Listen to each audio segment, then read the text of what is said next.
Chapter 1353. After that, the two old men did not immediately leave the steel forest. Like last time, they carefully examined the stonemason's carving to prevent any mistakes.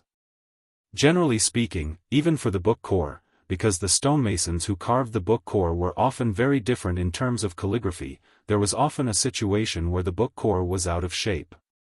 Although Mi Chang and Peng Henian did not ask for too much, they still wanted to make it perfect. Perhaps the two old men felt that this was the only thing they could do well.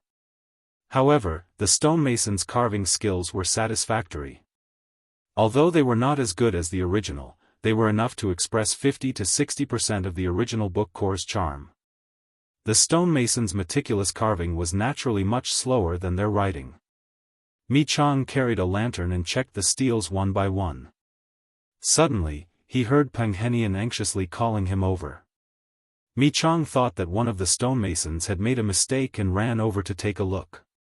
He did not expect that Peng Henian was standing in front of a row of steels. There was no stonemasons working in front of the steels. He only saw old man Peng squatting in front of a steel with a lantern. He could not wait to stick his eyes on the steel as if he had discovered the book core. Mi Chang went over to take a look. It was the king of Bailiang Su Fengnian's book core.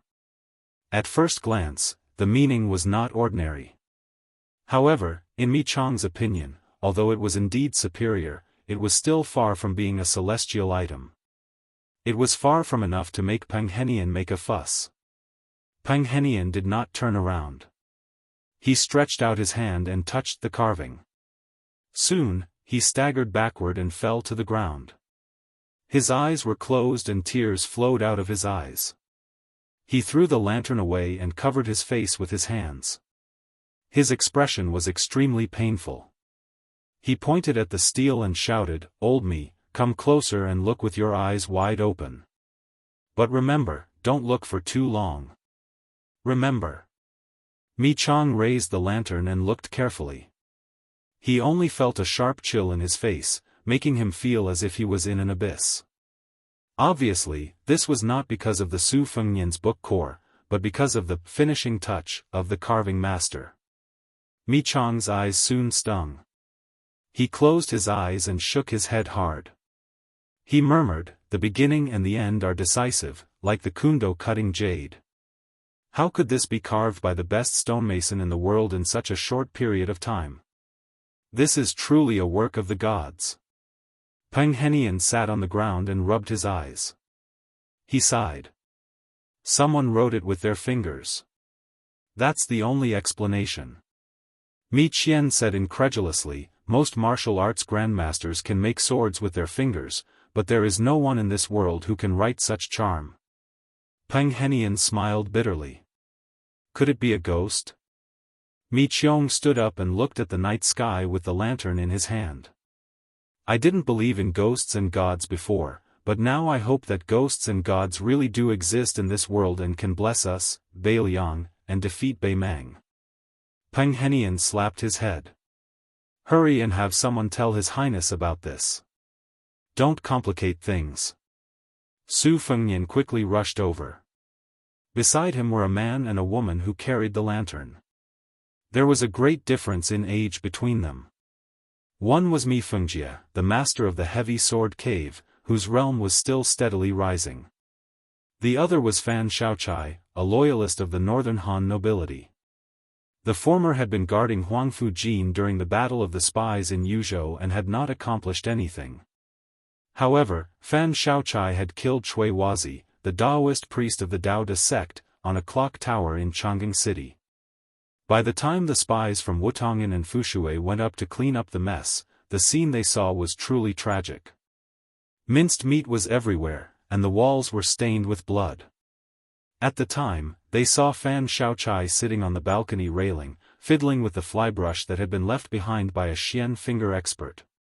She did not seem like a powerful top-notch assassin, but rather like an innocent young girl. Su Fengnian squatted in front of a monolith. Beside him was a middle-aged man who was also the leader of Bailiang Palace's guards. The latter was apprehensive as he reported, "We've found it.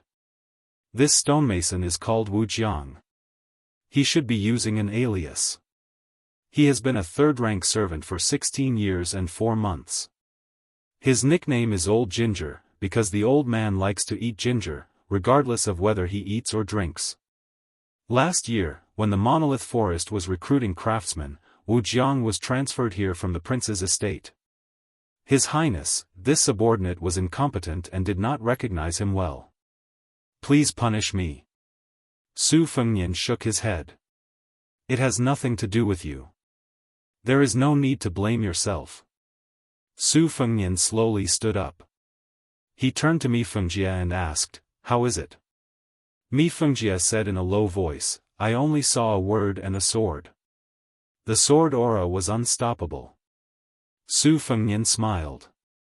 Wu Jiang, Wu Jiang. Wu, Jiang, Jiang family, is De Chu without boundaries? Su Fengnian said softly, "This person has no ill intentions. You don't have to investigate this matter." Su Fengnian returned to Mount Qingliang and walked towards the mausoleum. His parents were sleeping there. After Su Zhao's death, Su Fengnian built a cenotaph for his master, Li Yishan. Su Fengnian walked into the mausoleum path alone and remembered many things. His master said that the words on tombstones were the saddest in the world because the epitaphs were all written by the living in the world of the living to the dead in the world of the dead. The deeper the feelings of the person who wrote it, the harder it was to write it, the more godly it was. According to his will, Li Yishan's ashes were scattered on the yellow sand of the northwest border. Originally, his master did not want a grave, but Su Fengnian still made a cenotaph on his own initiative. He did not write an epitaph, just like the monument forest behind Mount Qingliang. He only wrote his name and the time and place of his death. He believed that his master's spirit in heaven would not be too angry about this. Su Fengnian felt that Huang Longshi was dead. It was a strange feeling, but he did not doubt it.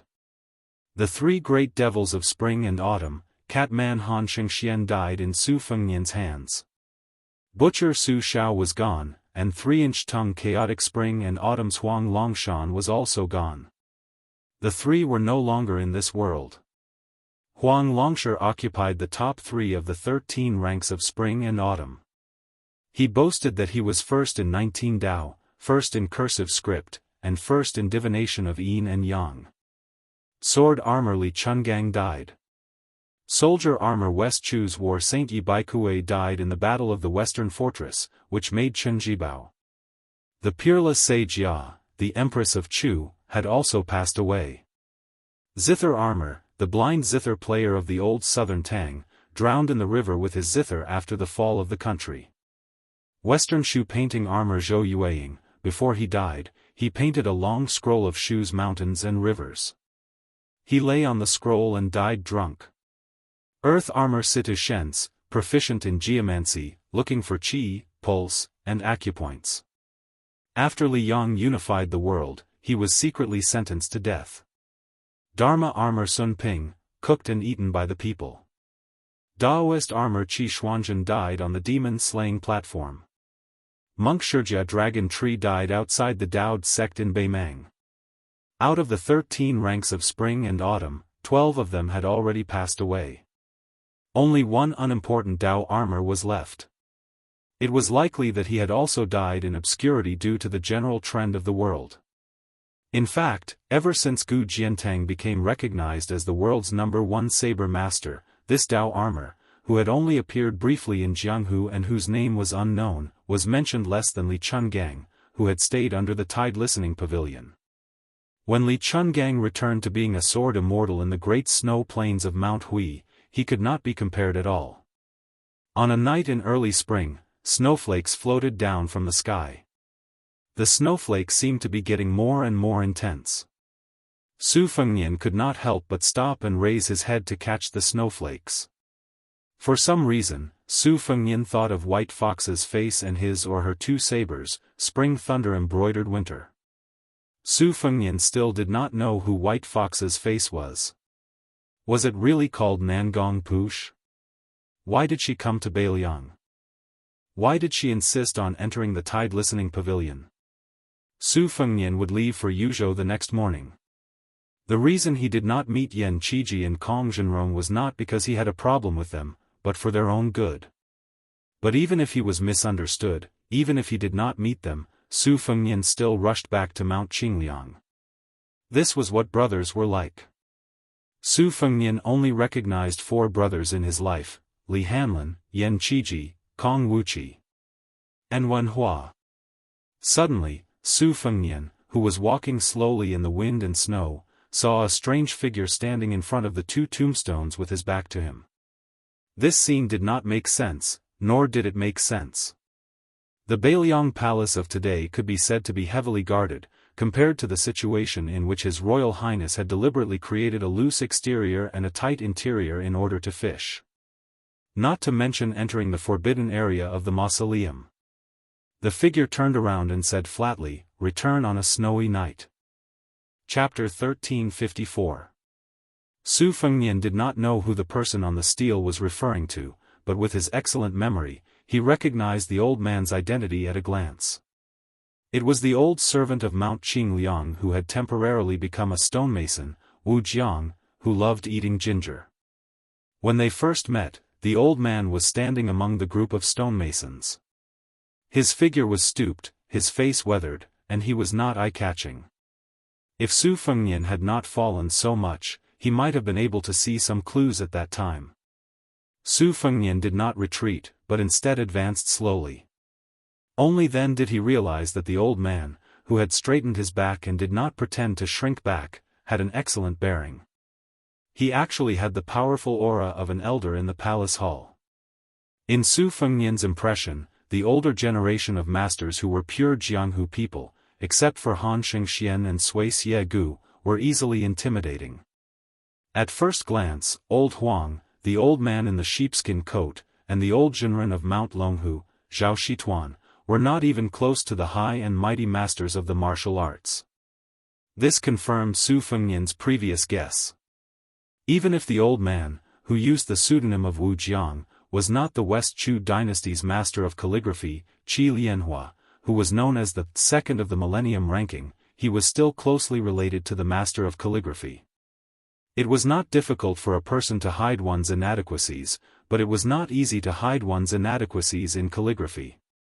Qi Lianhua, who was born in a powerful family, was recognized as a master of calligraphy with extraordinary talent. However, in the Dechu dynasty, he was only an official in the Hanlin Academy. He only did small things like helping the emperor surnamed Jiang write articles on titles and inscriptions on steles. He edited half of the history books of the previous dynasty that died without any illness. Therefore, at that time, he was also nicknamed Qi Lianhua and Tianhua Lang.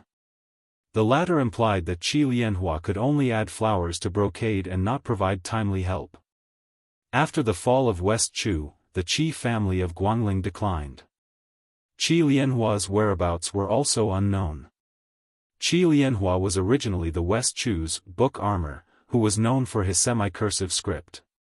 As soon as his Warring State Style was published, it was praised as the world's second semi-cursive script. Later, Nailan Yusi, who was appointed by the Liang government as the double champion of spring and autumn calligraphy, had the world's first semi-cursive script, Shengguan style, to compete with him.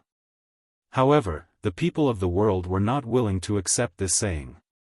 They did not recognize Nailan Yusi as the double champion, and only recognized that Qi Lianhua's calligraphy attainment was close to that of the ancient sages. However, as for the spring and autumn book armor, it belonged to none other than Huang Longshi, who was known as the unrivaled champion in cursive script. Later on, Liang impatiently pushed out this old man of the Song family as the first champion of literature, but he was also sneered at by the people of the time. It was fine if this old man of the Song family was content to be the head of the literary world as a lackey of the Zhao family of Liang. However, with the Shangyin Academy's chancellor Qi Yang Longzhu in front of him, how could he be the first champion of literature for the spring and autumn book armor? The Liang imperial court was not satisfied. Although there was no first champion of literature, there was no second champion of martial arts. Therefore, they wanted to push Wuxia Xianxia of the martial arts city as the first champion of literature. However, they were directly rejected by the self-proclaimed second in the world old monster Wang. As a result, there were many dazzling versions of the spring and autumn book armor. Among them, there was a certain number champion of the Daoist surnamed Zhao from Mount Longhu. However, the most widely circulated and most convincing version was still the earliest version. Although many people missed out on the spring and autumn book armor, no matter what, as long as they were nominated by others, they were naturally dragons and phoenixes among men. Su Fengnian's master, Li Shan, praised Qi Lianhua's calligraphy skills to the extreme.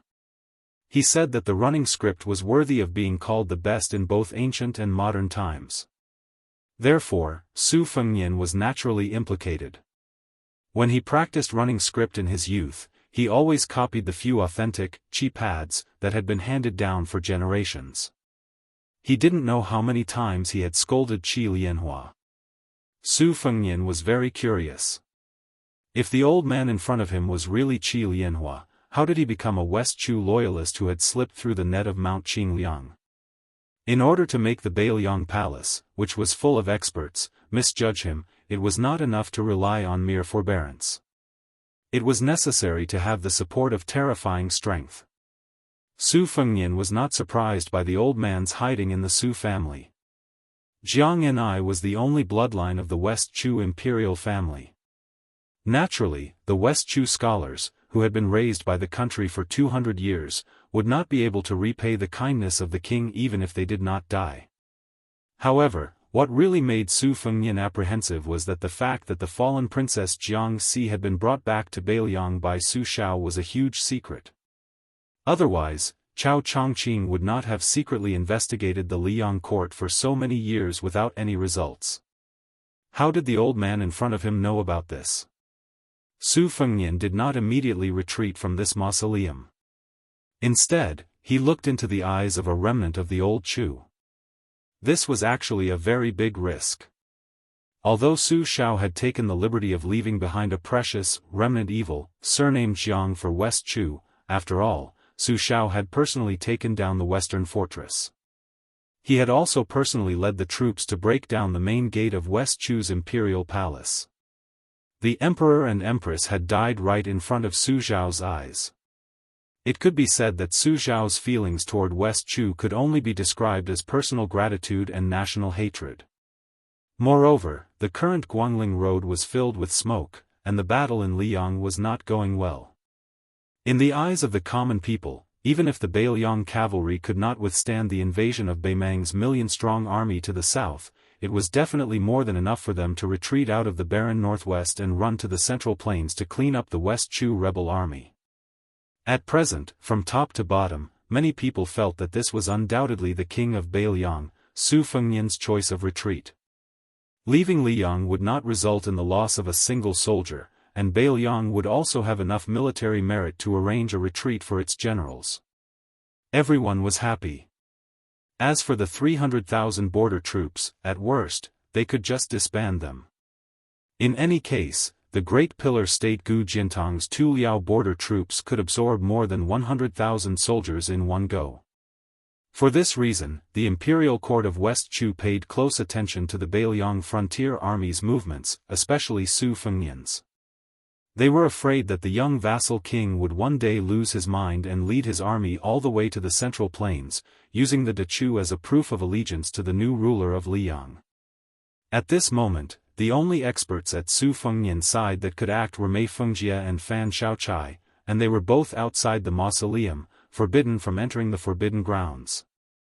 The sword-eater ancestor, Sui Xiegu, and the Wu clan's 100 cavalry were on the northern front of Liangzhou, in case Beimang tried to assassinate Chu Lushan in the Beiliang Protectorate, regardless of the cost. Su Yanbing was still single-handedly pursuing that group of top-notch Beimang experts that had infiltrated Yuzhou. Tantai Pingjing and the disciples of the Guanyin sect were also working with Su Yanbing, determined to keep that little idea and the great Yu house in Yuzhou.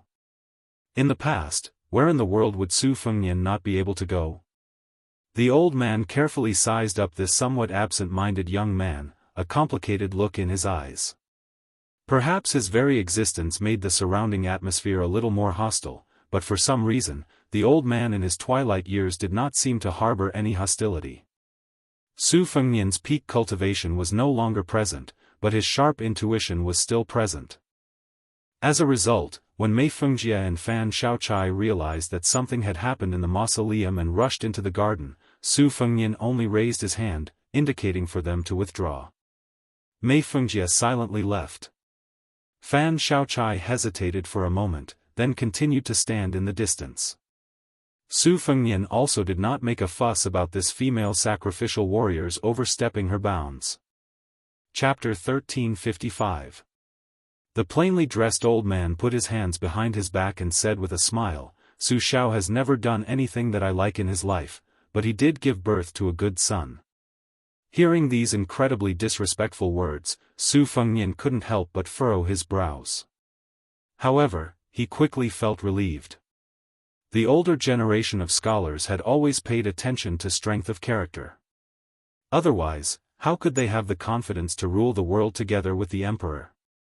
Besides, it was very likely that this person was a lone official of West Chu who had concealed his identity. It was reasonable for him to have a monstrous grudge against Bailiang and Su Shao. Su Fengnian asked with a smile, "May I ask if you are the master of calligraphy of West Chu?" The old man's expression was somewhat strange. He neither denied nor admitted it. He just stared straight at Su Fengnian. If Su Fengnian, who resembled Wu Su in appearance, was a handsome young master in the eyes of the women of the world, then one could vaguely see that the old man in his prime had a graceful bearing when he was young. At the very least, he could be called an old jade tree. Su Fengnian felt somewhat uncomfortable being sized up. When people looked at him in Bailiang, they mostly looked at him with disdain as His Royal Highness wasted his good looks. Later, in Taiyan City, they looked at him with disdain as the son of a butcher. After the results of his battle with Wang Xianji came to light, there was a great change. Even Bailiang border generals, such as Li Mofen and Wang Lingbao, who were known for their arrogance, had a heartfelt reverence and admiration in their eyes. Only the old man in front of him had a strange look in his eyes. The old man said softly, "Earlier, when I saw your calligraphy on the steel, I could see that you had put in a lot of hard work. You have to thank Li Yishan for being able to bravely advance on the martial path since you started practicing the blade in Wudong. Practicing calligraphy and playing chess are two different things. Once you reach a certain level, you can learn everything. Although not every master of calligraphy or chess can become a capable official of the world, or a grandmaster of the martial path like Li Mi's disciple, it is very beneficial to the molding of a person's temperament." After the hot-tempered Su Shao became a vassal, his temperament changed greatly. This has a lot to do with the fact that he learned chess in his later years. Su Fengnian did not say anything. When Su Shao made his fortune in Liaodong's Jinzhou, he was just an illiterate wanderer. It could be said that Su Fengnian's ancestors had nothing to do with any scholarly family or farming family. After Su Shao came to Bailiang, he became a terrible chess player. It was not without reason that he could play to his heart's content with his second sister Su Weisheng's master, Chancellor Wang. At first, it was because Su Fengnian's mother wanted Su Shao to play more chess to temper his hot-tempered temperament. When he was old, it was time for him to cultivate his temperament. At first, Su Shao always slacked off and escaped whenever he could. Over time, the princess consort did not say much. Later, Su Fengnian fell in love with playing chess. Probably after the princess consort passed away, the relationship between Su Fengnian, the eldest legitimate son, and Su Shao became strained. Su Shao probably wanted to spend more time with his son and finally began to seriously learn chess. However, His Royal Highness quickly widened the gap between him and Su Fengnian. After that, Su Fengnian and Li Yishan did not like playing chess with Su Shao. No matter how hard they played chess, they could always defeat Su Shao. Even if Su Shao wanted to humiliate himself, it depended on whether the master and disciple, who were the only people in the world who could not give him face, were in the mood. Su Weisheng had always been able to patiently play chess with Su Shao. However, Perhaps in the heart of Su Shao, who had never concealed his preference for boys, it was more interesting to play chess with his son. Even if Su Fengnian killed all the chess pieces on the chessboard and left only a few pieces, the old Prince Liang, who had won many battles, and the lame Su, who was recognized as the most ambitious person in the Liang dynasty, would also feel very happy. His peerless achievement in pacifying the spring and autumn period allowed Su Shao to be on equal footing with the late Emperor Zhao Dun's father when they met. In the future, when he attended court, he would be able to carry a sword into the palace. However, in Mount Qingliang, many scenes always made people, especially outsiders, feel that it was absurd. Su Shao was being chased in Wutongan, and the one sitting at the head of the table at the prince's manor banquet was the young heir. Not to mention the families of nobles, marquises, generals, and ministers. Even if it was a small family, the father should not spoil his son so much, and the son should not be so disobedient. In the end, Liang dynasty found an unassailable reason to attack Beiliang. If the upper beam was not straight, the lower beam would be crooked. Su Fengnian shook his head gently, forcing himself to focus. Although the old man in front of him did not reveal any murderous intent, he was still a first-class hidden master. The great battle of Liangmang was on the verge of breaking out. If he were to die here, the place of his death would still be passable, but the timing would be completely wrong. Other things aside, at least a few 100,000 northern Mang people would be spared from death. The old man smiled and asked, "Do you think I am Qi Lianhua from West Chu?" Su Fengnian nodded. The old man slowly stretched out a palm. "When you pick up the brush, you must concentrate, just like the sages of the previous dynasty when hundreds of people sat at the same table. Your heart is righteous and your qi is harmonious. Only then can you understand the mystery and be close to the great way. The way is like the heavy weapons of a national temple. If it is empty, it will be full. If it is full, it will be overturned. If it is only in the middle, it will be flat." The old man's hand gesture changed. The ancient people's wrists were haunted by ghosts. When they wrote, it was as if they were assisted by the gods. Therefore, if the tip is straight, it will be full of power. If the second is heavy, it will be the real finger. If the real finger is flat, it will be flat. If the palm is empty again, it will be used as one wishes. Together, the scholar's calligraphy is also. De Chu has nurtured its soldiers for 200 years. The country has been destroyed for 20 years. There is still a morale that cannot be disgraced. For the ring, it will be melancholy. For the wave, it will be limp. When the brush is sent out, the proud Su will come out. As the old man spoke, wind and thunder filled the garden. Outside the mausoleum, Mi Fengjia's face was pale. The sword in the case on his back was trembling incessantly, as if it had been struck by lightning. In the garden, Fan Xiaochai's face was pale. She was on the verge of collapse, but she still gritted her teeth and stubbornly refused to take a step back. This old man's palm slowly turned over. It seemed like he was just picking up the brush and slowly sketching. It was like a pedantic old man teaching the children of a private school how to write stroke by stroke. However, in Su Fengnian's eyes, it was a perilous situation. It even reminded him of the time outside the Great Hall in Tai and City, when Gu Jiantang had used the world's #1 talisman blade, Nanhua, and used the Thunder Cube to return the courtesy of Chao Chongqing. The two were different paths leading to the same destination. They both had the ability to turn something rotten into something magical, reaching the realm of perfection. The wind and snow drifted. Su Fengnian's expression was heavy. Previously, he and the sword grandmaster Mi Fengjie had both believed that the remnants on the stone tablet were sword qi drawn by fingers. Now, it seemed like they were off by a hair. This old man used a blade. Su Fengnian did not look at the chaotic wind and snow that seemed to have been cut by blades. He asked, "So old Sir Qi is the blade armor of the 13 armors of spring and autumn?" The old man did not answer the question. Instead, he bent his 5 fingers slightly and made a closing gesture.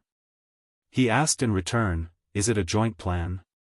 Su Fengnian, who was standing in a circle with not a single snowflake in a radius of several zhang around him, helplessly replied, "It is the character for Nian."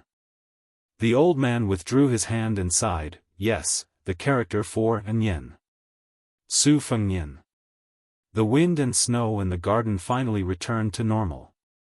Snowflakes rustled and fell on Su Fengnian's head and shoulders. Chapter 1356. The old man who should be West Chu's sage of calligraphy, Qi Lianhua, laughed self-deprecatingly. Spring and autumn saber armor. Saber and brush officials, saber and brush officials. Saber and armor it is. For thousands of years, the world had always been proud of practicing the sword. Not to mention paladins, even scholars from all over the country often carried swords when they traveled to study, to show their spirit. In the competition for the head of 100 weapons, sabers were always inferior to swords. In terms of numbers, sabers did not lose to famous swords. Moreover, most of them were legendary in Jianghu. For example, the big frost saber in the hands of Su Fengnian's disciple, the stories of its previous owners could be said to be soul-stirring.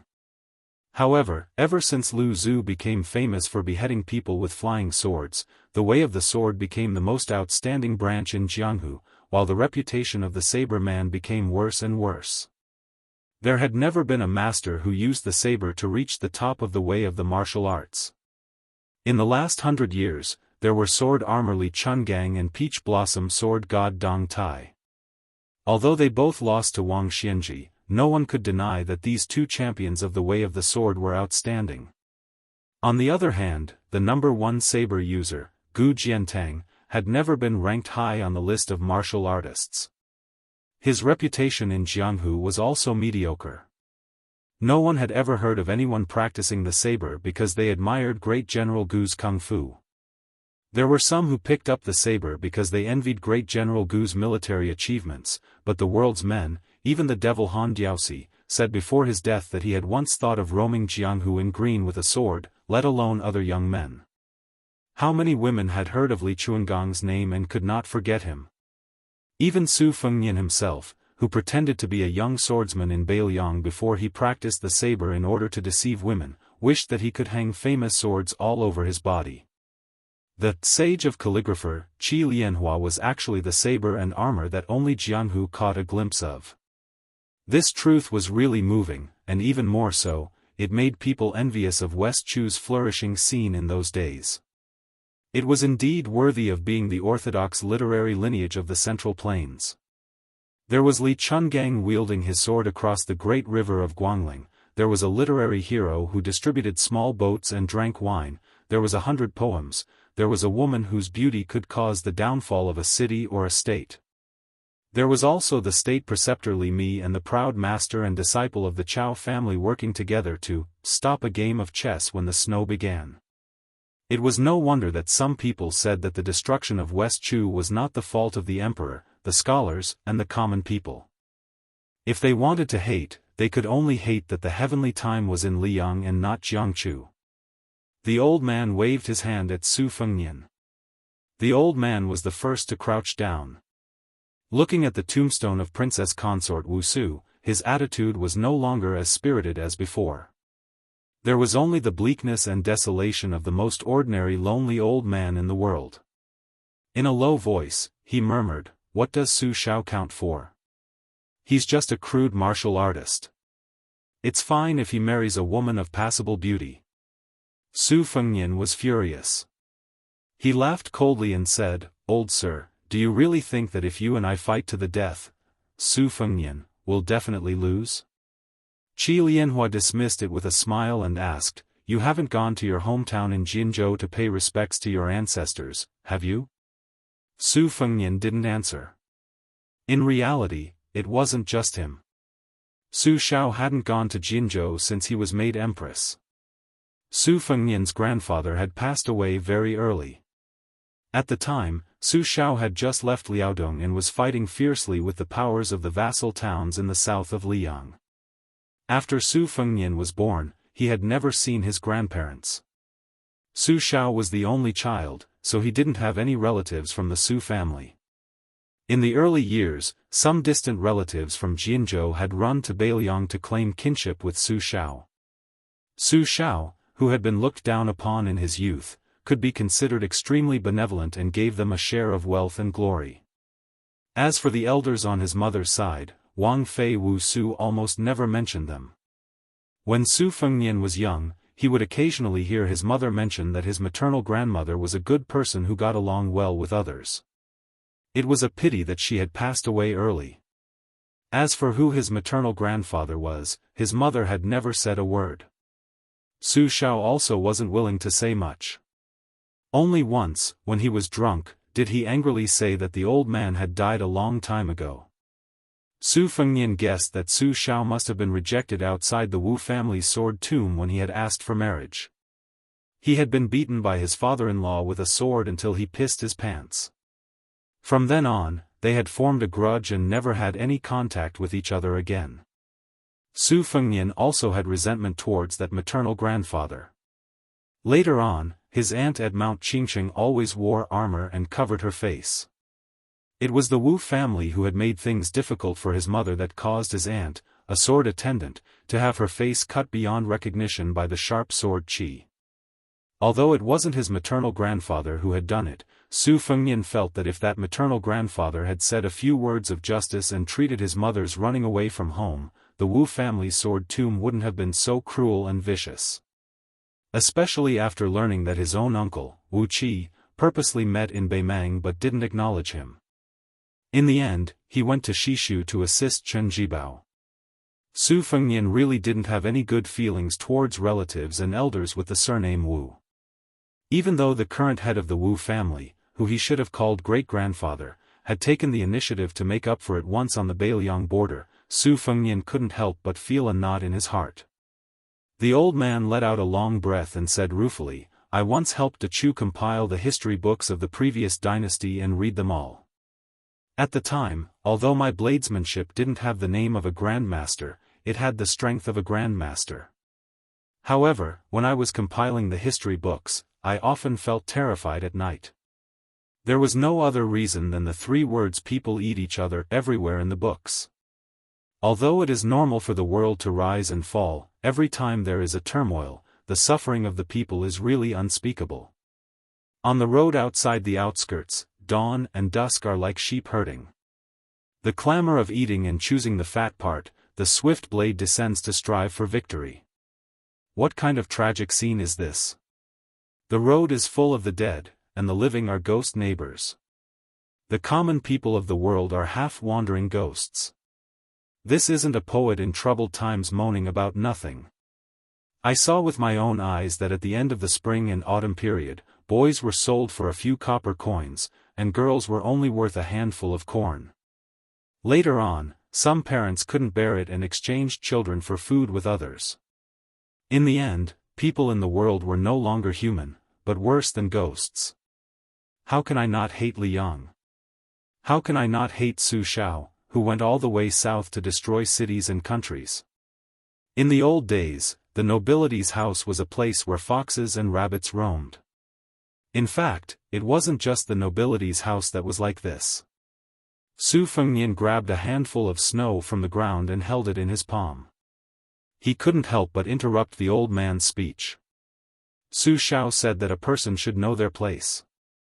The first-class scholar Qi Jiping, the second-class scholar can also complain for the common people.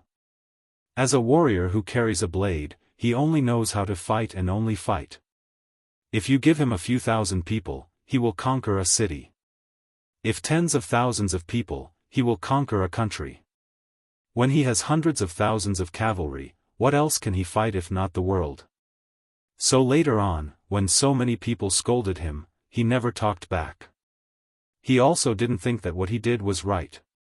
In the Beiliang army, the older generation like Yan Wenluan, Zhong Hongwu, He Zhonghu, and the younger generation like Chu Lushan, Li Mofan, and Chao Xiaojiao, which one of them isn't a notorious veteran ruffian in the eyes of the world? Su Fengnian's expression was firm as he said in a deep voice, but it can't be denied that if someone has to be the butcher who helps Li Yang unify the world, then Su Shao is definitely the best result. Qi Lianhua sighed. I really haven't thought about this. The old man who was deep in thought suddenly laughed. Huang Longshi has a poem that is widely circulated: the country is broken, the mountains and rivers are still there, the city is in spring and the trees are deep. This old man of the Song family in Liyang commented that the word deep is not as good as the word life. If we use the word life, we can combine movement and stillness. The scholars of Li Yang's literary circle all applauded. What do you think? Su Fengnian said calmly, my second sister once said in Shangyin Academy that this old man of the Song family changed a dog's fart. Qi Lianhua asked, then aren't you curious about which family Su Weisheng is the daughter of? Su Fengnian was touched and couldn't hide his anger. It's none of your business. Qi Lianhua narrowed his eyes and smiled. Su Fengnian, oh Su Fengnian, you really are similar to your father, Su Shao. Su Fengnian took a deep breath. I respect Sir's loyalty to West Chu and your many years of hiding in Beiliang Palace to protect the fallen Princess Jiang and I. But Sir shouldn't think that you can really do whatever you want in the Su family. The old man didn't think much of it and sneered. Oh. At some point, the two of them were standing in a position where Qi Lianhua's back was facing the entrance of the mausoleum and Su Fengnian's back was facing the two tombstones. Then, the two of them took a step forward at almost the same time, but the back of their feet was stepped on by the other's other foot. Su Fengnian used his two fingers as a sword and stabbed the old man between his eyebrows. The old man raised his palm and slapped Su Fengnian's chest. The old man's body spun like a top. At the same time he removed the finger sword, his large sleeves fluttered, stirring up a snowstorm and creating the scene of an earth dragon drinking water. Su Fengnian was pushed to the tombstone by the palm strike. He stuck one hand to the back of the tombstone and pushed lightly, borrowing the force to charge forward. Su Fengnian, who was in the air, kept his two fingers together and swiped them across the top of the old man's head. Boundless sword chi immediately poured down from the sky. The old man sneered. His footwork was completely different from the martial artists of the world. His 2 feet were slightly tilted inward, one hand behind his back and the other clenched into a fist. He stepped forward in a straight line and avoided the sword chi. His fist just happened to land on Su Fengnian's stomach. The fist was as heavy as a drum. Borrowing the force from the rebound, his 5 fingers immediately loosened and he pushed out with his palm. Su Fengnian's body flew backwards, exploding with ear-piercing sounds like firecrackers in the snowy night. Qi Lianhua's fist, palm, and footwork were all very simple and straightforward. It was easy to associate him with the conceited Wang Xianji, who had once regarded himself as an enemy of the world. He was as fast as lightning and as powerful as a thunderclap. He only used his bare hands to face his enemies and disdained all the divine weapons in the world. Su Fengnian was actually not that heavily injured. He had only been pushed back by the old man's single move. His heart was in turmoil, and the qi in his body that was already in a mess became even more unrestrained, like adding oil to boiling water. This gave him a new understanding of the spring and autumn saber armor. He originally thought that Qi Lianhua was at most on the same level as Sui Xiegu, but it seemed that he was at least a little bit higher. If it was before the Zhan Long, in Liuzhou, Su Fengnian was confident that even if saber armor went all out and he was careless, he would not be in such a difficult situation. After Su Fengnian landed, a trace of blood seeped out of the corner of his mouth. However, he did not wipe it away. He did not care, nor did it matter.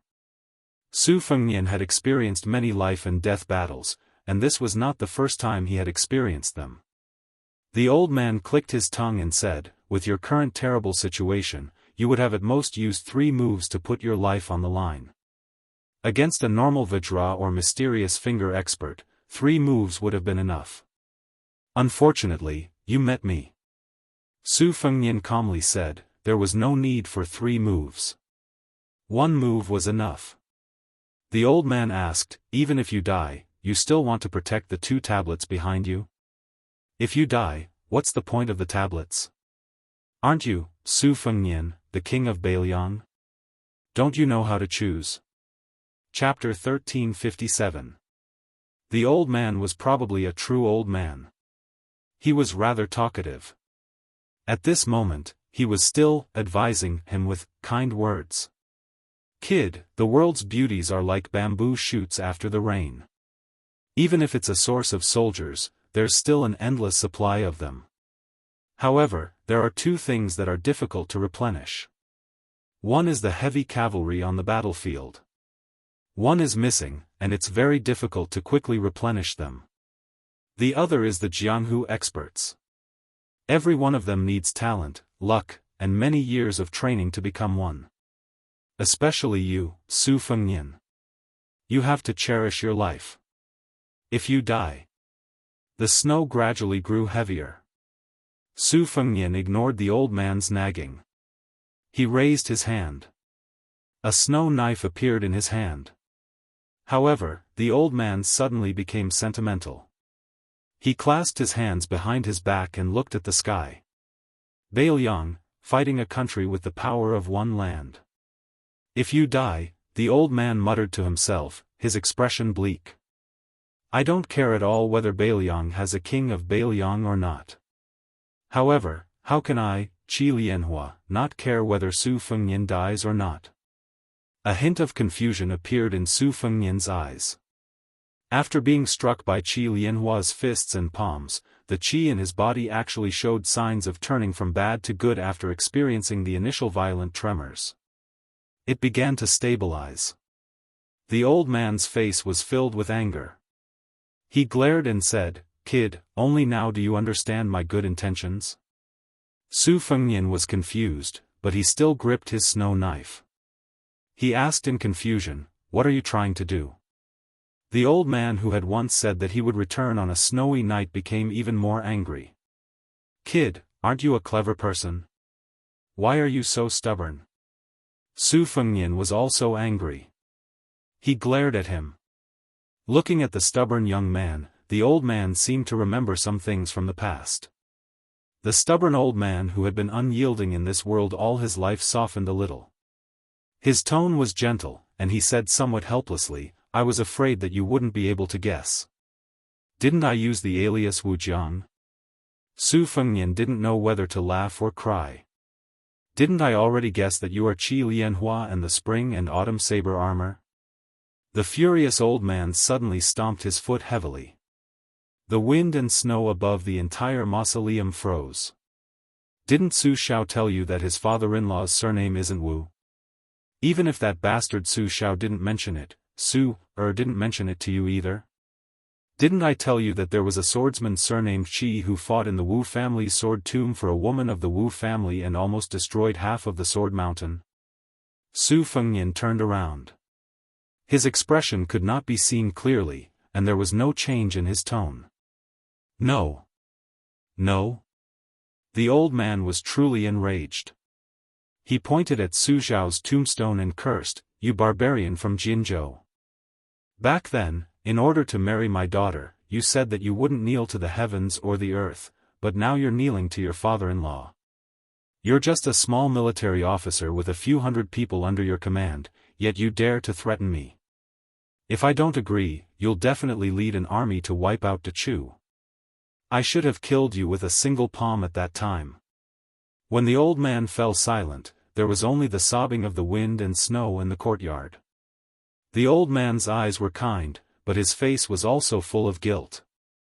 He gazed at the back of the young man who was far more pleasing to the eye than Su Xiao. He slowly said, the first time I secretly saw you, it was when the Su family's armored cavalry was on their way to Beiliang. It was also a snowy night like this, in a small temple. You were punished by your mother to study all night. You held a book in your hands and sat on the knees of the Buddha statue in the main hall. Under the light of the Buddha statue's everlasting lamp, you read until dawn. Beside you, there were 4 clay statues of heavenly kings. They either carried sabers or swords, or their faces were ferocious. The light of the lantern was dim. Outside the hall, the wind and snow were like female ghosts weeping and complaining. Even an adult would be afraid, but a child like you was not afraid. I watched you from the beam for the whole night. I really liked you from the bottom of my heart. You really are my grandson. The old man's heart surged with a heroic spirit that came from his grandson. I don't recognize Su Xiao as my son-in-law, but I like you as my grandson. Even if Su didn't recognize me as her father, I still shamelessly came to Liangzhou. After Su died of illness, I changed my name and became a lowly servant. Who am I, Qi Lianhua? I can win and lose on the chessboard with Dechu's imperial advisor Li Mi. I can drink wine with Tai Fu Sun Shiji and talk about the country. I can stand shoulder to shoulder with Yi Baikue on the battlefield. I can make Chao Chongqing, who is waiting for the imperial decree, call me half a teacher. Su Fengnian, who had his back to the old man all this time, squatted down and looked at the two tombstones. He asked, "Why didn't you formally marry my grandmother back then? Instead, you let my grandmother and my mother depend on each other for survival in the eyes of the family." The old man was silent. His eyes were full of sorrow and regret.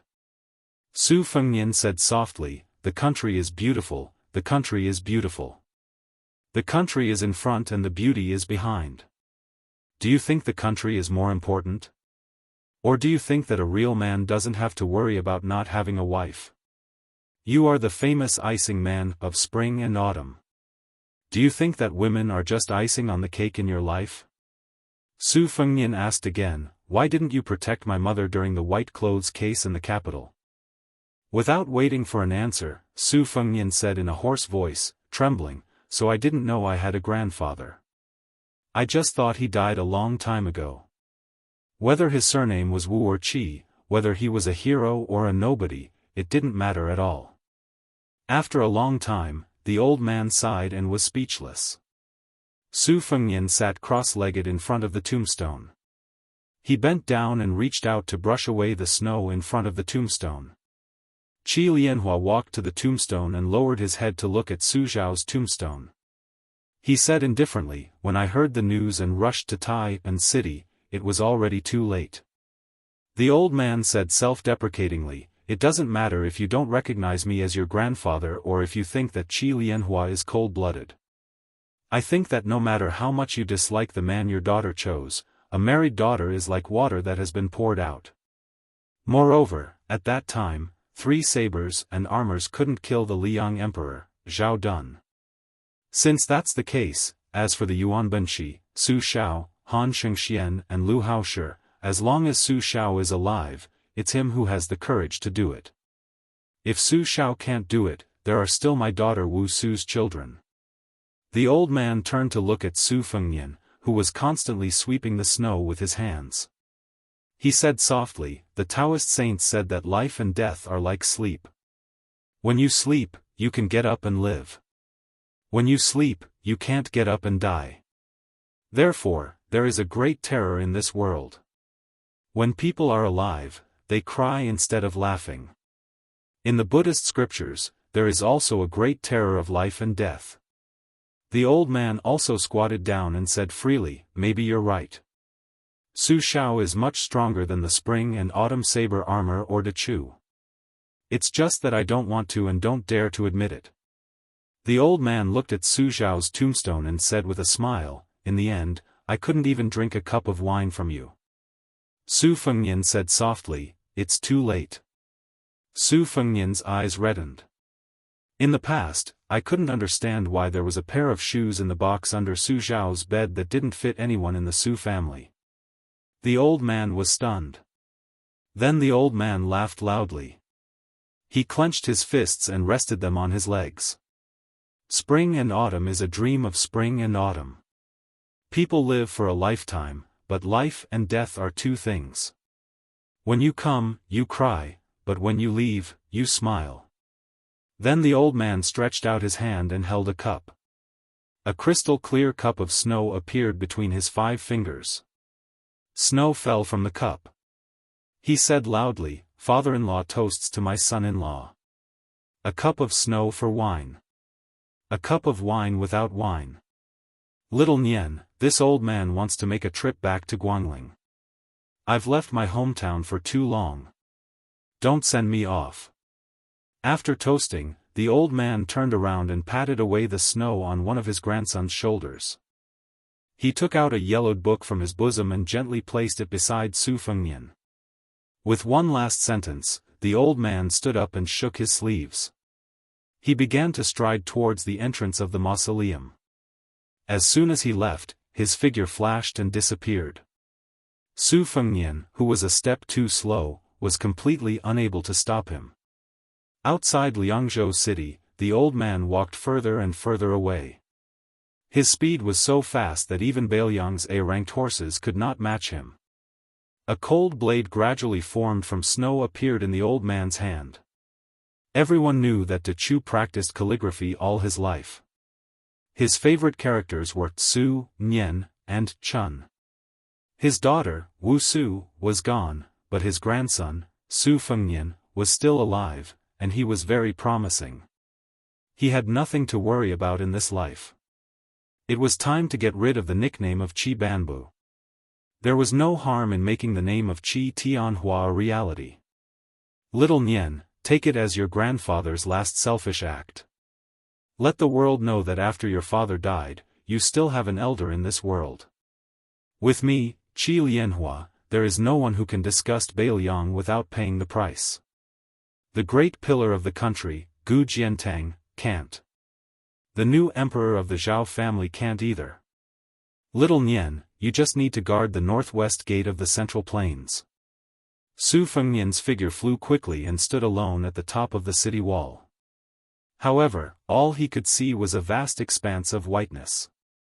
After standing for an entire night, at daybreak, Su Fengnian remembered the old man's last sentence and muttered to himself, "Can I really do it?" In the spring of the second year of Jianghu, a terrifying piece of news was sent back to the capital from the borders of Liao and Liao. Gu Jiantang had lost. Moreover, he had lost to a person who used a blade.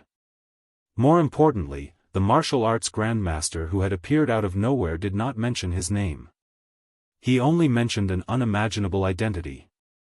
At dusk, in the suburbs of Tai and City, two men who were about one generation apart in age sat opposite each other in a pavilion.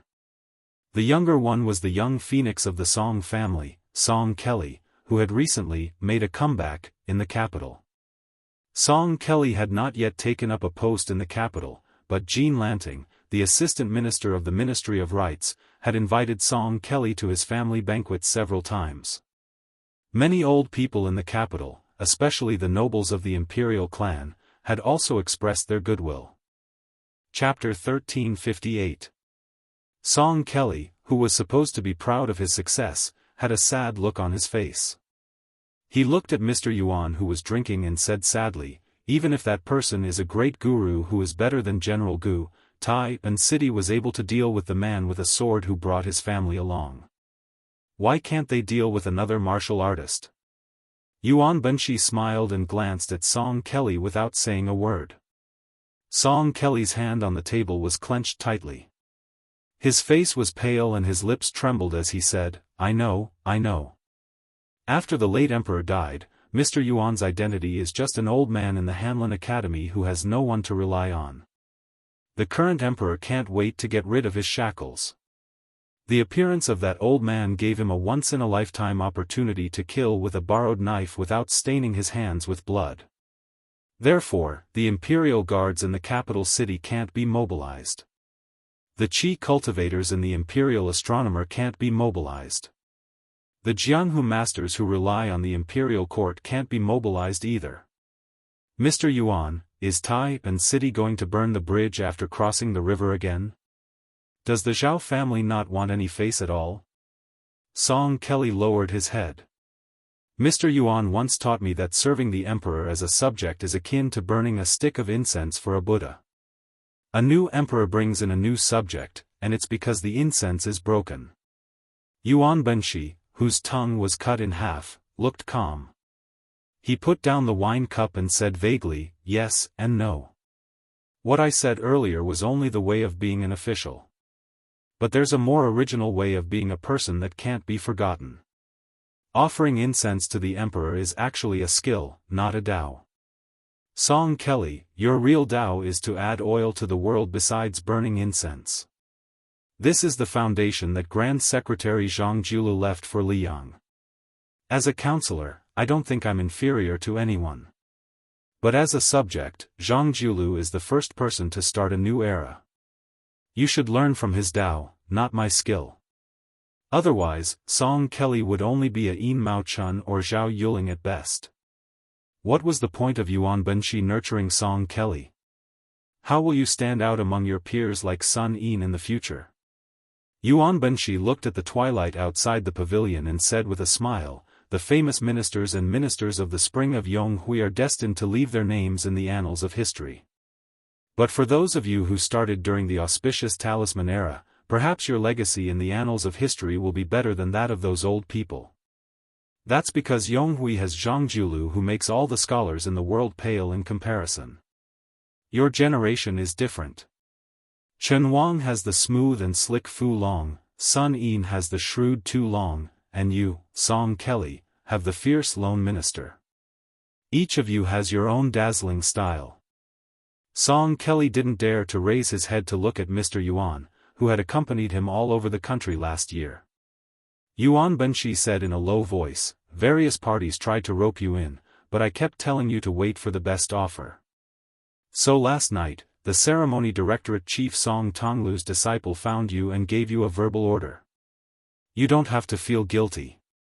If you can't wait to tell me about Yuan Benshi, then I will be disappointed.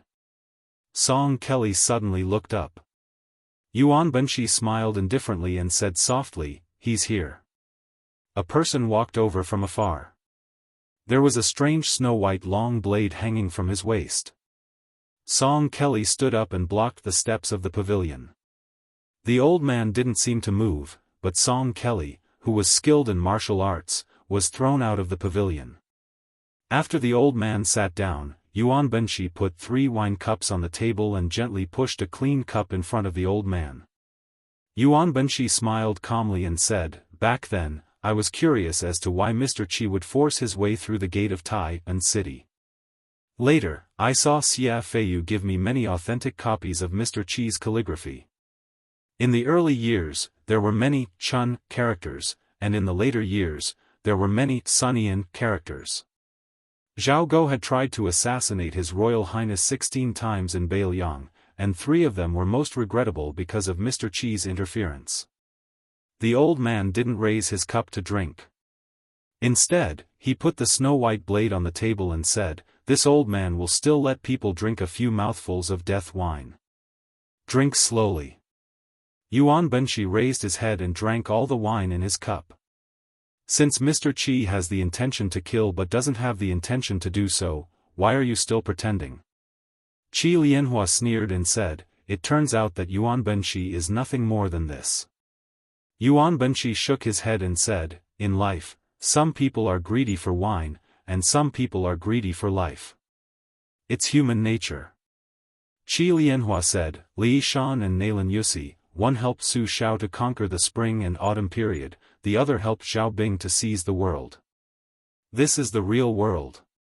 As for Huang Longshi, you can't even compare with him. You, Yuan Benshi, have been guarding the world all your life. What's funny is that you haven't been able to guard it. The reason why I didn't kill you is that not killing you is better than killing you.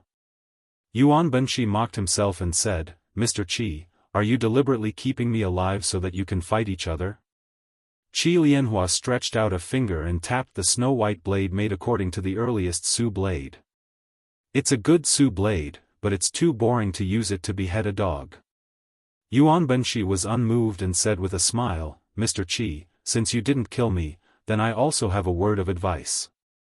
Killing me is just a small matter, but it's not easy to go to the city to find Emperor Zhao Zhuan. Compared to the former emperor, the current emperor is much more afraid of death. I believe that Su Fengnian would rather his grandfather return to Beiliang safely than to see you die heroically in Tai and City, even if the way you die can be called magnificent. Su Fengnian has finally made a clean end to his past life and future life.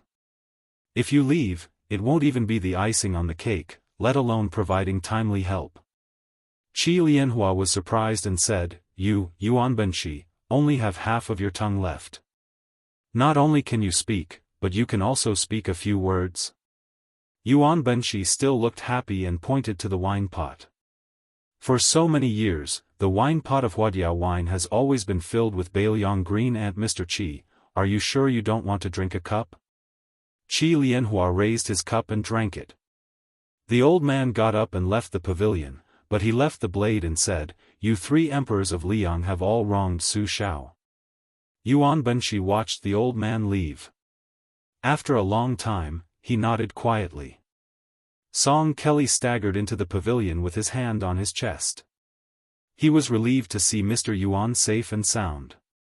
After Song Kelly sat down, Yuan Benshi stood up and looked at the sky. He said sadly, The sky is going to rain, and the mother is going to get married. But I don't want some things to happen just like that. A smile appeared on Yuan Benshi's face. Mr. Qi, I'm just saying good words when I'm about to die. When Mr. Yuan turned to the stone table and held the cold blade, Song Kelly suddenly had a bad feeling and his face turned pale. Yuan Benshi looked into the distance. It should be Song Tonglu waiting. Zhao Zhuan doesn't have the courage to do that. Yuan Benshi withdrew his gaze and tossed a brocade pouch to Song Kelly. Tell that head seal eunuch that if he wants to live longer and better than Han Shengxian, let him see something like this. Song Kelly fidgeted as if he had received a hot potato. His eyes were bloodshot. Yuan Benshi said sternly, Song Kelly, put away the brocade bag. Get up and take the blade. Song Kelly stood up subconsciously, but he panicked and took a few steps back. He didn't look like a young phoenix of the Song family anymore. Yuan Benshi took a step forward and handed him the cold blade. Song Kelly shook his head frantically. The master of Liang rebuked him with a ferocious face. If you don't kill Yuan Benshi, how can you stand by the emperor's side? Song Kelly's face was full of tears. He kept repeating, Mr. Qi, I won't kill you, Mr. Qi, I won't kill you. Yuan Benshi sighed and put the blade on the table. Then he turned his back to Song Kelly and said calmly, Heroes don't have freedom. If you don't kill me, I'll be a useless person. Even if I live a few more years, there will be no trace of me in the world. Yuan Benshi closed his eyes and said softly, Song Kelly, don't let me down. Huang Longsher and Li Yishan, I'm one step behind you. Nalan Yusi, I'm one step ahead of you. Song Kelly held the cold blade with trembling hands. Yuan Benshi suddenly opened his eyes and looked at the afterglow in the distant sky. The emperor's tutor with a half-inch tongue opened his mouth and took a deep breath, as if he was borrowing the last breath of this world. He roared, Take the head. Song Kelly's face was full of pain. He raised the blade and chopped it down. The head eunuch of the ceremony directorate, who wore a bright red python robe with a cold expression, leisurely walked to the bottom of the steps of the pavilion. He saw the young man, whose life had been full of misfortune, sitting on the ground in a daze. Blood and tears flowed from his eyes, and he held the head in his arms tightly. Outside Taipan City, the old man narrowed his eyes and looked at the towering city wall. He smiled. I, Qi Lianhua, have always been ambitious but not capable. I've always wanted a lot of things. I wanted to surpass the ancients in calligraphy, I wanted the prosperity of my family, I wanted the longevity of Dechu, and I wanted the well-being of the common people. But in the end, I achieved nothing. The old man held his hands and sighed. My last request is very small. I just want to be a senior who can let me have a clear conscience. It was on this day that an unknown old man entered Taipan City and went straight to the imperial astronomer. He killed all the Qi trainers and 800 guards of the imperial astronomer. This crazy old man didn't say anything from the beginning to the end. He only said one sentence to himself before he died. Xiaoyan, don't forget what Grandpa said to you. Remember to believe in yourself and Bailiang with you.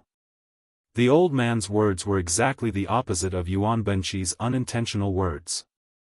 When the time comes, heaven and earth will work together. Chapter 1359. After the new emperor of Liang ascended the throne, he attached great importance to the administration of culture, especially the Hanlin Academy. His love for the Hanlin Academy was so great that it could not be increased any further. First of all, he moved Zhao Jiaoying's yamen to the right side of the center line between the Wuing Hall and the Baohe Hall. Then he issued an edict that the Hanlin Academy's head scholar and the Ministry of Rites would jointly preside over the imperial examinations, which became a practice of the current dynasty. Therefore, the saying, in the future, those who are not from the Hanlin Academy are not allowed to enter the pavilion, spread everywhere in the capital. Today, the Hanlin Academy, which was holding a grand housewarming ceremony, could be said to be a gathering of heroes. What a dazzling lineup of splendid scenes! Jean Lanting, the assistant minister of the Ministry of Rites, who made his name here, Li Jifu, the new Zhuangyuan of the first year of Xianghu, who held a post in the Hanlin Academy, Wuxia Xianxia, who was both Tanhua and a new talent in the chess world, Song Kelly, the young phoenix of the Song family, who moved to the Hanlin Academy because of meritorious service, Yan Qiji, the son of the grand scholar of the Dongyuan Pavilion, Chen Wang, the assistant minister of the left scattered cavalry of Liang, Sun Yin, who was once the right chancellor of the Imperial College.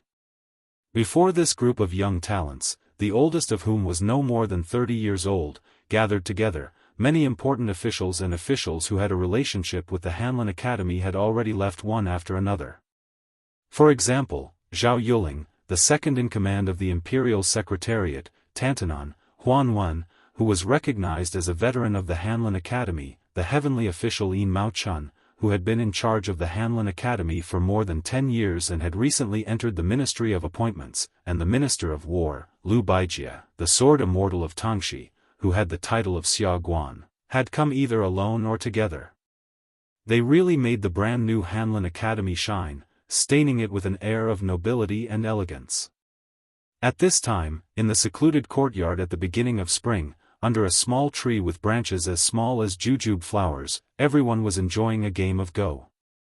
The people playing Go were not national players, nor were they the famous Wuxia Xianxia who had defeated 3 national players in a row in the capital. Instead, they were 2 people whom everyone in the court felt were unfamiliar with. There was a huge age gap between the two. There was a stone table and 4 stone stools. On the table was a yellow rosewood chessboard that was very old-fashioned. On the left and right sides of the chessboard were black and white Go boxes that contained white and black Go pieces. On the stone stools were embroidered cushions. The 2 people playing Go were of course sitting and chatting. However, the people sitting on the other 2 stools were the pinnacle of honor in the world, the current emperor, Zhao Zhuan, and the empress, Yan Dongwu. Other than the handsome young man nicknamed Little Bookcase by the emperor, there was also a commoner from Liang who was still a commoner. He was Fan Chongho from Xiangzhou, Guangling Road. Together with Wuxia Xianxia, they were known as the First and Third Nine. In the past, Fan Chongho was more skilled than Wuxia Xianxia, so he was also known as Fan Shi Duan. At the same time, Fan Chongho was good at painting dried rocks, wild plum blossoms, and winter bamboo. Among them, wild plum blossoms were the best, and they were proud and unsullied. Now in Taiban City, there was a saying that Fan Chongho was a tree alone in spring. His paintings could be said to be priceless in the capital's officialdom. Before Wuxia Xianxia became famous, the hidden Fan Chongho was specially summoned to the capital by the emperor. The reason for this imperial edict was that his real identity was Little Bookcase from the imperial astronomer. Under the emperor's instructions, he and Wuxia Xianxia played 6 games in a row, 3 slow and 3 fast. Wuxia Xianxia lost all of them cleanly, so Fan Chongho, who was known as the #1 player in the chess world, naturally entered the emperor's sight. The prize for this game that the emperor personally set was not small. If Fan Chongho won, then he could directly stay in the Hanlin Academy as the Yellow Gatekeeper. Now the Hanlin Academy was the well-deserved dragon pavilion for all the scholars in the world. The spectators were the smartest few people in the Liang dynasty. In fact, they were well aware that whether Fan Changho won or lost on the chessboard was not important. To simplify the emperor's heart, Fan Shi-duan had already won outside of the chessboard. Little Bookcase was probably endowed with extraordinary talent, but in the end he was still a child. He did not have a good sitting posture. His body was slanted, one hand supporting his chin, the other hand moving quickly. It was almost as if he was hitting the board when Fan Changho placed a piece. On the other hand, the plainly dressed Fan Changho was at a disadvantage in terms of the demeanor of an otherworldly master. But this disadvantage was only in terms of the eccentricity of the imperial astronomer. In reality, Fan Changho was sitting calmly and attentively. Whether it was slowly picking up a piece from the chessboard or, not moving, when he was thinking long and hard, they both had the demeanor of a grandmaster. Fan Shi-duan's response to Little Bookcase's aggressive attacks, both inside and outside of the chessboard, was neither too fast nor too slow. For the time being, there was no sign of victory or defeat between the two of them. Including Emperor Zhao Zhuan, the people who were able to stand aside and watch the game, not to mention Wuxia Xianxia, who was very good at chess, even Chen Wang, who had never played chess with anyone before, had good eyesight. Even Empress Yan Dongwu, who was known as the female scholar of Beiliang in the past, could not take her eyes off the game and was very focused. Yan Qiji was standing right behind his elder sister, who was known as the mother of the empire. He was the only one who gave up halfway when he went to the border to observe the political affairs. He parted ways with the Ministry of War, who was sent from Ji Bei to Liaoxi, and returned to the capital alone. This incident had damaged Yan Qiji's reputation in the scholarly circle. However, with the great protective talisman of the imperial uncle, no one dared to jump out and criticize him. Yan Qiji looked at the intrigue on the chessboard. He quietly raised his head and looked at the old Chinese parasol tree whose branches were filled with the joy of spring. His face was filled with fatigue. If the trip to Liangzhou had disappointed him and Kong Wuqi, then the trip to Ji Bei had angered Yan Qiji. The defense line in Ji Bei had been an important military base for the Central Plains to defend against Beimang since the Han family. Although Li Yang paid more attention to the two Liao provinces, the generals who held the military power in Ji Bei were all carefully selected by the Ministry of War and candidates who were placed high hopes on by the imperial court. But what did Yan Qiji see in Ji Bei's northern pass? It was retreating before the battle and shrinking the defense line. Faced with his reprimand, the few border defense generals were vague. Gao Tingshu, who was picky in Beiliang, was surprisingly silent.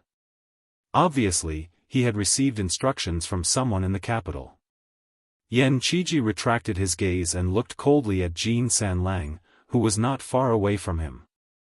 The latter also sensed the unfriendly gaze from the young imperial uncle, but he responded with an impeccably gentle smile. Yan Qiji met his gaze. Suddenly, Yan Qiji felt his sleeve being pulled. He lowered his head and saw his sister pointing at a spot on the chessboard. She smiled gently and said, "Eunuch Zheng seems to have made a wonderful move. Don't you think so?" When the child heard the empress praise, he raised his head and smiled brightly. Yan Qiji sighed softly. He stopped arguing with the assistant minister and turned to watch the game. Fan Zhangho's response was still lukewarm. This made Chen Wang, who was also a relative of the imperial family like Yan Qiji, see him in a new light. Ordinary poor scholars would spread their tails like peacocks if they wanted to see the face of the emperor. It was not easy for Fan Zhangho to be so relaxed.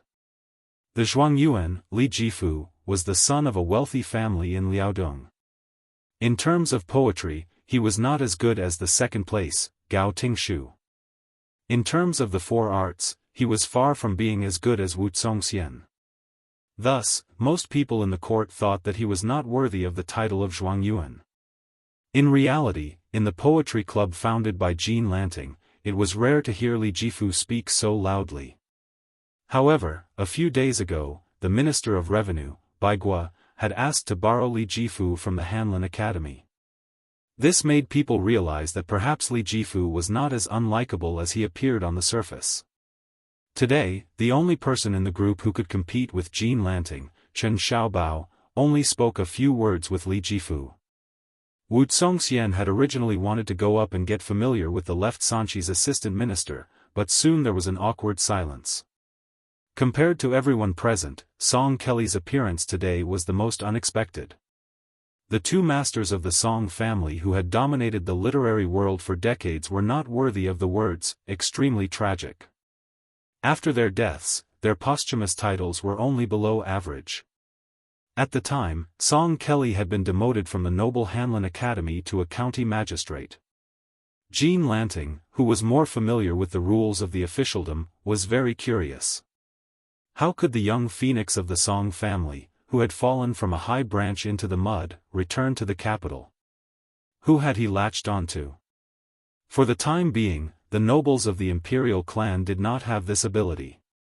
Tantanon had always had a bad impression of the Song family, so all the old people of Jianghu did not have a good impression of Song Kelly.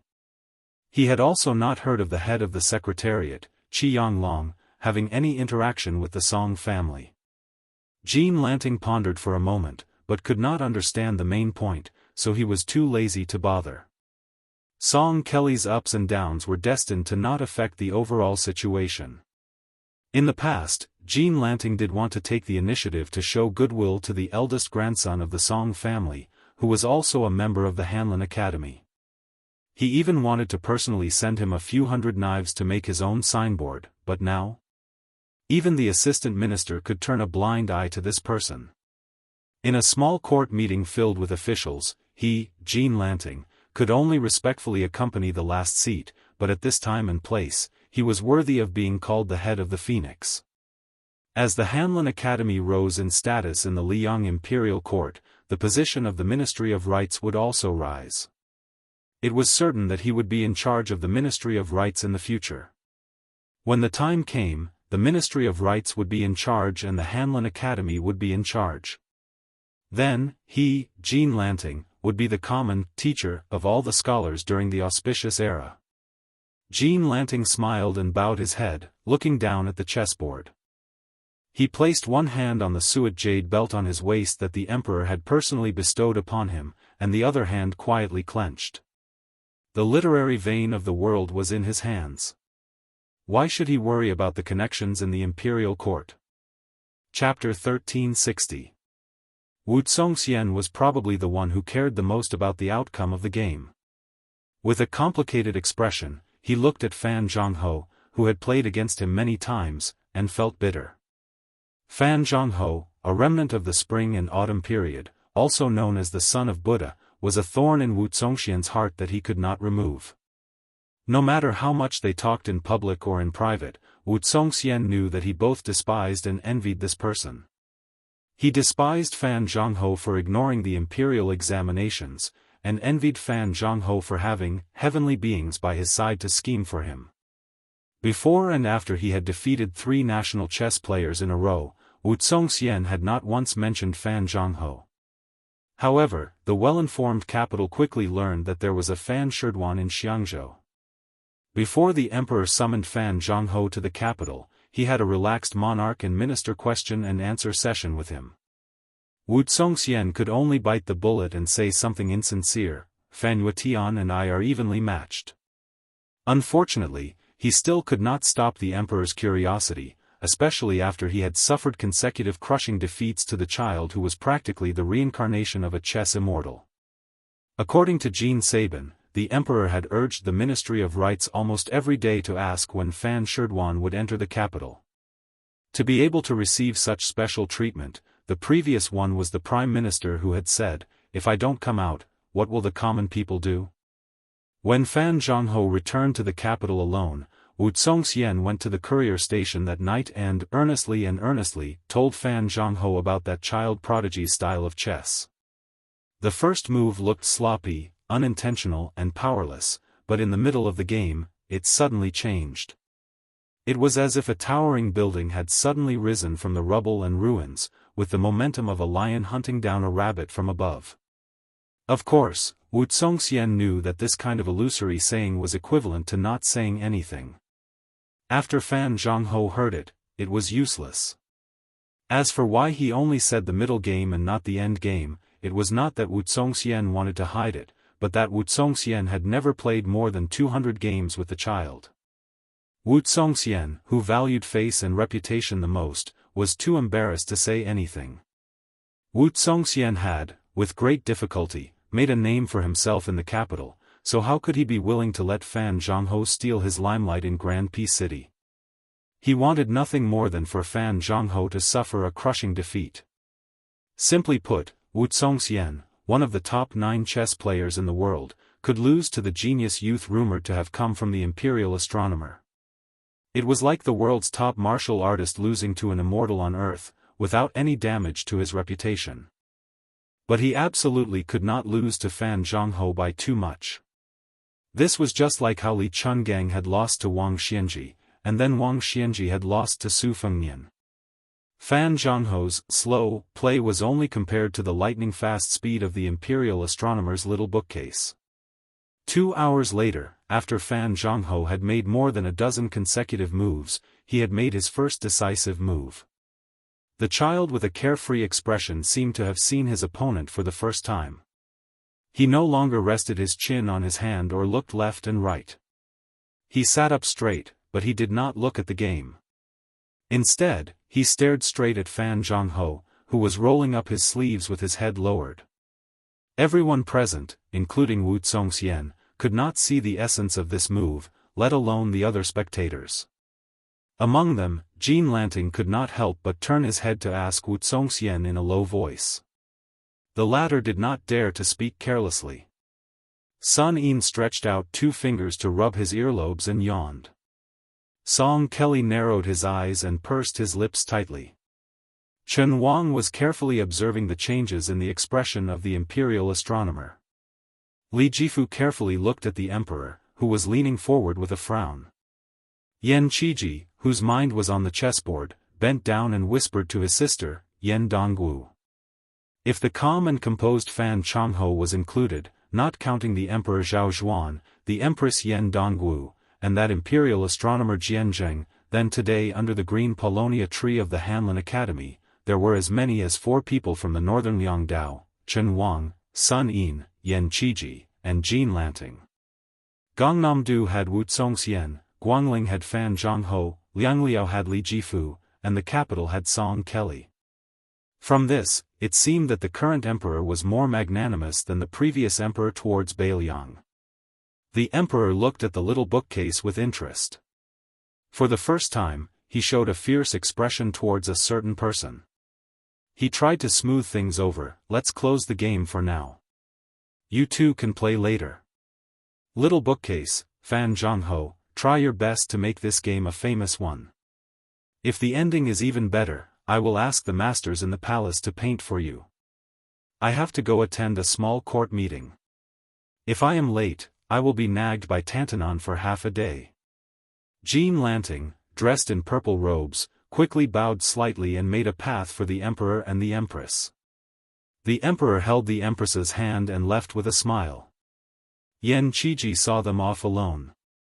As the assistant minister of the Ministry of Rights, Jean Lanting also had to attend the small court meeting. However, the emperor did not say anything, so he could not stick to the emperor's side. After all, he could be suspected of using the emperor's power to intimidate others. After the 3 families left, he purposely pulled Wuxia Xianxia out of the Hanlin Academy. The latter had been observing politics at the Ministry of Rights. Compared to the quiet Li Jifu, who had a higher ranking in the court examination, Jean Lanting favored Wuxia Xianxia, who was also a pillar of the poetry club. He also had a higher opinion of Gao Tingshu, who had already made a name for himself in the Ministry of War. Yan Dongwu asked softly, "Why do you think so highly of Fan Jianghu?" The emperor turned his head and winked at the empress. He said softly, "Winning in chess is just a small matter. What benefit does it bring to the country? However, King of Jing'an, Zhao Sun, has a blind chess player, Lu Su. As the emperor of a country, how can I not have a Fan Jianghu by my side? Yan Dongwu could not help but laugh. You can be angry over this? Your Majesty, are you still a child? The emperor said with a face full of resentment, am I old in your heart? Yan Dongwu suddenly remembered that his younger brother, Yan Qiji, was still following behind him. He coughed lightly. The emperor laughed out loud and did not take it to heart. He purposely slowed down his pace, allowing his brother-in-law, who had been snubbed in Ji Bei, to catch up with him. Then, he comforted him softly, I won't advise you to do anything regarding Ji Bei, I just want you to not be anxious. I heard your sister say that she does not want to stay in the Ministry of War anymore. Where do you want to go? The Ministry of Rights or the Ministry of Appointments? Yan Dongwu was about to speak when the emperor tightened his grip on her hand. She could only swallow her words. Yan Qiji was obviously afraid of his sister who was becoming more and more imposing. He hesitated for a moment before saying softly, Your Majesty, I want to come to the Hanlin Academy. There are many books here. Chapter 1361. The emperor glared at him and said, When there are no outsiders, call me brother-in-law. However, it's not a problem for you to come to Hanlin Academy, but you have to start as a servant first. Otherwise, I don't mind letting you be a big servant. Your temper is too gentle and you don't want to fight for anything. You will definitely be ostracized by many elders. Those old scholars are not the same as the officials of the 6 ministries. They don't care if you are the emperor's uncle. Yan Qiji nodded. The emperor turned to Yan Dongwu and smiled gently, You two should talk more. As an outsider, I won't be an eyesore. When the emperor walked away with Song Tonglu, the #1 eunuch of the dynasty, Yan Dongwu asked in a low voice, Why didn't you return the thing I gave you to that person? Yan Qiji's face was slightly pale. He said guiltily, I didn't see Brother Feng. She said sternly, Shut up. Yan Qiji's body trembled and he asked carefully, Or should I secretly destroy it? Yan Dongwu almost instantly became angry. Then, she tried to suppress her anger. Her face was uncertain. Finally, she gritted her teeth and said, Hide it well. Yan Qiji was dejected. After Yan Dongwu calmed down, her tone softened and she praised, You didn't say you were going to the Ministry of Rights and the Ministry of Personnel. Very good. Yan Dongwu stood face to face with her brother. She helped him fix his collar and said softly, You have to remember one thing. Wen Zhengwen is loyal and respectful. These 3 beautiful titles must come from Hanlin Academy. Yan Qiji said timidly, Sister, I didn't think so much. Really? Yan Dongwu bent 2 fingers and knocked on her brother's forehead. She smiled, You, a fool has a fool's fortune. Yan Qiji wanted to say something but stopped. Yan Dongwu obviously guessed what he was thinking. She shook her head and said, Don't worry about the things in the palace. Let's go back. I have a feeling that the young people in that courtyard will. Speaking of this, the empress stopped talking. She looked up at the sun. It was dazzling, so it was a bit dazzling. Yan Qiji returned to the courtyard. Under the tree, the child was asking with a cold face, Who did you learn chess from? Fan Zhongho smiled and said, Since I was 4 years old, I learned chess from the ancients. The child pointed at the last move on the chessboard. The ancients couldn't make this move. Fan Zhongho calmly said, Our generation is inferior to the ancients, how can we face the future generations? It's true that you learn chess from the ancients, but when it's your turn to play chess, you can't sit and wait for eternity. The child snorted and glanced at the chessboard. If it weren't for the accident in the Imperial Astronomer and my absent-mindedness, I wouldn't have given you any chance to win the game today. Come to the star-picking pavilion of the Imperial Astronomer tomorrow. Fan Zhongho declined to comment. The child, who acted like an old man, ran away in big strides. Only at this moment did he have the childishness of his age. Ever since he was a child, he had been running around the little bookcase of the imperial astronomer. It was not easy for him to find the empress whom he was closest to. Contrary to the imposing manner of this child when he played chess with others, when he saw Yan Dongwu, he had a childish smile on his face, like a child who had met his sister who loved him dearly. Yan Dongwu rubbed the little bookcase's head and said sympathetically, "It's been hard on you. The imperial astronomer has suffered such a huge accident, and His Majesty still wants you to play chess with others. I'll help you scold him later." In the accident in the tight blockade not long ago, there were more than 800 guards who had died in the battle. Most of them were elite imperial soldiers who were highly skilled in martial arts, and there were also dozens of masters who had koi fish pouches. Especially the latter, when they were escorting something to Guangling Road, more than 100 of the top Jianghu people who had been recruited by the Ministry of Justice of the imperial court had all died mysteriously. Zhao Go had already been seriously injured, and this loss was no different from adding fuel to the fire. But compared to the real loss, the death of the Qi cultivators and the imperial astronomer was nothing at all. Among these so-called immortals, there was no lack of experts with the mysterious finger divine ability, and they were indispensable to the imperial court of Liang. Their existence in itself was a kind of magnificent deterrence that could symbolize the majesty of the heavenly Tao. The emperor was the person who was destined by heaven, so he was under heaven's command. In the end, the Qi cultivators of the Liang North faction who supported the dragon were all killed in that bloody battle. Why did the current emperor, who had always regarded chess as an idle hobby, move the Hanlin Academy in a hurry? Why did he personally create momentum for Fan Sherdwan and Fan Changho? Or was it because he wanted to divert the attention of the officials and try his best to suppress the turbulent ripples that affected the entire capital? Yan Dongwu even saw with her own eyes that the cultured and elegant fourth prince locked himself in the imperial study for an entire night. When he came out, even the head eunuch Song Tonglu did not dare to approach him. It was she who had to personally go forward and bandage his bloody left hand. The little bookcase shook his head and said, "Grandpa Jianzheng said that everyone has to die. I'm not sad. If I didn't have to play 3 rounds of chess with someone for Grandpa Jianzheng, it wouldn't matter even if I died there." Then the child silently said in his heart, "Although the old man is dead, his disciple might have already appeared." He would not tell anyone about this matter, not even his sister Empress. Yan Dongwu laughed angrily and said, "Don't say such unlucky things. How old are you? Live well." The little bookcase laughed and said, "I want to eat osmanthus cake." Yan Dongwu held his little hand and walked in the palace. "That will have to wait until autumn.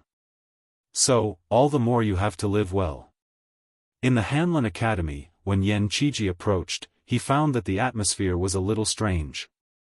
Chen Wang, who had the highest rank, and Li Jifu stood at the side and chatted. The arrogant scholar Sun Yin, who had once fought with the scholars in the Imperial College, was lying on the stone table. Fan Changho was reviewing the game in detail. Yan Qiji had already stopped in his tracks. Suddenly, he saw Song Kelly, who was alone, smiling at him. Yan Qiji smiled knowingly and walked forward. In the spring of the 2nd year of Xiangfu, there were 6 people in this small courtyard on this day.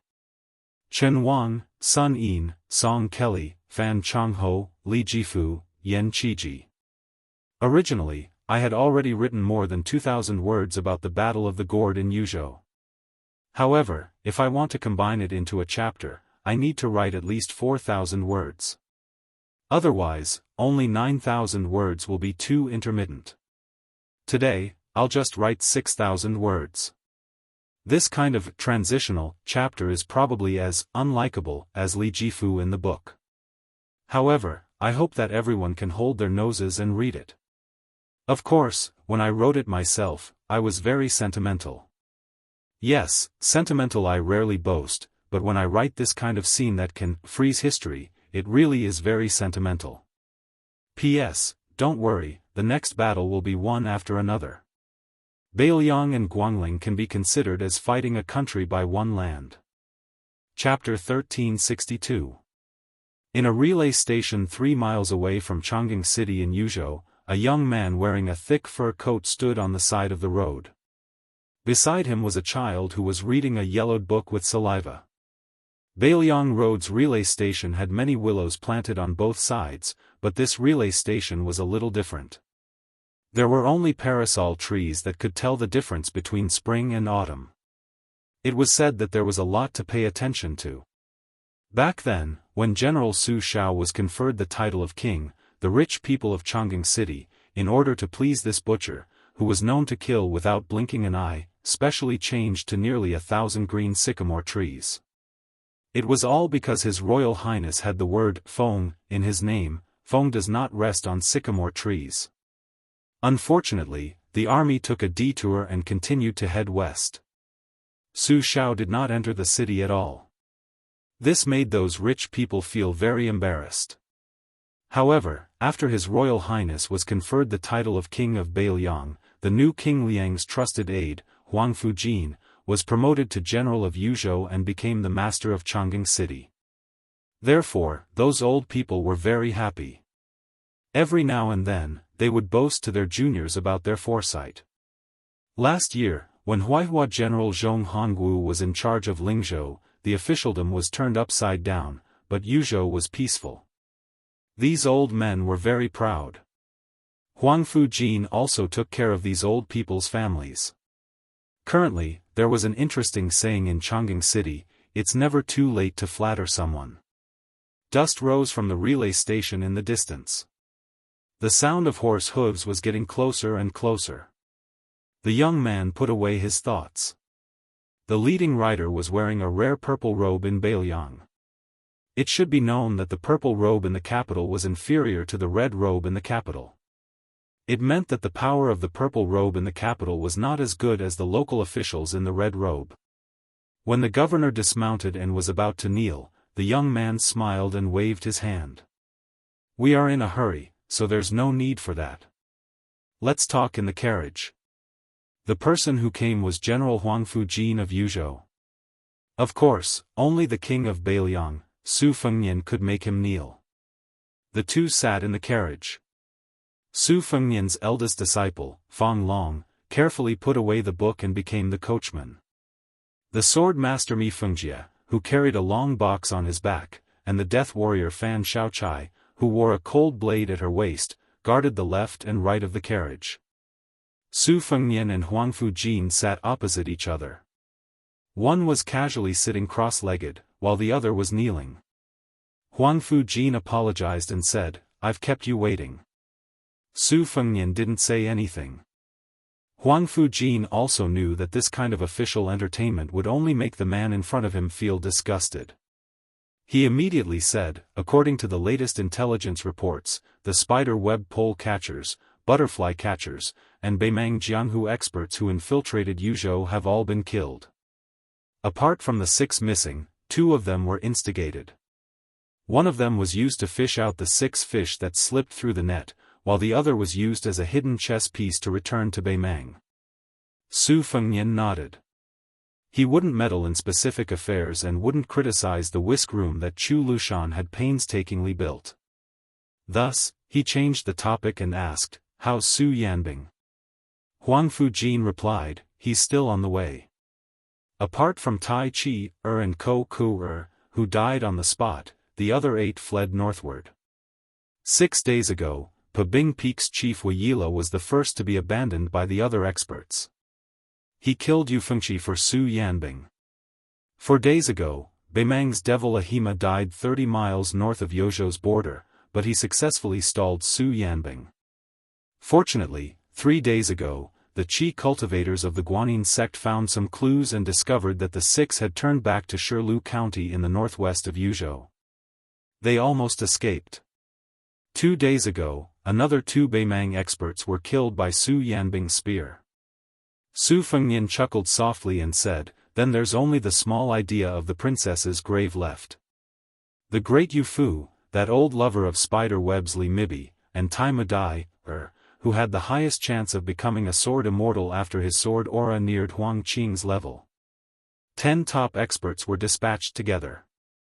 Moreover, they had used all their schemes, but in the end, they ended up in such a miserable state.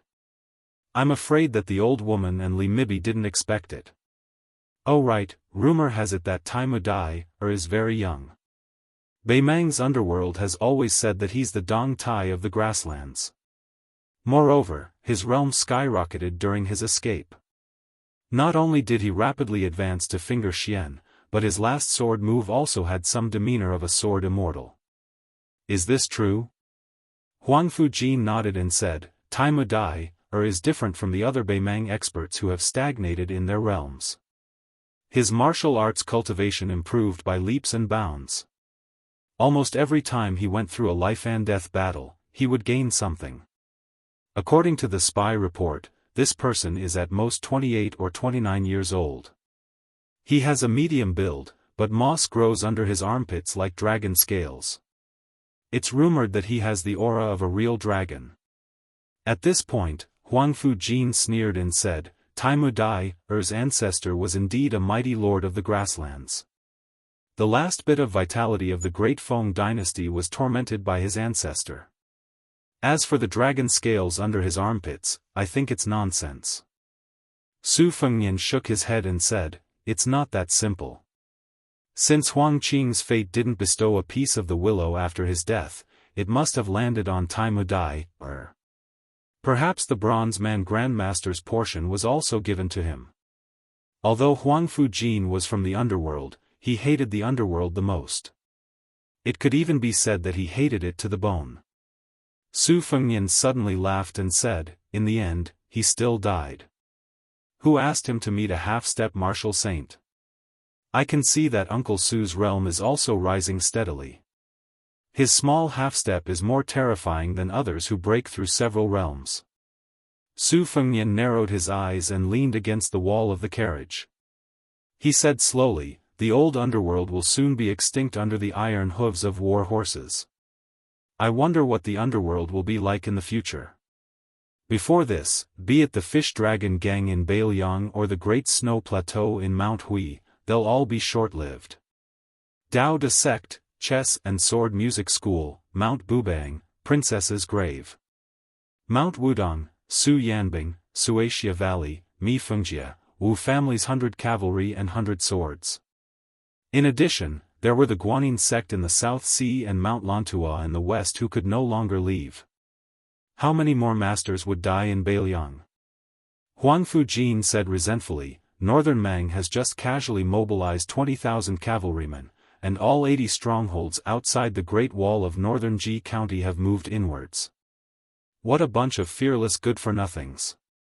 If they are so capable, why don't they just give up Hengshui and Silver Harrier cities as well? Su Fengnian said calmly, the general of Silver Harrier City, Lu Yenlang, is a famous fence-sitter. When the wind blows in the capital, he can move faster than the officials in the capital. With Yuan Tingshan in North Ji County, it's certain that they'll deliberately let Bailiang win. Let's not have any hope. With a gloomy face, Huang Fujin said, if Lu Yenlang really gives up Silver Harrier, then Horizontal Water City will be left alone outside the border. Besides, the general who controls Horizontal Water City, Wei Jingtang, is one of the few favorite students of Grand Secretary Zhang Julu who rose up in the military. For many years, this man has always had a strong hostility toward Bailiang. Now that Zhang Julu is dead, Wei Jingtang can barely protect himself, let alone go against the Ministry of War. Perhaps, he will withdraw even more decisively than Lu Yenlang. With that, North Ji County's gate is wide open. Once Bei Mang continues to send in more soldiers, and with Gu Jiantong's Western Frontier Army remaining still, there's a possibility that North Ji County will be attacked from both front and rear. Yu Wandao's Yuzhou cavalry will be in a bad situation. Previously, when they roamed outside the Great Wall of North Ji County and cut off Bei Mang's army supply, they will become empty talk. Su Fengnian sneered and said, don't worry. If Lu Yenlang and Wei Jingtang don't want to guard the gate, we'll let Yu Wandao's 10,000 Yuzhou cavalry help them. High up in the sky, a handsome bird suddenly broke through the clouds and dived down. Udilong, who was acting as the coachman, raised his arm with a bright smile on his face.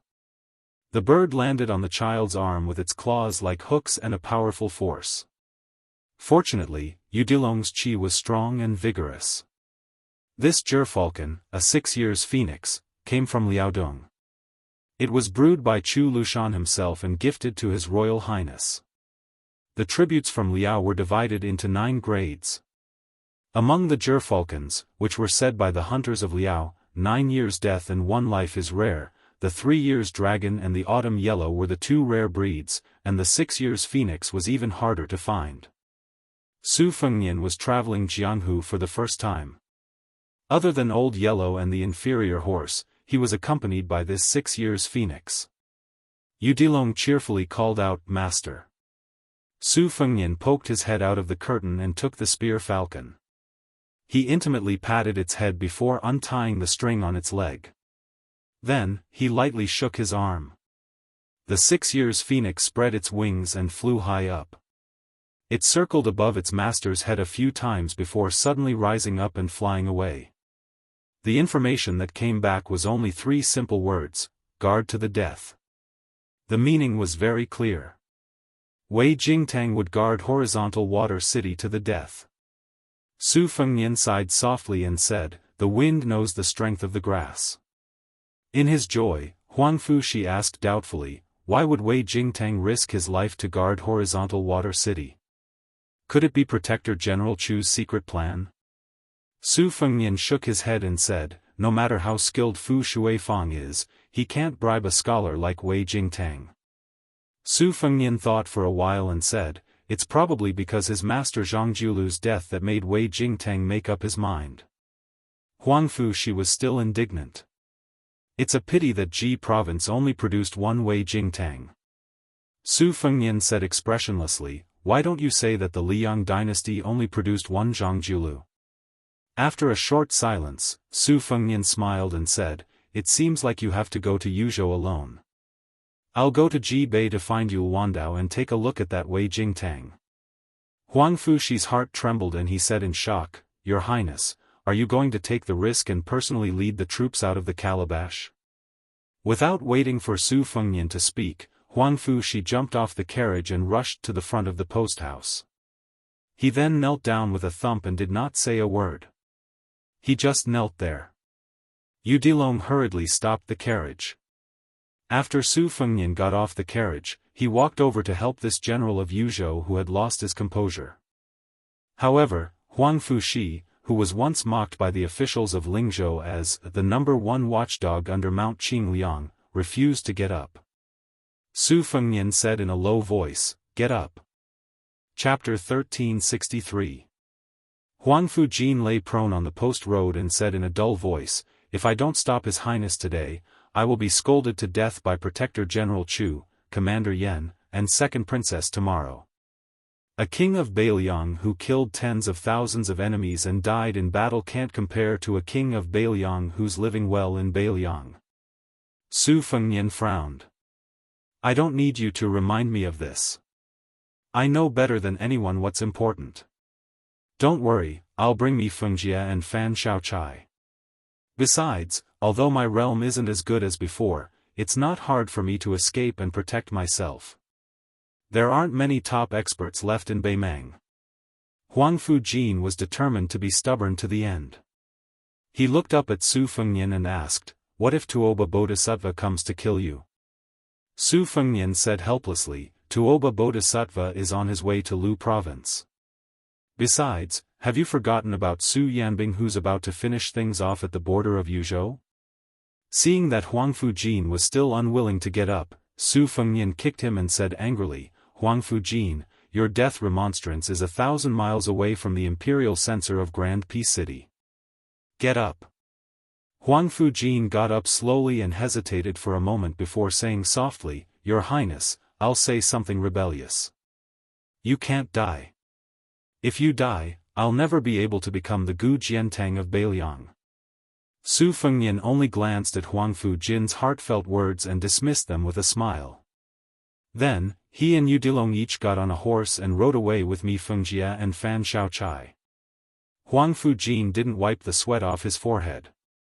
Both sides knew that what Huang Fujin really wanted to say wasn't the Gu Jiantang of Beiliang, but the Su Shao of Liang dynasty. One day, he would be crowned king. Huang Fujin didn't mind that Su Fengnian knew about his ambitions. The 4 riders galloped eastward on the post road. Lu Long, whose horsemanship was already very exquisite, turned his head to look at the cavalry and asked, "Master, what did this Yuzhou general say? What oil and what lantern?" Su Fengnian laughed and said, "You want to say that he's not easy to deal with? Who did you learn from? Junior sister Wang Sheng or junior brother Lu Yunzhang?" The child chuckled. Su Fengnian teased, "Missing Wang Sheng? Then why didn't you go to Beimang with her?" The child quickly put on a straight face and said seriously, "She went to Beimang with that white fox face to train her martial arts. How can I be a burden to her? She said that when we return to Mtiqing she will definitely beat me and Lu Yunzhang alone." Su Fengnian said meaningfully, "You've already lost half the battle." Yu Dilong was stunned. "Junior sister, are you really able to master the most powerful sword art in Beimang?" Then, he couldn't help but laugh to himself. Su Fengnian shook his head. The taciturn Mi Fengjie said worriedly, "In the end, Ji province is not Beiliang. There are many hidden spies. Your Highness should be careful." Su Fengnian nodded. Mi Fengjie secretly glanced at the female sacrificial warrior, Fan Shaochai. This mysterious grandmaster didn't understand why Su Fengnian wanted to bring her along. Mi Fengjie was determined to keep a close eye on her, just in case. Fan Shaochai looked ahead with an indifferent expression. Ji province was once part of northern Han. In fact, it wasn't just the Han family of Ji province. Northern Han's rule had lasted for more than 160 years. Too many aristocratic families had once been Northern Han's subjects. As for her Fan family, it had been loyal for generations. Su Fengnian suddenly said, "This time, you might not have the opportunity to visit the graves of the Fan family's ancestors. If you decide to stay in Ji province, I can agree to it right now. You don't need to be in a hurry to answer. We can talk about it when we get there." Fan Shaochai suddenly bit her lip, causing blood to seep out. Her eyes were crazed. She laughed, "I don't have the face to visit the graves of my ancestors. Since I can't kill you, and don't even dare to attack you, I can watch you die on the battlefield with my own eyes." The famed sword in Mi Fengjie's case shook violently. He angrily shouted, "Fan Shaochai! Are you seeking death?" Fan Shaochai's shoulders trembled slightly. Her laughter grew louder and louder. Sitting high on her horse, her face was full of disdain. "TSK, TSK. A mysterious finger expert. I am truly afraid of death." Su Fengnian calmly said, "Enough." Mi Fengjie took a deep breath. Fan Shaochai immediately retracted her crazed aura. Their mounts paused for no reason. The neglected child, Yu Dilong, looked at the old man who reached out to support the sword case, and then looked at the young woman whose fingers were a little green from holding the reins. This eldest disciple of Su Fengnian secretly curled his lips. Su Fengnian closed his eyes. He knew that many people had already begun to die in Yuzhou. The Hanlin predecessors of the Liang dynasty were not stingy with their writing when they wrote the history of Northern Han. Unlike the deliberate belittling of Vietnam and Tang, they were especially appreciative of Northern Han, especially Ji province. They called it, "Ji province is full of heroes." They were all brave warriors who died with a clear conscience. However, in the confrontation with the butcher Su Shao, the Fan family, the mainstay of the Northern Han army, had one soldier after another bravely sacrificed themselves.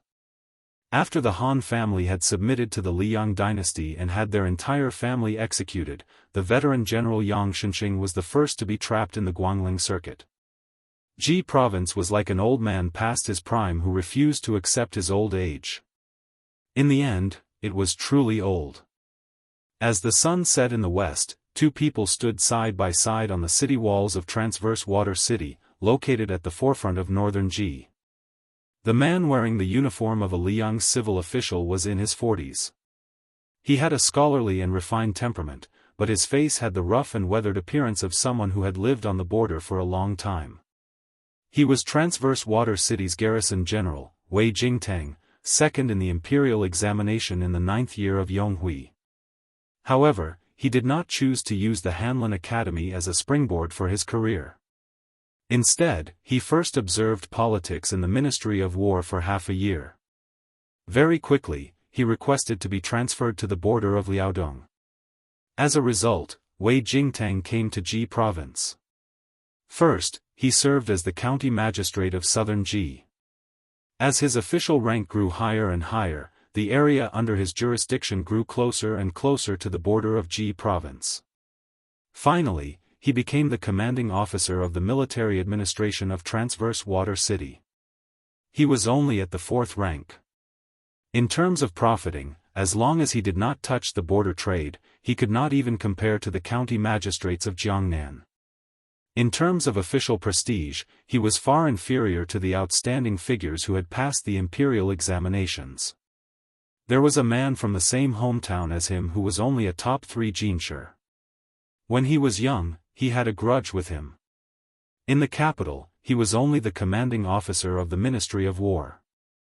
Over the years, he had been making things difficult for him. Previously, when the Ministry of War was observing politics at the border, there was a man from the same year who brought a letter to Wei Jingtang. In the letter, he asked Wei Jingtang how the sandstorm in the northwest tastes. He even threatened to make Wei Jingtang drink in this godforsaken place for the rest of his life. Wei Jingtang smiled at this. That fellow student who had clung on to the capital's third Prince Jean would probably never be able to understand how the barren desert frontier fortress in his eyes was, and how it could make a scholar give up his brush and join the army without regret. The young general standing beside Wei Jingtang was the young commanding officer of the Yuzhou cavalry, Yul Wandao. Previously, when the Beimang cavalry demonstrated their power outside the pass, Lu Yanlang gave up on Silver Sparrow City, leaving behind only a few old and weak soldiers and a dozen or so officials who didn't know how to show respect to their superiors. Yul Wandao's cavalry wasn't in a hurry to enter the city. Instead, they set up camp outside Silver Sparrow City. When they realized that there wasn't any movement in Transverse Water City, they entered the city alone 2 days ago to find Wei Jingtang. After that, Yul Wandao's subordinates took over the granary of Silver Sparrow City. Wei Jingtang had the right to control it, but he just turned a blind eye to it. Some of his subordinates were angry, but Wei Jingtang only said one sentence: Transverse Water City can't touch Silver Sparrow's grain. If we take even 1 grain, someone will lose his position. However, instead of being treated as an invasion by the Beimang barbarians, what's wrong with handing it over to someone who is willing to draw a blade against the Beimang? The extraordinarily handsome Yul Wandao didn't just have the peerless blade passed down from his ancestors, Great Wan, on his waist, he also had a brand new cold blade that was equally eye-piercing. He asked softly, "Lord Wei, I still don't understand. However, I still want to thank you on behalf of the Beiliang." Wei Jingtang was silent. His expression was resolute as he gazed at the endless desert of yellow sand. Not moving south was a crime. Allowing the Silver Sparrow's grain to be taken by the Yuzhou cavalry was an even greater crime. If that official from the Ministry of War returned to the capital and wrote a report, saying a few words of incompetence in governance, it would be another crime. Being punished for several crimes was already enough for Wei Jingtang to lose his head. Those old brothers of his who had exchanged their lives with him in Transverse Autumn City didn't understand either. Some of them almost wanted to tie him up and take him to Jinan, saying that Transverse Water City could be defended to the death by them. They didn't need Wei Jingtang alone. However, Wei Jingtang still stood here in the end. Yul Wandao laughed, "Although there are some people from Jizhou who risked their lives to support the grain supply for my 10,000 cavalry, without the Silver Sparrow's granary, we would still be stretched thin today. That Yuan Tingshan can't wait to give me a taste of his own medicine." Wei Jingtang said impartially, although his character is like a clown and is loathsome, I have to admit that this man's management and command of troops is not bad. Yu Wandao looked at the wisps of smoke rising from several tens of miles away, then smiled and said, Lord Wei, just take it that I'm just trying to spite you. Today, I'm going to teach you one thing. Although the cavalry of Tranquil Province is not as strong as the cavalry of Liang Province, they are much stronger than your northern Ji cavalry. Wei Jingtang smiled faintly and said helplessly, I'll wait and see. Yu Wandao turned around and was about to leave when he suddenly turned back. He took down the cold blade from his waist and placed it on the city wall. With a solemn expression, he said, Lord Wei, whether you accept it or not, I'll give you this cold blade. I, Bai Liang, respect all those who dare to fight to the death. Wei Jingtang didn't pick up the cold blade. He smiled and asked, even if I'm the Grand Secretary's disciple? Even if I've been scolding General Su Shao as a traitor to the country? Yu Wandao laughed and cupped his fists. He left the cold blade behind and left in a carefree manner. Wei Jingtang watched as the eldest grandson of the Yu family, who was supposed to have a bright future in Li Yang's officialdom, walked down the city wall. He retracted his gaze and looked at the Bai Liang blade. He said softly, What a Bai Liang. Chapter 1364. Wei Jingtang raised his head to look at the sky, his eyes brimming with tears.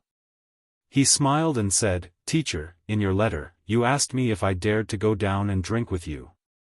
Student Wei Jingtang is more than happy to do so. Outside the mouth of the gourd in Yuzhou, in a massive commander's tent that was heavily guarded by soldiers, the coals produced by the finest carp kiln burned fiercely, blocking out the spring chill. Of the 30-some people in the tent, half of them were dressed in the armor of Beimang's high-ranking military officers, while the other half were dressed in the uniform of the Southern Dynasty's Ministry of War. The latter were all between 20 and 30 years old. At this moment, the vanguard of the army had already begun to break through the mouth of the gourd. The vanguard had over 90,000 people, with the main general, Yang Yuanzhan, commanding the various troops. The main force was the 30,000 personal soldiers of this great general of Beimang, while the various garrisons of Dragon Waste Province had 40,000 soldiers. However, the true elites were the 20,000 Ruren cavalry under the command of the Southern Dynasty's assistant minister of the Ministry of War. The Ruren Mountains had always been an important source of troops for the elite cavalry of the northern plains. It produced fine horses, but it also produced strong soldiers. Most importantly, compared to other places, the Ruren cavalry were more obedient, willing to give up their lives and daring to fight to the death. Beimang and Liang had fought so many great battles during Yonghui's reign. The valiance displayed by the Ruren cavalry had even caused many famous generals of the Central Plains to raise their eyebrows. Back then, even the old Grand Secretary of Liang had to admit that, the barbarians here had the style of the Great Qin. Other than the vanguard led by Yang Yuanzhan, who had already driven south, the remaining 200,000 soldiers were still biding their time outside the mouth of the gourd. Compared to the invasions of the nomads in history, this expedition south to Beimang was clearly more methodical. Yang Yuanzhan was the nominal commander-in-chief of Beimang's eastern front. However, after Yang Yuanzhan led the troops out, there was no chaos in the seemingly leaderless commander's tent. Countless orders for the deployment of troops were accurately issued from here to the various armies.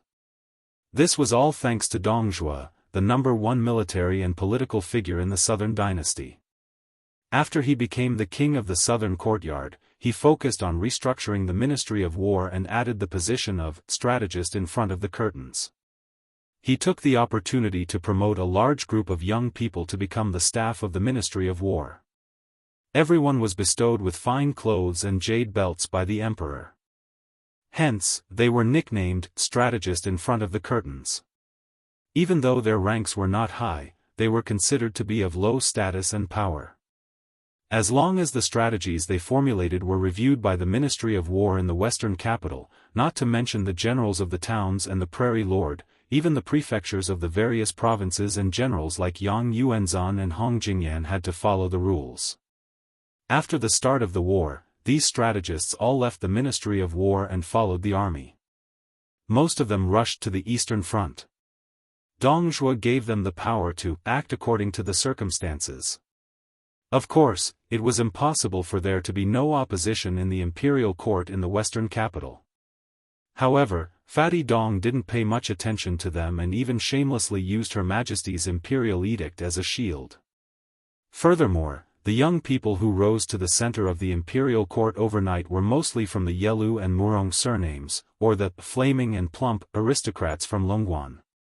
They were the young talents from the north, 7, south, and 3 surnames A in Beimang. It could be said that Dong Zhuo's exceptional promotion had captured almost all the top aristocrats in Beimang in one fell swoop. As a result, the saliva in the western capital didn't even need to be refuted by the king of the south courtyard, who knew how to conduct himself.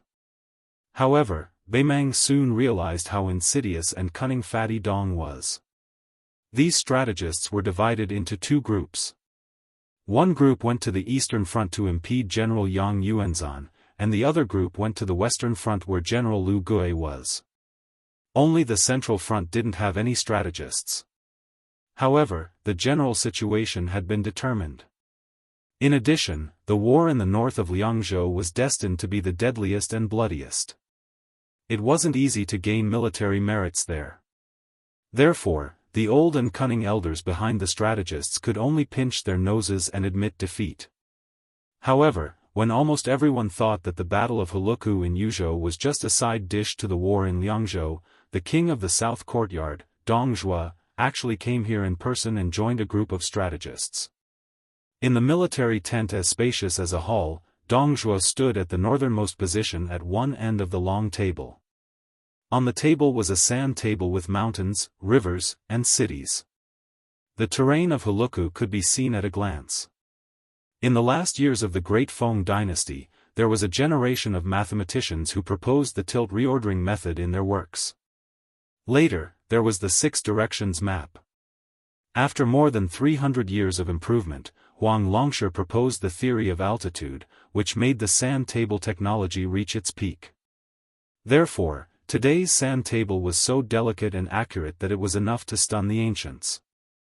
On this sand table, the system of Heluku Wu Castle created by Hong Xinjia was most directly reflected. The 3 cities, 6 passes, and 200 strongholds were all marked on the sand table. As the number of beacon towers was too small, only those important beacon towers that occupied dangerous places were marked with small flags less than an inch long. The king of the south courtyard, who was travel-worn, had just arrived here with hundreds of Dong family's cavalrymen. After drinking a mouthful of coarse milk tea with a strong smell of mutton to drive away the cold, he asked a young strategist from a major clan in Gusai province to tell him the progress of the Battle of Heluku Wu Castle. The latter, who was holding a slender long pole made of jasper, drew a big circle on the sand table and said loudly, "Bail Yang put Hong Xinjia in an important position. By the beginning of this spring, he has built 214 strongholds in Heluku in Yuzhou province." The Battle of Mount Daxing in Liang province started in the first year of Yonghui province. Upon hearing this, a prairie lord, who was planning to come to Yuzhou province to snatch food, people, and military exploits, could not help but roll his eyes and say, "Don't talk about those boring things. Just tell us where our sons have fought their way to Heluku Wu Castle and how many heads they have chopped off. It's easy for you to say it, kid, but King Dong and we can also hear it clearly. Every time I hear you people who have read books talking about it, I feel like I'm going to doze off." Dong Zhuo did not even look at that big talker, but stared at the sand table and said slowly, "Go on." The prairie lord immediately shrunk his neck and dared not to act rashly.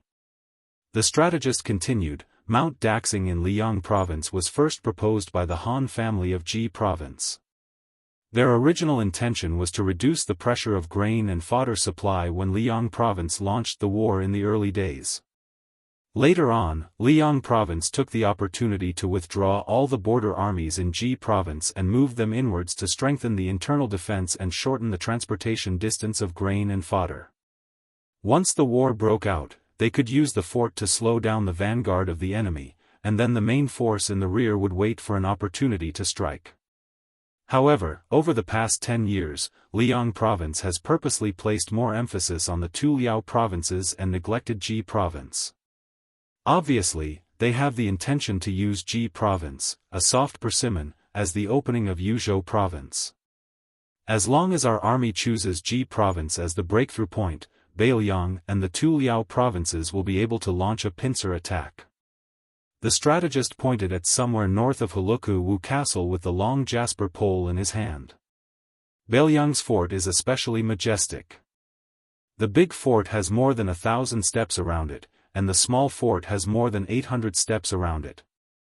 The big fort has 600 steps around it, and the small fort has 300 steps around it. Moreover, the fort has never had a fixed shape. It is closely connected to the geography of Huluku Wu Castle, tightly controlling the river valley. Most of the walls are made of rammed earth, and some of them are covered with bricks. Many forts have several layers inside and outside, with different heights. If we are careless, even if we successfully break through the fort's gate, we will still have to fight a tough battle. This is enough to show Hong Xinjia's sinister intentions. For example, the group of forts here at Huluku Wu Castle, with the Jujube Horse Fort as the core, and the Green Wind Fort Be Rising Fort and the other 18 forts surrounding and protecting them. In total, there are 3,400 garrison soldiers. The first fierce battle between the two sides will definitely take place here. The jade pole in his hand shifted slightly to the south. If Beiliang's Huluku Wu Castle was only blocked by these forts, it would not be worth mentioning. However, after Chen Zhibao became the governor of Beiliang, 3 towering and sturdy cities were built at Huluku Wu Castle. Although they are far inferior to the number 1 town in the northwest, Huda City, they are definitely not to be underestimated. This Crouching Bao city, built against the mountain, is one of them. In fact, all the forts in the northern line of defense at Huluku Wu Castle are attached to Crouching Bao city. Unlike the forts that only defend to the death, the 3 cities of Huluku Wu Castle each have a different number of elite cavalry troops from Yuzhou. A major third-rank general from Ju province laughed and said, that Yuzhou also has a capable cavalry troop. I thought that Yan Wenluan's subordinates were only a group of soldiers crawling like turtles. The story of turtles crawling like turtles had been circulating in Beimang for a long time. In the past 20 years, most of the battles in Liangmang took place on the northern line of defense in Liangzhou. Yuzhou had always been sparse. Beiliang infantry commander Yan Wenluan, this old tiger, had no power to speak of in the eyes of Beimang. The younger Beimang generals were somewhat convinced by Beiliang governor Chu Lushan or the new cavalry commander Yuan Zhuozong. After all, Yuan Zhuozong's military achievements in the several large-scale battles in the hinterland of Beimang many years ago were obvious to all. That Lu Qiu'er even chased the current king of South Courtyard for almost 1,000 li. Moreover, Beimang's cavalry was like the wind. How could they pay attention to slow infantry? Therefore, Yan Wenluan had the nickname of Turtle General in Beimang. Dong Zhuo finally spoke with a solemn expression. All of you are clearly aware that my Dong clan army consists mostly of infantrymen.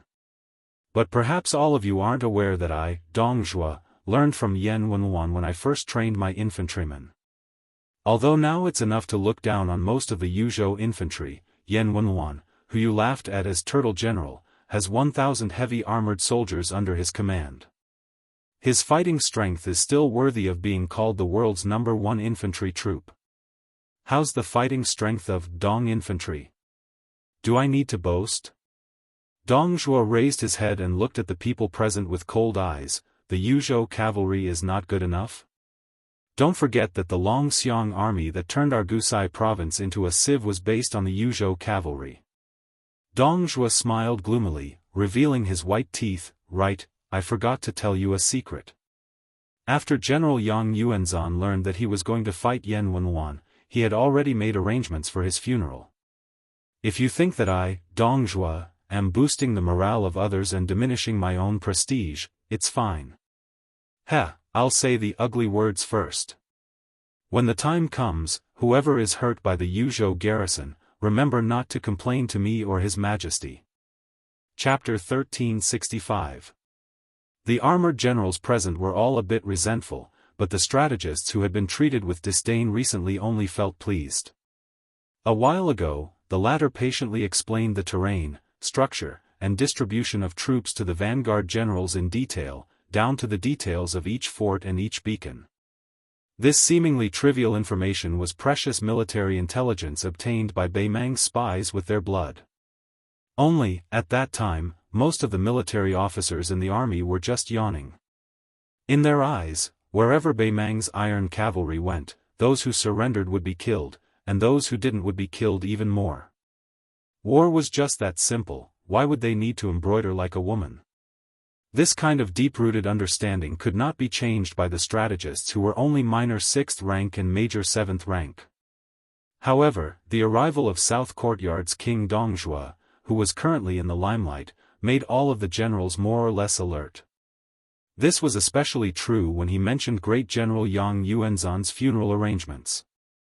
It made several of Yang Yuanzhan's trusted generals break out in cold sweat. Under the hint of Dongzhuo's gaze, the strategists who felt refreshed began to speak tirelessly. Using continuous forts to block our army's attack was just the naive view of the civil officials in Li Yang's imperial court more than 10 years ago. In fact, back then, the embryonic form of North Ji Castle had already clearly told both sides that without a majestic city as the core of the defense, Li Yang's idea of making Mang cavalry unable to penetrate deep into the enemy was too naive.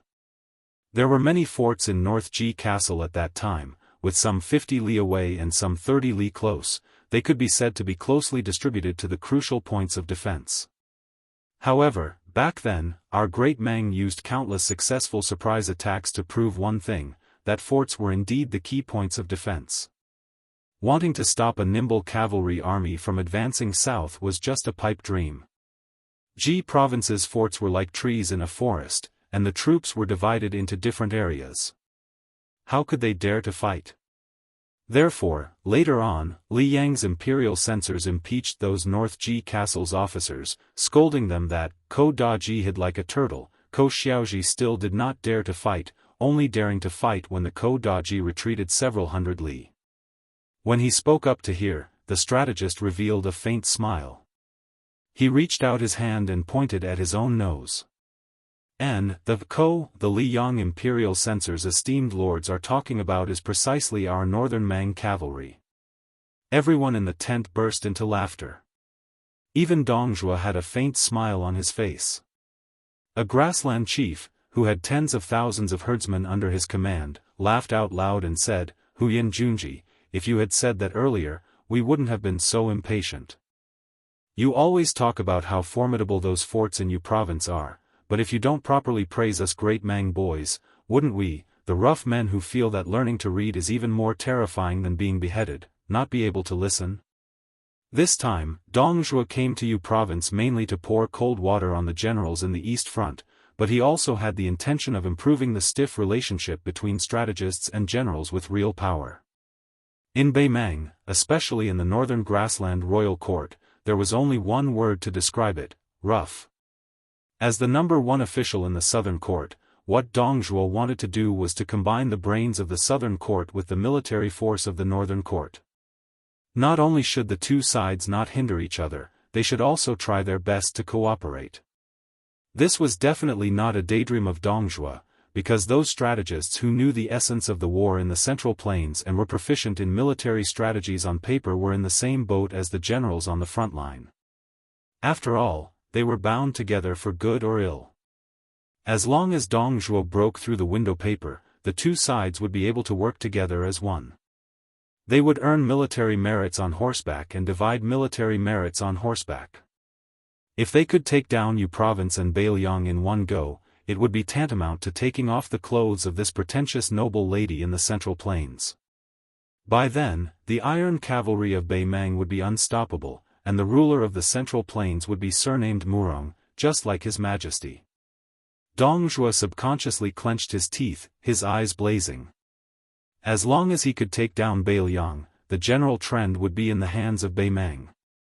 In the future, it would be impossible to rely on the famous generals of Liang to stop the iron cavalry from going south. The only real enemy of Beimang was the tall cities that were in the way. Thinking of this, Dongzhuo walked to a side table in the tent. On the table, there was a wooden model of the 3 cities inside the gourd mouth. It was made by skilled craftsmen. The Taiping order had ordered the craftsmen in the western capital to make it carefully. There were about 40 of them, including all the important cities in Beiliang. They were specially made for the generals on the front line to know the structure of the cities in Beiliang. There were 8 of them in Yuzhou on the eastern front. 3 of them were placed in the tent for the time being. At that time, the carriage was bumpy, and the wooden model made from Chongqing City was broken into pieces. Many strategists went to the imperial clan official in charge of the delivery to ask for an explanation. That guy, who had the surname Yelu, picked his nose and said whatever he wanted. At that time, there were dozens of strong retainers behind him. They had already taken out their swords and were about to chop those strategists. Then, a few days later, an imperial edict arrived. That imperial clan official was beheaded on the spot, and all his retainers were sentenced to death. The brand new wooden model from Chongqing City was also sent. The eunuch who delivered the edict only said to the official's backer, "This model was personally supervised by the Taiping order." Therefore, the trembling Yelu general immediately gave up the idea of crying injustice for his nephew. The strategists once again described the structure of the wooden model to the generals in the tent. They explained what the battlements were, what the parapets were, what the horse-faced platform was, and what the various crossbow configurations were, interspersed with the battles of the central plains in a certain dynasty. When the strategist whose mouth was dry finally finished speaking, Dongzhuo said in a deep voice, "Everyone, the cities in the central plains are filled with traps, and the layout is exquisite. You must remember one thing. As siege generals, the more we know how to defend a city, the more lives we, the northern Mang men, can have." Dongzhuo raised his arm and pointed in the direction of the gourd. Crouching Bao City is the first city in Yuzhou. In order to uproot it, we will definitely have thousands or even tens of thousands of people die there. It is destined that we will never be able to return to our hometown on the grassland. Of course, I hope that everyone in our army can enter the hinterland of Yuzhou alive. We can even fight all the way to Xiangfan in Liang and the southern border guarded by the king of Yan. We can see what the sea looks like. But this is not realistic. People will die in war. Otherwise, General Yang Yuanzhan would not fight this battle with the determination to die. Dongzhuo's face suddenly turned ferocious. He said sternly, "I, Dongzhuo, came here today just to say a few words from my heart. Even if my Beimang men have to die, they will die in a place further south." Chapter 1366. If I have to die, I don't want to die in Beiliang, where the land is barren and the territory is narrow. I want to die in the rich central plains, under Grand Peace City, on the shores of the South Sea. Beimang's 90,000 vanguard troops poured into the mouth of the gourd like a flood bursting through a dam. Those forts were like unremarkable pebbles on a shoal, instantly submerged. The northernmost beehive fort at the mouth of the gourd, together with the 6 beacons and 197 Yuzhou officers, all died in battle, without a single arrow remaining. Clear Phoenix Fort was broken through. 362 men, all unsheathed cold blades, died in battle. White Horse Fort was broken through. 213 men, without a single place within the fort, all died in battle. At the heart of the northern group of forts at the mouth of the gourd was Jujube Horse Village. Corpses were strewn everywhere. Apart from the Beimang cavalry, who had been seriously injured and flustered, who added a blade to the back of the corpses, not a single person died while fleeing. Their wounds were all in front of their bodies. Apart from the last Chicken Crow village in the south, all of the 18 forts around Jujube Horse Village were broken through by the Beimang army. Not a single person surrendered. Chicken Crow Village was different from the other forts, which were mostly built in river valleys. It was located on a precipitous cliff of a short mountain. Countless Beimang cavalry quickly passed by the two sides of the mountain, whistling through the air like the wind. Most likely in pursuit of speed, they wanted to push out of crouching Bao City as quickly as possible. They didn't pay any attention to this isolated and unimportant little village. Within the village, there wasn't even a commander-in-chief, but a mere deputy commander-in-chief. When all of the soldiers were gathered together, there were more than 230 of them. Everyone could clearly hear the loud trampling of Beimang horses at the foot of the mountain, as well as the strange cries of those northern barbarians as they galloped forward. Chicken Crow Village's deputy commander-in-chief, Tang Yanchao, was a tall, middle-aged man. He was a classic veteran ruffian from the border. Alcohol was prohibited in the army, and there were several times where he had messed up matters because of alcohol. This man, who could have become a commander-in-chief long ago, was wasting his time in Chicken Crow Village. Every time he drank, Tang Yanchao would brag to his mostly young subordinates about how he had once been the personal guard of the previous cavalry deputy commander, Wei Taizhan, and how he had followed the commander-in-chief in his early years and slaughtered his way through Beimang territory.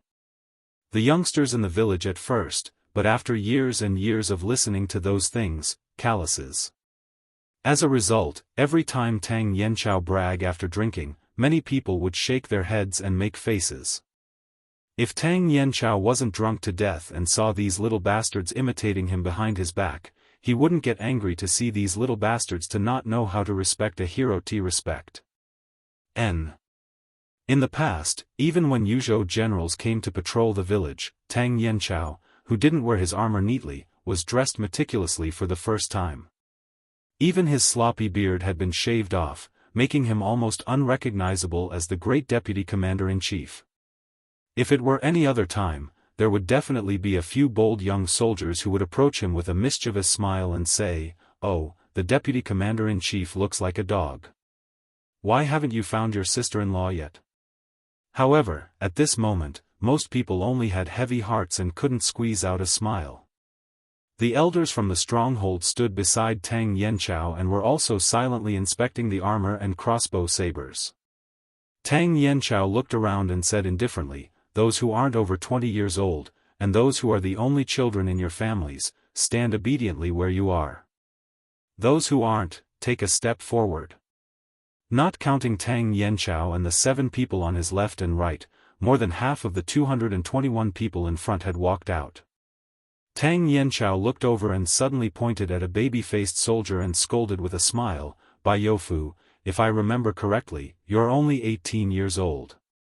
You don't even look like you're 15. Scram back."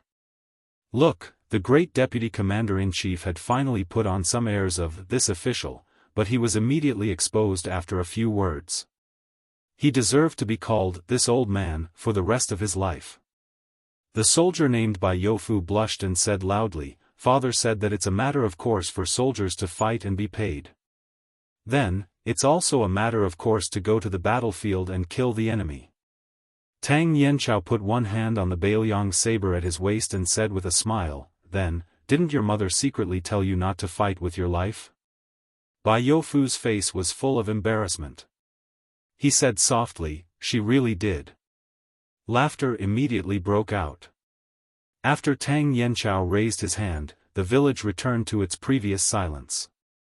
This deputy commander-in-chief, who probably hadn't even heard of the Yuzhou provincial governor, said in a deep voice, "General Yen previously ordered that our Calabash fort only needed to defend to the death and not go out to meet the enemy." Tang Yanchao paused for a moment. "Therefore, I, Tang Yanchao, am going out to kill the barbarians this time because I, Tang Yanchao, have disobeyed military orders. Those who stand in place and stay in the fort, and those who step out don't need to go down the mountain. Yes, once we go down the mountain, we'll be stuck at the foot of the mountain for the rest of our lives. There's nothing to hide. No one's an idiot. I, Tang Yanchao, have lived for 40 years and have gone to the battlefield more than 40 times. If we count it up, it's more than once a year. Other than not being able to find a wife in this life, there's nothing else to say. You kids who haven't even reached the age of 20, it's still too early for you to live long enough. Live well. Tang Yanchao pointed to the north and said fiercely, this old man can't become a commander-in-chief or a high-ranking official. It's not embarrassing. But Li Jing, Hu Lin, and Lu Ziyuan in the fort in the north must have died in battle. If this old man hides and doesn't die, I can't afford to lose this face. Even if this old man can afford to lose this face, our pheasant fort can't. Tang Yanchao roared angrily, those who step out, follow this old man.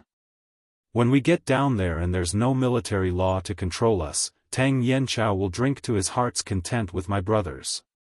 On this day, Pheasant Fort's vice-captain, Tang Yanchao, was the first to die at the foot of the mountain outside the fort.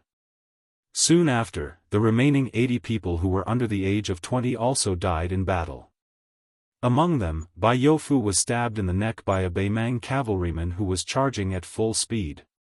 Before he died, he only had one thought. It would be even better if he could fight his way into Beimang territory and die there. Not long after, a white-haired, dignified old general stopped his horse at the foot of the mountain. After dismounting, he looked at the bloody battlefield where the corpses had been split into two groups. The old man calmly asked a general whose armor was stained with blood beside him, how many people did we lose?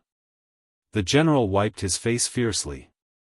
The bows and crossbows of the fort in Yuzhou are extremely sharp, and everyone fought to the death. I only know that over 4,000 of us died in battle, and even more were injured. It was precisely the commander of the Eastern Front, Yang Yuanzhan. His expression was grave as he sighed heavily. They still hadn't seen Crouching Bao City of the Three Cities at the Gourd Gate, nor had they seen Yan Wenluan's elite infantry. Yang Yuanzhan looked at the pheasant fort on the mountain that was destined to be empty and muttered to himself, there's no way to fight this battle. Chapter 1367. After Su Fengnian entered Jizhou, he donned a mask made of roots.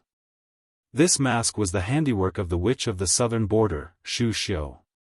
When Su Fengnian had snuck into Beimang, it was thanks to these ingenious items. The four of them crossed the border.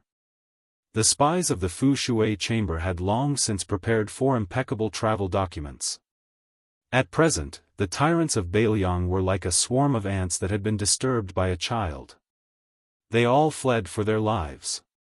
Su Fengnian's meager group of 4 was completely inconspicuous. Fan Shaochai knew that he was going to Hengshui City in Ji North to meet with Yu Wandao and Wei Jingtang. However, although the 4 of them traveled day and night without rest, they did not take the shortest route. Instead, they traveled directly into the heart of Jizhou. Ultimately, they arrived at Dajian City, which had been built during the last years of the Great Feng dynasty. Su Fengnian was in no hurry to enter the city. Instead, he reined in his horse and stopped on the official road outside the city. With a complicated expression, he gazed at the silent city. As the former capital of Northern Han, it could be said that the city was filled with the relatives of officials, and nobles. Back then, Su Xiao, who was one of the top generals, had led an army to attack Northern Han. All of Jizhou had been trampled to pieces by the armored cavalry of the Su family. Only Dajian City had managed to escape the calamity. When the army slowly approached the city, disaster was imminent. That night, countless scholars drank and sang. It was said that one could smell the strong scent of alcohol from 3 li outside the city. As a result, there was the story of 300 Han retainers, drunk to death in one night. Fan Shaochai had wandered from place to place due to the destruction of her country and her family. However, as a descendant of the loyal and fierce Fan clan, even though she had been fleeing for her life was generally stable. She had once lived in Dajian City for more than half a year. She did not have to worry about food or clothing, enjoying the lanterns during the Lantern Festival and going on field trips. At that time, she still had many naive thoughts. If Northern Han were still around, perhaps she would have lived a more extravagant life. She would have married a handsome young man from an aristocratic family of equal social status. They would have helped each other in difficult times, assisted her husband and taught her children, and grown old together. Her grandfather, father, and so many uncles wouldn't have died on the battlefield. In the end, she was the only one left. If she hadn't been chosen by Jianghu, then the Fan family wouldn't even have a single person to worship their ancestors. Mi Fengjie, who was obsessed with martial arts, did not have such sentimental feelings. The sword case on his back was already wrapped in a cotton cloth. Just by looking at his posture, this hidden sword cave master, who had left the orthodox Jianghu for too many years, did not have the demeanor of a grandmaster. He looked more like a rigid old servant who did not know the ways of the world. Su Fengnian softly said, "Enter the city." The 4 riders immediately galloped toward the city gate. Aside from Fan Xiaochai, whose appearance was enough to arouse pity, who was fiercely glared at by the city guards, nothing else happened. After entering the city from the south, Su Fengnian familiarly led them to the north of the city. Along the way, they passed through streets and alleys. Fan Xiaochai was inevitably surprised. Logically speaking, Su Fengnian should not be so familiar with the layout of Dazhan City. In the end, the 4 of them stopped at a place called the Green Bamboo Restaurant in the north of the city. The restaurant's business was booming, and it was difficult to find an empty chair on the first floor. The waiter who welcomed the guests was not very good either. He was so greedy that he couldn't get out. He casually led the 4 people's mounts to the stable. After that, he didn't care whether the guests lived or died. If they wanted to eat and drink, just wait. He didn't believe that the 4 foreign guests would change places. The 4 of them had no choice but to wait for an empty table in front of the counter that was piled with green bamboo boards. Su Fengnian was bored to death. He picked up a green bamboo stick. The name of the dish was engraved on it, along with the price. It was not cheap at all. It was almost as expensive as the price in the capital. Of course, now there were 4 more fat lambs waiting to be slaughtered. Su Fengnian was admiring the beautiful calligraphy on the bamboo board. Out of the corner of his eye, he saw the clever young waiter going up to the 2nd floor. Su Fengnian smiled knowingly. He most likely figured out the origin of the 4 horses. Before leaving Yu Province, the 4 war horses of Yu Province were replaced by Hezhou courier horses. Before entering the territory of Ji Province, the spies of Whisk Chamber secretly contacted them had also replaced them with 4 high-quality Ji Province warhorses. Su Fengnian noticed the suspicious behavior of the waiter. Apart from Yu Dilong, Mi Fengjie and Fan Xiaochai also noticed the peculiarity of this green bamboo restaurant. Especially Fan Xiaochai, who had just been promoted to the position of Grand Master of Whisk Chamber because of her meritorious service. Under her timid appearance, she was emitting a very well-hidden bloodthirsty aura. Mi Fengjie glanced at her with disgust. It was one thing for such a beautiful woman to be a man of sacrifice and a spy, but why did she like to kill people? Moreover, she usually tortured people to death. Fan Xiaochai looked back at Mi Fengjie provocatively. This made the hidden sword cave master, who was already full of resentment towards this crazy woman, even more murderous. If it were not for the king of Bailiang beside him and the sword box on Mi Fengjie's back that contained 8 specially selected famous swords, he would not mind chopping this woman into 8 pieces. Many of the rich guests in the restaurant were actually quite smart. They purposely spoke the truth after drinking. They were all shouting something like, "Lady boss. Come, give me a toast. Don't worry, I'm a gentleman. I only drink wine and not people. Lady of the Su family, how come I've never seen your husband show his face? What a bastard. In this frigid weather, aren't you afraid that Lady Su will suffer at night? Shopkeeper, I've eaten more than 10 meals in this green bamboo restaurant. My expenses are enough to get me the title of courtesan of a second-rate brothel in Dazhan City. You're so good. You don't even let me touch your hand. How can you do business like this in this world?" The first floor was not only filled with dirty and coarse men. There were also many elegant scholars dressed in green robes. Most of them were in their 20s, and they were trying their best to endure the filthy words that were ringing in their ears. As the world in Ji province was not peaceful, the situation of scholars was getting worse and worse. If it were a few years ago, they would have already slammed the table and stood up to curse these ruffians. They would not even dare to talk back, let alone hit them. However, Ji province was in constant turmoil. First, General Yang Xianxia, the divine pillar of Ji province, took away all the old soldiers of Ji province. Then, Yuan Tingshan, the dragon that crossed the river, came to Ji province and became the king of Ji province. Not only was he the son-in-law of Gu Jiantang, he also abducted a woman from the Li family of Yanbao in Ji province to be his concubine. Furthermore, he held the military power in his hands. All the sects and clans in Ji province followed his lead. In just a blink of an eye, Yuan Tingshan had dealt with a few local tyrants who refused to submit to him. Now, it was rumored that Beimang had sent tens of thousands of cavalry to the south. The only good news in Ji province was that the grievances of the Han family had been cleared. The current emperor personally gave the posthumous title of Wu Xiang, the old patriarch of the Han family, Han Baidu.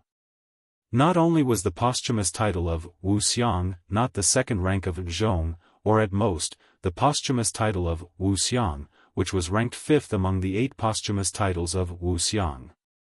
Not to mention the widespread posthumous titles before Li Yang seized the world. Ever since the reign of Yonghui, the Zhao family of Li Yang had always been suspicious of valuing the civil and belittling the military when it came to the posthumous titles of their subjects. Putting aside the extreme exception of the king of Beiliang, Su Shao, the few old generals who had made meritorious contributions during the spring and autumn period were given posthumous titles of Zhong, Jian, Jing, and so on.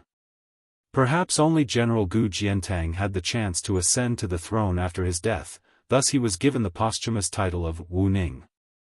From this, it could be seen that the new emperor of Liyang had made an exception for the Han family, which had said, if the monarch wanted a subject to die, the subject would die generously. Even more exciting was the fact that before the Han family had been cleared of wrongdoing by the imperial court, an astonishing piece of news had already spread from Jizhou. An orphan of the Han family who had escaped calamity had appeared. Following his appearance, a touching story began to circulate in the streets of Jizhou. It was said that the reason why the eldest grandson of the Han family did not die was not because the Han family wanted to leave behind an incense stick, but rather because a loyal and righteous guest of the family had joined forces with a Jianghu martial grandmaster who had received the Han family's favor in his early years. They had carried away the young child behind the Han family's back. Unfortunately, the guest who had died during their escape had said, "The Han family has treated me like a national hero, so I will repay them with a national hero." Although this person's name was obscure, the martial grandmaster was a renowned Jianghu hero from 20 years ago in Jizhou. His strength was extremely close to the first level, and he was known to be invincible among second-level martial grandmasters. His name was Ho Wanhu, nicknamed the Marquis of 10,000 Households. Before the fall of Northern Han, he had served as a military officer and was known to be the enemy of 10,000 people in Jizhou. After the fall of Northern Han, he had raised over 2,000 roaming mounted bandits at the northern border of Jizhou. This person had threatened that there would be a day when he would chop off Su Zhao's head and use it as a wine jug. Unexpectedly, he had quickly disappeared. As it turned out, he had saved the eldest grandson of the Han family. It was rumored that he was currently imprisoned in the underground prison of Yanbao.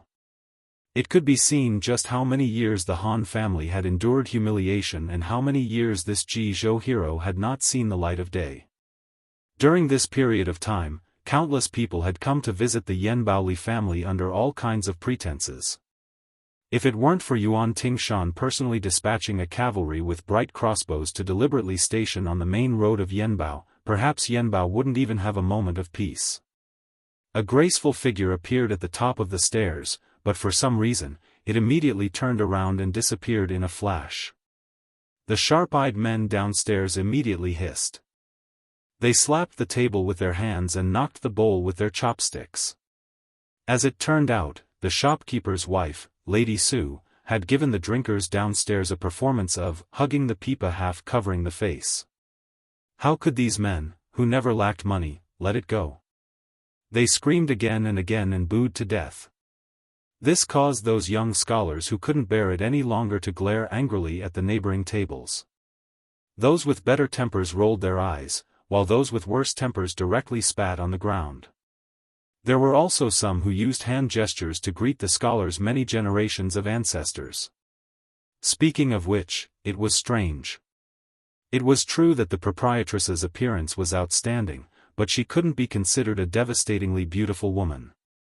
However, regardless of whether it was the coarse men or the refined scholars, even if they didn't fall in love at first sight, the more they looked, the more they liked her. The former had shallow eyes, drooling over the woman's heavy breasts, round and perky buttocks, as well as her soul-stirring foxy eyes, as well as her unique style that allowed her to exchange vulgarities with them. The latter had all sorts of reasons. Some said that the Lady Su's occasional dazed expression while lying behind the counter was very charming. Some said that they saw the proprietress's staunch and chaste nature. There were even more who said that she was naturally close to scholars. It was possible that she was the daughter of one of the old northern Han's aristocratic families who had wandered among the common people. Chapter 1368. However, there was only one reason why customers only dared to take liberties with their mouths and did not dare to lay their hands on them. There was only one reason why Green Bamboo Restaurant's business was booming. It was because the eldest grandson of the Han family, who had been promoted to the position of commandant of South Lu Guan by the imperial court, was Su's sworn brother. The waiter had a bright smile on his face, but he was full of suspicions as he ran downstairs. He respectfully invited Su Fengnian and the others to take a seat upstairs. Su Fengnian took out a piece of silver and tossed it to the waiter. The waiter's smile became even brighter as he shouted, "Thank you, young master, for your reward."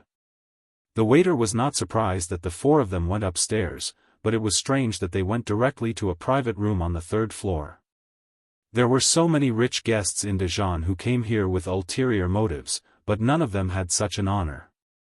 The waiter led the four of them to the door of the room on the third floor and stopped. Su Fengnian pushed the door open and entered. Mi Fengjie stood at the door while Fan Shaochai followed Su Fengnian over the threshold. Fan Shaochai glanced at the woman who stood motionless with a face full of surprise. She was indeed somewhat enchanting, especially the view on her chest, which could make ordinary men want to run over and hold it with both hands to reduce the burden. However, that was all there was to it. Fan Shaochai's beauty was above the woman's, and her style was the complete opposite. Generally speaking, each of them had their own merits, so they minded their own business. After Su Fengnian calmly sat down, he smiled and said, "Qing Zhu and Yang, why are you standing there like a fool? Pour the wine. Even if you want to go back to your old business of selling human meat buns, you still have to get the customers drunk first, right?" The woman who was called Qing Zhu and Yang by Su Fengnian, who was wearing Zhang Sheingen's mask, covered her mouth. It was unknown whether she was crying or laughing. She was none other than Qing Zhunyang, whom Su Fengnian had met in Beimang's Ju Zizhou. She was the owner of an unscrupulous inn that sold black wine. Had it not been for that night at the foot of the mountain, when she had unintentionally revealed her true feelings in a drunken stupor, Su Fengnian would not have gotten involved with the Zhongyi stronghold's head Han Fang, nor would he have killed his way to the Shun's thatched hut on Mount Liuyi's Chang'e Peak. Then, under the oppression of the Shun clan's thatched hut, the eldest grandson of the Han clan might not even be able to be the king of a mountain, and could only switch mountains with Zhang Jiulu and start anew. Then, in Ji province, there wouldn't be the eldest grandson of the Han clan who walked right into the trap and waited to be executed. There wouldn't be the change of day after day, where Han Fang suddenly turned from a prisoner to a first-rate martyr in the Liang dynasty, and became the last straw that crushed Grand Secretary Zhang Jiulu to death. It could be said that in these 2 years, the whisk room's men of sacrifice and spies that had been hiding in Ji province were all revolving around a single person, carrying out a secretive and cautious complex operation. This lucky person was precisely Han Fang, who had led 21 riders back to Ji province. Even though the whisk room had spent a great deal of effort, manpower, and resources, Han Fang was able to successfully distinguish herself from the others time and time again, probably because of the protection of more than 10 generations of the Han clan's heroic ancestors. Even Su Weisheng and Chu Lushan, who were far away in Bailiang, who were in charge of Ji province's spy affairs, clicked their tongues in amazement. This chess piece was personally planted by Su Fengnian. It was still far from blossoming and bearing fruit. However, for Bailiang, who was now in an even worse situation, with and without Han Fang in Ji province, there was definitely a world of difference. Su Fengnian's trip to Dazhan city in Ji province this time was not to meet Han Fang, but to meet Zhang Xiucheng, who claimed to be an outer disciple of the Tao Te sect. At that time, Zhongyi stockade had fallen and scattered. Only this person had firmly placed his bet on Han Fang and regarded her as a Tao-enlightened immortal, who could help him rise to the top. Reality proved that this Beimang Daoist, who was born as a scholar in the Southern Dynasty, had not only made the right bet, but also made a lot of money. Now, he had the official position of Liang official and was assisting Lieutenant Han Fang in Nanlu Pass. Of course, Su Fengnian would not recklessly meet Han Fang directly, even though the Liang Zhaogo, who had been severely injured, was no longer as strong as before in Ji province. The old military chief Yang Shenxing had left, and the new noble Yuan Tingshan had arrived, causing the Zhaogo in Ji province to be severely reduced. Han Fang's luck was good, but Su Fengnian did not have much confidence in his own luck. After Qing Zhu and Yang sat down, she poured a cup of aged Huadiao wine for Su Fengnian. The wine's aroma quickly filled the air. After the excitement, she was obviously a little uneasy. She asked softly, "Su Lang, why did you come to Dazhan city?" Qing Zhu and Yang did not know about Han Fang's identity as the orphan of the Han family until he was imprisoned. As for Su Fengnian's identity, even Han Fang was only told by an old spy from the Fu Shui house after he had settled down in Ji province. Of course, Han Fang would not say a word about this kind of secret to Qing Zhu and Yang, who had no relatives or friends. This time, Su Fengnian came to Dazhan city to meet Zhang Xiucheng, who also did not dare to reveal anything. Han Fang's situation was turned upside down, and Qing Zhu and Yang naturally rose along with it. She opened this restaurant in Dazhan city, where every inch of land was worth its weight in gold. She, who lived at the foot of Jiui Mountain, was so miserable that she did not even use her name. Perhaps even the lowest-level Beimang spies in Jiu province had not heard of her, not to mention Zhao Go in Ji province. To this day, Qing Zhunyang only regarded him as the son of a rich family from Longyao province or Gusai province. As for Su Lang's skills, she was not clear from the beginning to the end. That night in Zhongyi village and the Shen family's thatched cottage, she was dead drunk on the table outside the hotel. Later, the Taoist priest Zhang Xiucheng casually mentioned a few words. He only said that young Master Su's martial arts skills were rarely seen in his life. Even if he was not at the first level, he was not far away. But what she really wanted to know, Zhang Xiucheng did not say. What she really wanted to hear, Zhang Xiucheng did not say either. She did not even know if she would be able to see him again in this lifetime. Today, when she finally saw him, she actually wanted him to leave Dazhan city as soon as possible. After all, this was an important military base in Liang. You are a young master from the southern Beimang dynasty. Aren't you afraid of losing your head? Su Fengnian joked, "What? Can't I come? Afraid of freeloading?" Qing Zhu and Yang did not say anything. She subconsciously reached out to touch the hair on her temples, afraid that he would find fault with her. Although she did not look at the weak woman for a long time, the quick exchange of glances was enough to make her feel ashamed of her own inferiority. What a handsome young lady. Her temperament was excellent. At first glance, she could tell that she was a virtuous young lady from a scholarly family. The key point was that the woman was younger than her. She suddenly seemed to wake up and said in a low voice, "Zhenren Zhang actually stayed in the restaurant yesterday." He eats, drinks, and sleeps in the innermost room near the window. He saw you earlier than me and said that he would be here in a while. He had to wait until there were no customers coming in and out. He asked me to pass on a message to you, saying that he hoped that you would be magnanimous enough to forgive him." Su Fengnian grunted in acknowledgement. When they arrived at the Green Bamboo restaurant in Dajun City and were about to meet Zhang Xiucheng, who was now using the pseudonym of Zhang Fuling, Su Fengnian could not help but think of another hidden spy. It was not in Ji province, but outside Tuma Pass, right outside the mouth of the gourd. The reason why he said he was going to meet Yul Wandao and Wei Jingtang in horizontal water city of Ji province was that he wanted to recruit these two spies that he had been operating for several years. Compared to Han Fong in Ji province, the other spy named Song Diao could play a role earlier. At that time, when Su Fengnian followed the fish dragon gang led by Lu Nerong to escort them out of Ji province, Song Diao was one of the few forces of horse bandits hired by the deputy chief Xiao Chang. Su Fengnian took a fancy to Song Diao's resolute and ruthless character, and asked Song Diao to ask Su Fengnian for money and food.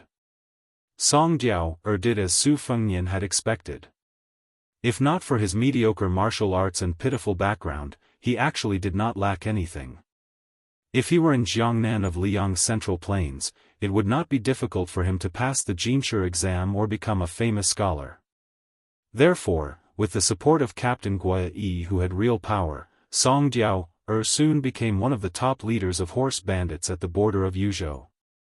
On the surface, he had more than 1,000 strong men under his command. Although this number was not big when compared to the armies of other regions, it might not even be comparable to a paid captain. However, Song Diao was able to roam freely outside Ji province with only 36 horse bandits. The 1,000 horse bandits under his command, who had not been equipped with excellent equipment, were probably equal to the 3,000 cavalrymen of Ji province. If it was said that Northern Mang already had an idea of Yul Wandao's 10,000 cavalrymen and had prepared a backup plan, then Song Diao's 1,000 mounted bandits who came and went like the wind, as well as the Song clan bandits who could suddenly grow stronger, they could stab Northern Mang's eastern army at any time and any place. As for whether they would stab Northern Mang's waist or shoulder, Su Fengnian would personally make the arrangements this time. In addition, when Beimang's cobwebs and Jianghu forces infiltrated Yuzhou, Su Fengnian also took the opportunity to quietly disperse many of his men outside the Great Wall. Just as Immortal Chui Wazi of Dao De sect thought, half of the tide-listening pavilion's eagles and hounds were hidden in the Calabash fort as a smokescreen. They had already joined forces with Song Diao's horse gang. That day in the steel forest behind Mount Qingliang, Su Fengnian did not refute Mi Chang, who pointed at his nose and scolded him. He only said that he did not do a good job. Perhaps he, the king of Beiliang, did not do a good job, but Su Fengnian must have done more than the outside world imagined. Su Fengnian took a sip of the huadiao tea that Qing Junyang had just warmed. His smiling face suddenly fell into silence. Chapter 1369. The 15-year-old huadiao wine had been one of the tributes of Gangnam-do since the first year of Yonghui. It was produced in the Great Feng dynasty and had a unique custom. When a rich family gave birth to a daughter, they would brew a few jars of wine every few days they were born. The wine jars would be painted with colors and buried under old osmanthus trees. When the daughter grew up and married, this wine would be used as a dowry. When the eldest princess of Beiliang was married to Jiangnan, the king of Beiliang, Su Shao, threatened to gather 1,000 jars of huadiao wine for his daughter's dowry. In a hurry, he only managed to gather 800 jars. Originally, this was not a shameful matter. At that time, people were butchering their daughters. Who dared to gossip? Who didn't know that no matter how fierce Su Shao was, Su Shao would only hear it? If the gossip of his two daughters reached his ears, as long as it wasn't thousands of miles away, even the emperor wouldn't be able to protect him. In the end, it was His Royal Highness, who was the first to stop his eldest sister from marrying, who personally led his personal guards and spent an entire day barging into almost all the houses of the rich and powerful in Liangzhou city. Only on the morning of His Royal Highness's wedding day did he finally bring back the last jar of top-quality Huadiao wine with red eyes. Su Fengnian did not speak. Qing Junyang also did not make a sound. Zhang Xiucheng, who was no longer wearing a Daoist robe but casual clothes, gently pushed open the door and entered. He originally wanted to kneel down and pay his respects. Seeing that Qing Junyang was still in the room, he was momentarily in a dilemma. After Su Fengnian came back to his senses, he raised his wine cup and smiled.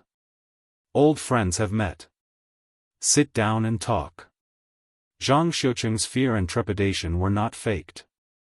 His mother, the person in front of him, was the northwest vassal king of Liang. The hand holding the wine cup was also holding an entire 300,000 cavalrymen at the border. This young man with the title of King of Beiliang and the title of Pillar of Beiliang was fighting to the death against the million-strong army of Beimang and the entire Beimang dynasty. Taking 10,000 steps back, the man who took the heads of the king of the northern courtyard, Su Huainan, and the fifth raccoon of Mount Tibing, the guy who killed Wang Xianji, Zhang Xiucheng, a pretentious Daoist priest, didn't he meet a real immortal? Zhang Xiucheng glanced at Qing Junyang, who was still in the dark, and asked carefully with a perfect Jizhou accent, Wang. Young Master Su, are you all right? Su Fengnian nodded. It's fine. Zhang Xiucheng heaved a sigh of relief and sat upright. He said in a deep voice, this lowly one dares not to talk about official business. The first master asked me to do something for him first. When we meet in the future, he will make it up to me. After saying this, Zhang Xiucheng stood up, knelt on the ground and kowtowed 3 times. Su Fengnian did not stop him. Zhang Xiucheng, whose forehead was slightly red, sat down again. He quickly calmed himself down and continued, in the king, Zhang Xiucheng could not hold himself back from cursing. He slapped himself hard on the face and said, under the instruction of young Master Su, when General Yu was on the way to North Ji, they passed by South Foot Pass. The great leader had also led 3,000 soldiers to intercept them, and a fierce fight broke out. As expected, Yuan Tingshan, who only brought a few dozens of retinues with him, showed up after the fight, and the great leader let down his guard against him. On General Yu's journey to the north, he only drew his sword at our Nanlu Pass. The other dozen or so troops had shrunk into a complete mess. It's not that this little one is boasting, but the Northern Liang cavalry is indeed worthy of being called the #1 army in the world. Even though they were separated by River Province, the Jizhou army was still scared to death. Su Fengnian smiled and said, if the backbone of Jizhou, Yang Shenxing, was still here, it might not be like this. Maybe. Zhang Xiucheng only spoke a few words before he felt his throat dry up. He glanced at the wine cup on the table and did not dare to take it. Su Fengnian poured a cup for him. Only then did he lower his head and bend over to take it. He tilted his head slightly and drank it in one gulp. Qing Junyang was dumbfounded. What kind of show was this? What General Yu? What Beiliang cavalry? She had heard of Yang Shenxing before. He was the old man who acted like a tyrant in Jizhou but immediately became unaccustomed to other places. It was said that he suffered a great defeat at a place called Guangling Road in Liang. He was a classic example of a man who could not keep his integrity in his old age. She was more familiar with Yuan Tingshan. It could not be helped. Everyone in Jizhou knew about Master Yuan. He was a legendary figure who had both praise and blame. Those who approved of him worshipped him to the point of prostrating themselves before him, praising him to the skies. Those who did not approve of him gritted their teeth and scolded him for being a mad dog who had once been beaten by the king of Beiliang. He did not rely on riding a horse to kill enemies, but relied on riding a woman to achieve his current status. Zhang Xiucheng was about to speak when someone knocked on the door. Zhang Xiucheng stood up like a bird startled by the twang of a bow, startling Qing Junyang. Su Fengnian put down his hand and signaled for Zhang Xiucheng to calm down. He said calmly, "Come in." After Mi Fengjie entered the room, the old man glanced at Fan Xiaochai with extreme annoyance and said softly, "That one guy came to find us." Su Fengnian smiled and said, "Should I say that this guy is haunting us or is he infatuated?" It turned out that after the four of them had entered the border of Ji province, they had inadvertently encountered a group of 40 men who were escorting a descendant of an aristocratic family. The arrangement of the group was not inferior to that of Ji province's elite cavalry. That fellow had only glanced at Fan Xiaochai, who was riding past him, and his soul had followed Fan Xiaochai's horse. He didn't care about anything else and immediately turned his horse around, desperately trying to catch up with Su Fengnian's group. As it turned out, when the young man named Ruan Gang was young, he met Fan Xiaochai in Daoist City. At that time, he was shocked. After Fan Xiaochai left, this infatuated man used the excuse of traveling to study and had not taken a wife for many years. In the end, he felt that their reunion was God's will. Fan Xiaochai said that she did not know this Ruan Gang and had never stopped in Daoist City. At that time, Ruan Gang looked at Su Fengnian with hidden bitterness and thought that Fan Xiaochai had married and become someone else's wife. What was interesting was that Ruan Gang did not try to bully others. He only begged Su Fengnian to help him and Fan Xiaochai reconcile. In the end, this son of the deputy general of Jizhou even got off his horse and knelt on the road with tears and snot all over his face. Fortunately, he did not see Fan Xiaochai's ferocious expression on the horse's back. At that time, the third great master of the Fu Shui chamber really wanted to cut him into pieces. Fan Xiaochai looked at Su Fengnian and said expressionlessly, "I will find a chance to kill him. Don't worry, it will be done without anyone knowing." Su Fengnian shook his head and smiled. "You women can have a man who cares about you so much. Even if you are not together, you can't hurt him too much. After all, there are not many good men like him in this world." Fan Xiaochai still kept a straight face and asked, "Why don't I put him in the side room of the Fu Shui chamber? He is the son of the deputy general of Jizhou after all. He can be useful." Su Fengnian asked, "You don't like him? Besides, you are one of the top 10 figures in the Fu Shui chamber. Why do you care about this little bit of merit?" Su Fengnian smiled and shook his head. "I don't care what the women of the Fu Shui chamber do when I can't see them. But you are standing right in front of me. Forget it." Fan Xiaochai made an "oh" sound and did not say anything else.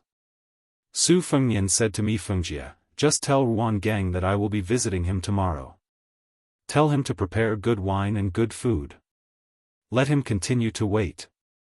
Having a thought in his heart, even if it is for the rest of his life, is probably better than having a dead heart." No one in the room said anything. Zhang Xiuqing did not dare, Mi Fengjie did not care, and Fan Xiaochai closed her eyes to rest. Only Qing Zhunyang said softly, "It is like this." Su Fengnian suddenly thought of one of the Bailiang's chess pieces, the guest of the prince's mansion, Shu Xiu, who wore the godly face. Su Fengnian's intuition told him that this chess piece had not only taken root beside the prince of Xiangfan city in Qing province, but also changed its color. His master, Li Yishan, had always regarded Go as a small Dao. Most importantly, he believed that Go was divided into black and white, and it would always be black and white. But the human heart was the most changeable. How could it be divided into black and white?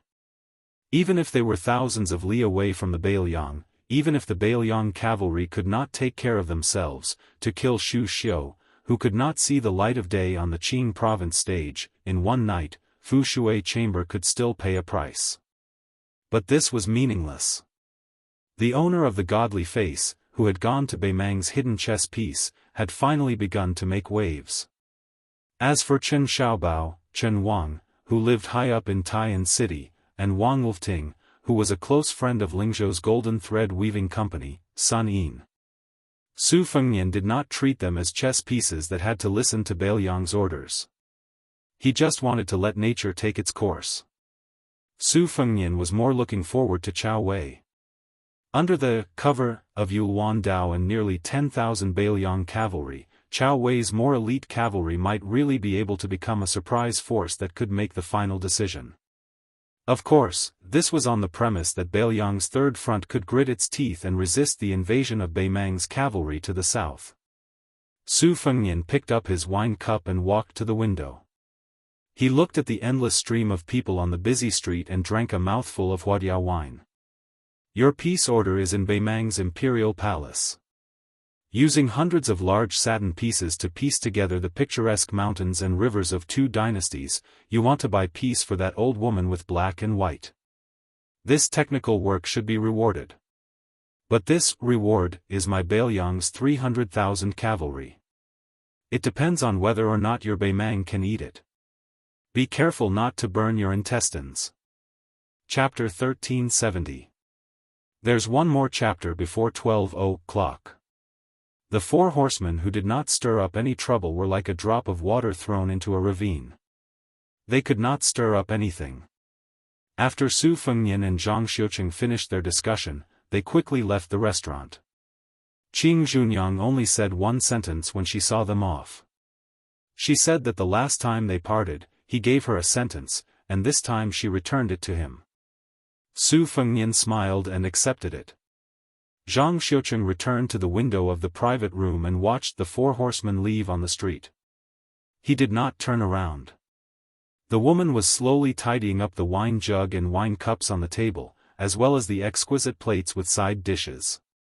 Zhang Xiuqing asked curiously, Qing Junyang, what was that sentence? Can you say it? Qing Junyang smiled gracefully, why can't I say it? Last time he told me to live well. There's no greater reason than this in the world. Zhang Xiuqing sighed, the world is going to be chaotic. Qing Junyang asked softly, who is he? If you can't say it, don't say it. Zhang Xiuqing turned around and was a little confused, I really can't say it. But I talked to him for so long. Qing Junyang, can't you guess? Qing Junyang's cheeks were slightly red, I don't know what I was thinking at that time. Anyway, I feel like I can't remember anything now. Zhang Xiuqing was stunned for a moment and held back his laughter, just think of him as Su Lang. Anyway, his real identity will be revealed one day. When that time comes, even if you escape back to Beimang and close your ears, it will be useless. From the details of how he treated the servant girl, I can see that he is not a good person, but he can't be bad. Qing Junyang rolled her eyes at this Taoist priest who always liked to laugh at himself and only knew how to subdue demons in old books. She said softly, he is bad. Zhang Xiuqing did not know the inside story and was not willing to get involved in this matter, so as to avoid being in a difficult position. Oh right, after the Shenzhou continent sank in the eyes of scholars of the spring and autumn period, some scholar who did not accumulate virtue with his mouth said a derogatory sentence that spread far and wide. It said, Su Shao is not a person when he looks at himself in the mirror. After Zhang Xiuqing settled down in Jizhou, he did not understand at first. Later, he found out that they were scolding the old Prince Liang for killing too many people, and that he was a malicious spirit who had intruded into the world of the living. As for others, such as, when the great general walks, one is high while the other is low, this was simple and clear. It was insinuating that Su Shao was a cripple, and, if the upper beam is not straight, the lower beam will be crooked.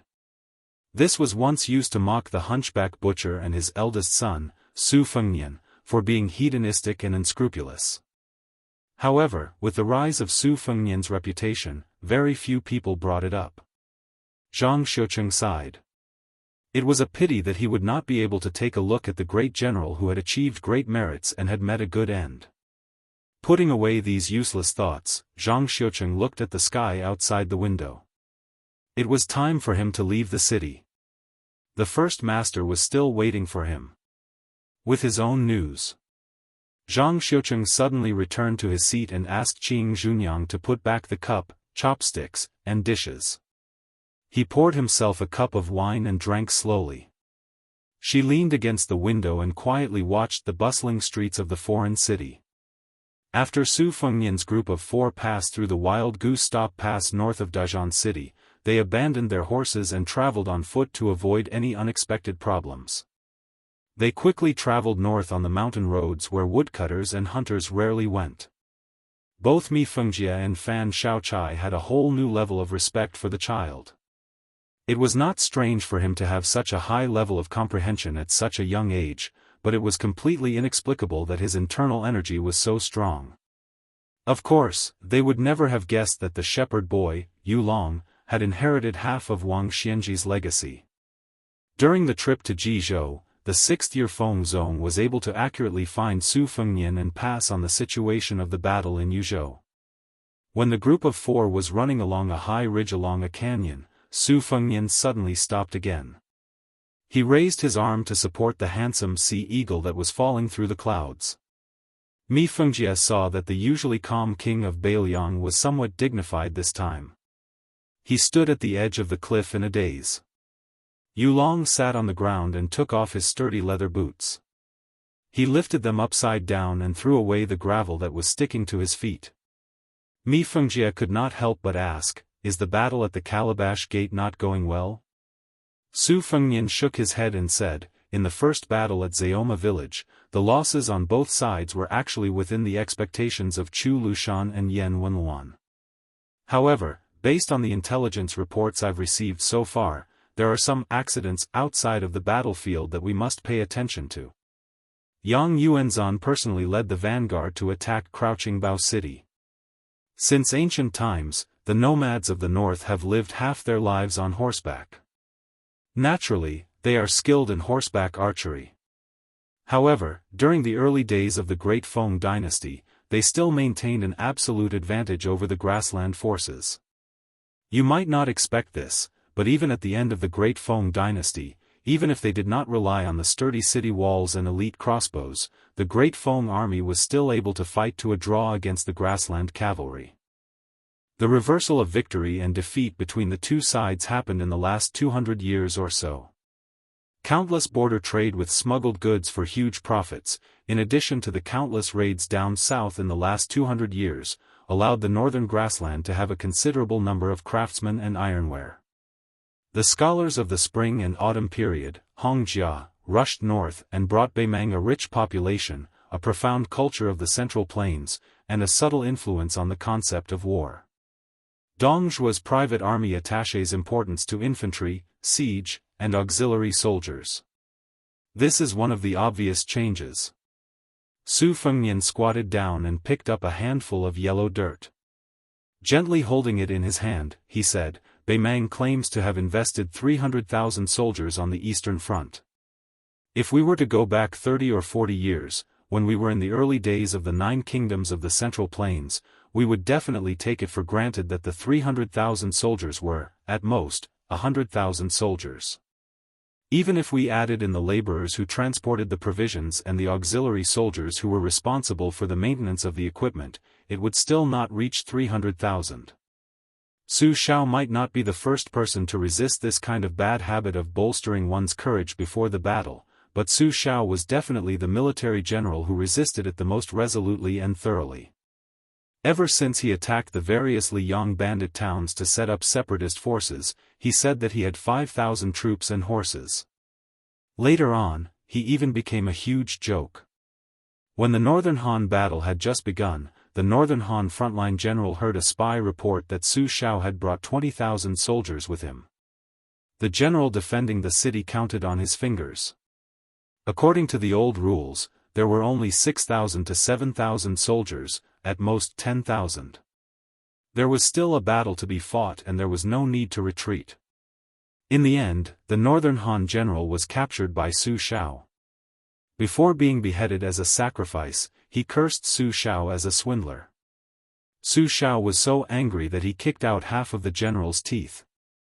He retorted, "If this daddy says 20,000, it means 20,000. I don't cheat the old or the young. You have the face to call such an honest person a swindler?" Originally, Udilong had been swinging his 2 boots back and forth, as if he wanted to take a stroll in the boots. Hearing this, he quieted down and perked up his ears to listen to his master talk about something that was very far away from him, war.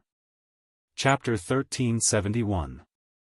Su Fengnian clenched his fists, feeling the coolness of the yellow soil in his palms. He sighed, putting aside Bei Meng's central line and Liuzhou's western line. The eastern line of Yuzhou has more than 200,000 fighters. The remaining 100,000 auxiliary soldiers are actually no different from fighters. Bei Meng rides more and walks less. Dong Zhuo has set a rule that during this campaign, the fighters are not allowed to set up tents along the way. When they dismount, they sleep. When they open their eyes, they get on their horses and fight. The reason why there are 100,000 auxiliary soldiers is more to deal with the strongholds at the mouth of the gorge. When Yang Yuanzhan dealt with the Zayoma stronghold, he assigned the auxiliary soldiers to attack the strongholds. Most of the commanders of these auxiliary soldiers have fathers who were Chuanqiu survivors, or were actually Chuanqiu survivors in their 40s or 50s. As for Yang Yuanzhan's personal army and Hong Jingyan's Ruren cavalry, these main forces bypassed the strongholds and rode straight down, striving to reach Crouching Bao City as quickly as possible. By the time the main forces reach the city and the siege weapons arrive, the rear lines will have been more or less cleared. The conscripted peasants in Longyao province who are responsible for the supply of food will be able to continue their journey south. Therefore, in this battle, Bei Meng and Dong Zhuo are fighting very central plains. Fan Xiaochai said coldly, in that case, the strongholds north of Crouching Bao City are clearly doomed. Why didn't Yuzhou just line up Crouching Bao City, Luanhe City, and Sheguang City at the northernmost part of the mouth of the gorge? Wouldn't that stop Bei Meng's army outside the pass? They wouldn't have to worry about Bei Meng's cavalry slowly encroaching on the strongholds. In the end, you Bailiang don't care about the lives of your soldiers just because you want to be the best in the world. Mi Fengjie looked at this woman as if she was an idiot. For the first time, a smile appeared on his withered face. Of course, this smile had nothing to do with good intentions. This was not to say that Mi Fengjie had grasped the loophole in Fan Xiaochai's words. The master of the profound sword cave's thinking was extremely simple. He was a Bailiang general who had soaked in blood on the battlefield and laid in piles of corpses. How could a veteran like Yan Wenluan, who had proven his talent in war during the Spring and Autumn War, be a fool fishing for fame? Su Fengnian did not ridicule Fan Xiaochai for being a frog at the bottom of a well, nor did he mock her for being a frog at the bottom of a well. Instead, he raised his clenched fist and pointed at the canyon by his feet. He calmly said, "The mouth of the gorge is not here. I have personally traveled beyond the Great Wall, so I can roughly imagine how big the mouth of the gorge is. Moreover, in terms of military affairs, where to build a city on a mountain, where to build a pass, where to build a fort near a river, and where to build a flintlock based on a dangerous situation, not only were there particular considerations, there were also all kinds of complicated adaptations. The mouth of the gorge is the most advantageous terrain in Bailiang, and it is also the only natural defensive strategic location. You were right when you said that you wanted the soldiers of the fort to die. Once the enemy arrived, these officers and soldiers who were defending the fort would not be able to survive. They would only be able to defend to the death." Su Fengnian clenched his fists. The wind and sand on the cliff blew against his face, messing up the hair on his temples. He said, "Bailiang only told Li Yang that the mouth of the gorge could hold 150 to 60,000 northern barbarians, but most of the people of the Central Plains were unwilling to believe it. If from the beginning, Yan Wenluan wanted the 50,000 Yuzhou soldiers in the 3 cities and 200 forts at the mouth of the gorge to all die in battle at the mouth of the gorge." Su Fengnian, whose tone had always been calm, paused for a moment and then smiled. "I'm afraid that even if the Central Plains heard about this, they would pretend not to have heard it. Perhaps they would just say, 'Oh,' and then say nothing else. One should drink wine, one should admire the snow, one should enjoy the snow, one should enjoy the pleasures of life." Fan Xiaochai bit her lip, stubbornly asking, "If one person is willing to fight to the death, 100 people are willing. Even if 1,000 people are willing, are the 50,000 soldiers of the Yuzhou border army really willing to die at the mouth of the gorge? Father and mother gave them 2 legs. Won't they flee? Finally, Mi Fengjie could confidently teach this woman, who knew nothing but killing, a lesson. With a sneer, he said, "You are the descendant of one of the first nobles of the old northern Han. How could you possibly understand what the people of northern Liang are thinking? The great general has only been in charge of Beiliang for 20 years. The morale of the army is still there. Moreover, the Beiliang border has not been peaceful for many years. When soldiers go to war, go into battle, and kill the enemy, Beiliang is the best in the world. It is not just because of the Beiliang's horses, bows, crossbows, and cold sabers. In the end, it is because of their pride. Do you, Fan Xiaochai, understand?" Su Fengnian declined to comment. With a slight bitterness, he softly said, "Beiliang has always claimed to have 300,000 cavalry. The busybodies of Liyang have always been curious as to how much resources Su Shao has saved up for me. How many cavalry and infantry are there? How many border armies and local garrisons are there?" Yu Dilong quietly asked, "Master, how many do you have?" Su Fengnian appeared absent-minded. After turning his head, he gently smiled and said, "Guess?" Yu Dilong shook his head. Su Fengnian once again gazed at the northwestern sky. Once upon a time, there was an old man who liked to say, "Guess." In response, Su Fengnian would always roll his eyes and say, "Step on your grandpa." The old man would smile and say, "That's right, I'm your father." Su Fengnian put away these thoughts and said in a low voice, "The Yuzhou garrisons at Calabash Pass are willing to defend to the death because of the reason Mi Fengjie mentioned. However, you did not mention the more important reason.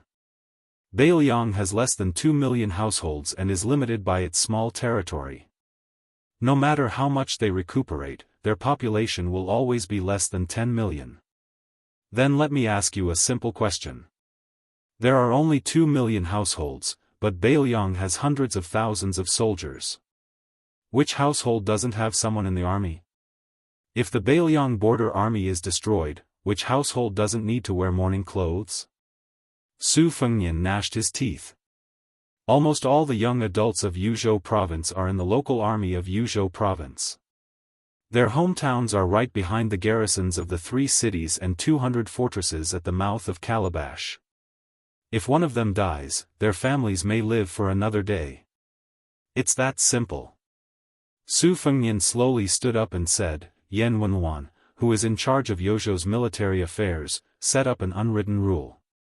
When Su Shao was still alive, countless Yuzhou officials wantonly criticized this rule.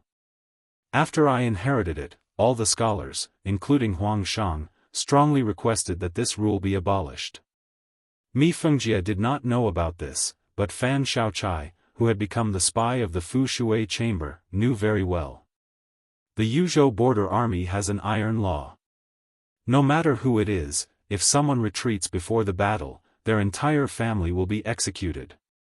Yan Wenluan once told me that he could give up being the commander of Beiliang's infantry and could even hand over the military power at Yozhou's border to someone else. However, before he dies in battle, no one can change this rule.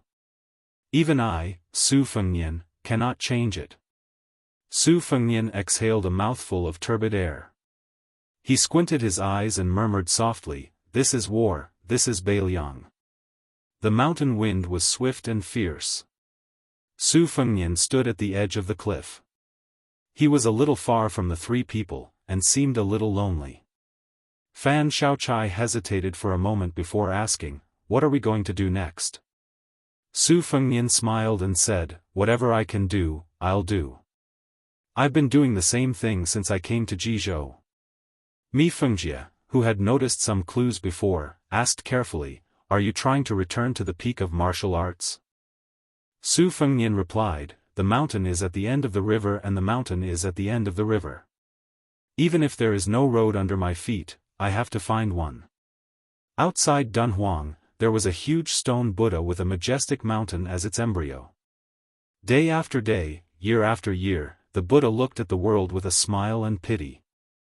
In the main hall of Mount Wudong, there was the Jianghu great emperor, who had stood with his sword for hundreds of years. In the holy temple, the absolute saint, the quasi-saint, and the many sages who accompanied the sacrifice still had the aura of death.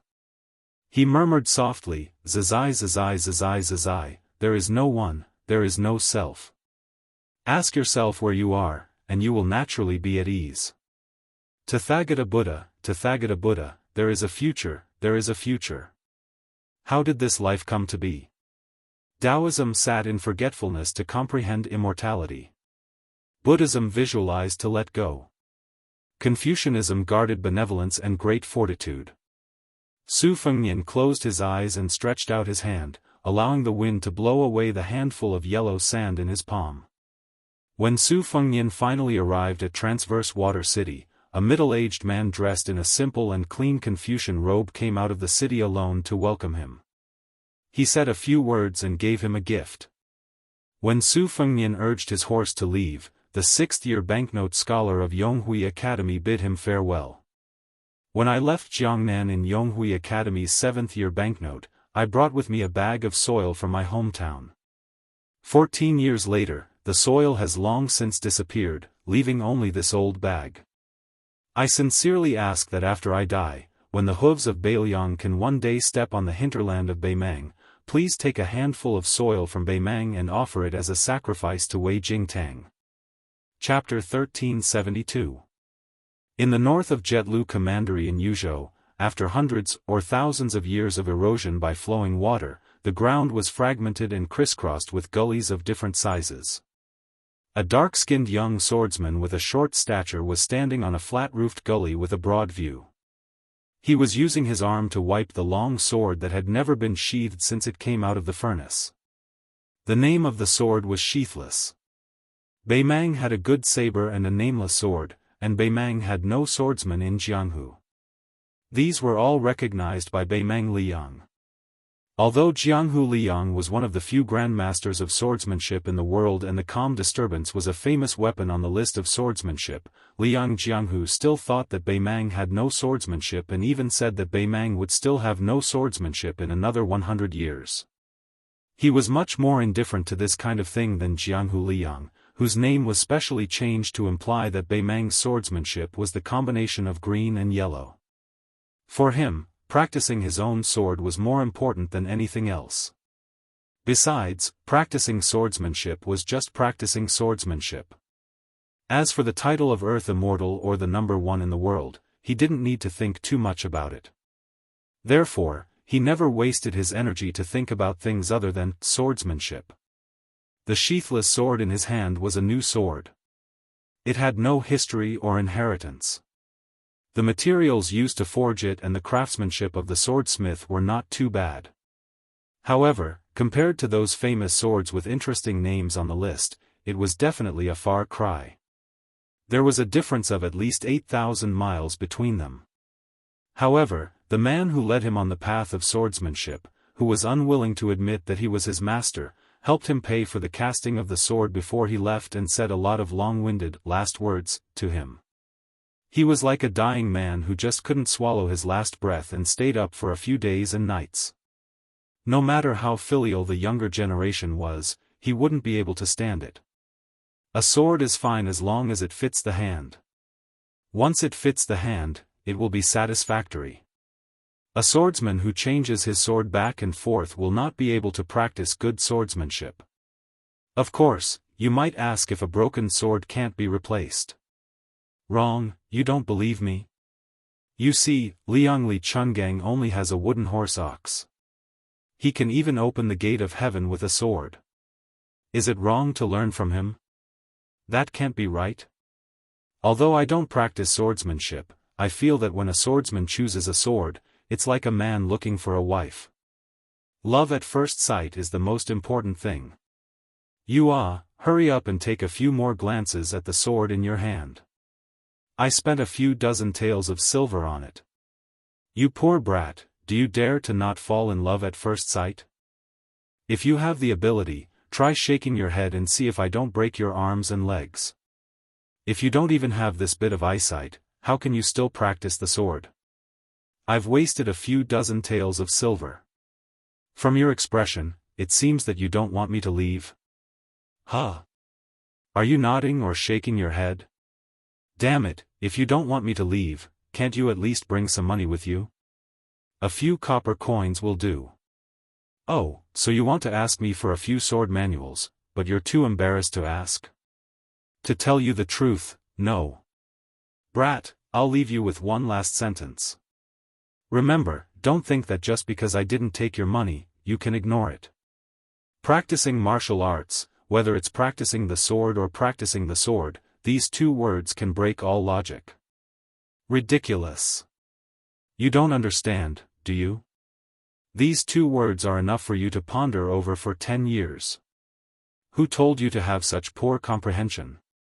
It's worse than when I was young. Otherwise, I would have taken you in as my disciple long ago. Since your comprehension is poor, don't blame me for being stingy. If you want to blame someone, blame your parents. That's all I have to say. Since I can't find a wife in Beimang, then I'll find one in Liang. Let's not meet again in the future. I'm afraid that when the time comes, my heart will ache for the sword money and I'll regret helping you pay the bill today. At that time, the swordsmith beside him was so angry that his face turned ashen. Let's not talk about the little pauper, but this big pauper is really your mother. It's fine if you say that 11 taels of silver is a few dozen taels, but you want to round it up and only pay 10 taels? This kind of person, you're bragging so much in my sword shop, and you're even misleading people and teaching them ridiculous? You're the most ridiculous person in the world. Then, the bad-tempered swordsmith finally couldn't take it anymore and scolded him on the spot. It'd be strange if you could find a wife in Beimang. Hurry up and go to Liang to harm other girls. Then you'll be thanking the heavens and earth. The young swordsman stopped wiping his sword and looked into the distance with a slight smile on his face. If that unknown swordsmith back then knew of that guy's identity, he probably wouldn't have dared to scold him like that even if he was beaten to death.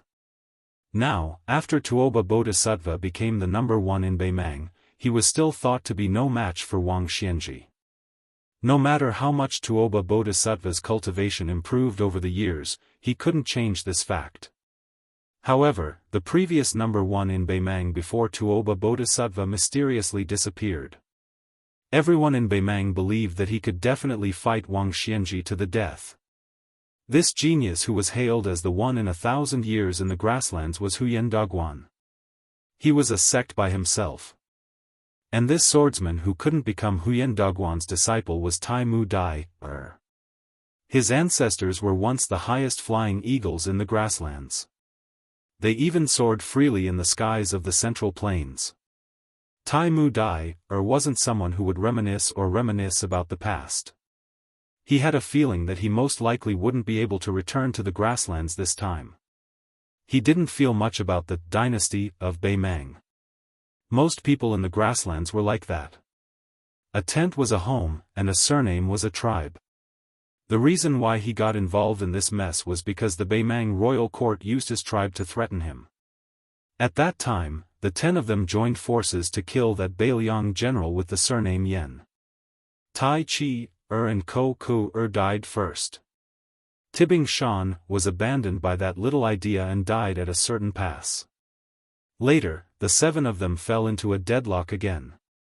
Ah Hema, who always complained about not being able to drink, died laughing. Later, they almost succeeded in escaping danger under the lead of the Great Yu House. Unfortunately, they were discovered by a group of people who were said to be Qi cultivators. 2 of the Beimang experts who had been famous for a long time died. Tai Mu Dai, didn't even know their names. He only remembered that they both used sabers. One of them even helped him block a spear from the Beiliang expert. Now, only he, Tai Mu Dai, the great Yu House teacher, the princess who always covered half of her face, and the gloomy old woman who had lost the flowers on her temples. This should have been a great situation of a group of people ganging up on one person. Why did they lose so badly? The great Yu House teacher said many things while escaping, but Tai Mu Dai forgot all about it. He only knew that they tried countless methods. At first, they scattered in all directions. Later, they tried their best to surround and attack. Later, they tried all kinds of ambushes and interceptions. In the end, it was all useless. From beginning to end, the Bailiang man, who was so strong that even Taimu Dai, felt fear, used one method to hunt them down. Whoever stood in the northernmost position, he would target and kill them. He didn't seem to be in a hurry at all. He only used one spear. Before that, his opponent could use all their strength. If someone stood in the northernmost position, he wouldn't hesitate to change his target. Generally speaking, martial arts masters who had reached the level of these 10 people had extremely strong stamina and legs. If they were determined to escape, it wouldn't be easy for them to kill an enemy of the same level, even if they were more skilled. They would need to fight for a long time. But the problem was that the guy who only used an ordinary spear only needed one spear to kill. This was more fatal than anything else. Before he used his spear, he would rely on his strong body to wear them down. He would either dodge or meet force with force when he couldn't dodge in time. It was precisely because he had personally experienced how terrifying this person was that Taimu Dai, understood why he often heard people say that there were only 2 kinds of experts in the world. One was Wang Xianji, and the other was all the martial artists led by Tuoba Bodhisattva. Taimu Dai, grinned. That man who said he was going to Liang to find a wife. In the current world, he, Tuoba Bodhisattva, and the king of Bailiang could be considered one kind of martial artists. Everyone else, including Taimu Dai, was another kind. A middle-aged man whose clothes were stained with blood squatted by the young swordsman's feet. He grabbed a handful of soil and put it in his mouth. He slowly chewed and smiled. What happy things are you thinking about? Out of us 4 stray dogs, only you can smile, and it's so easy. Taimu Dai, smiled. I'm thinking about a man. The scholarly man who was eating soil joked. Taimu Dai, your words have a deep meaning. I really didn't see it before. Taimu Dai, chuckled. The man who had fallen into disrepair also seemed to be in a leisurely mood.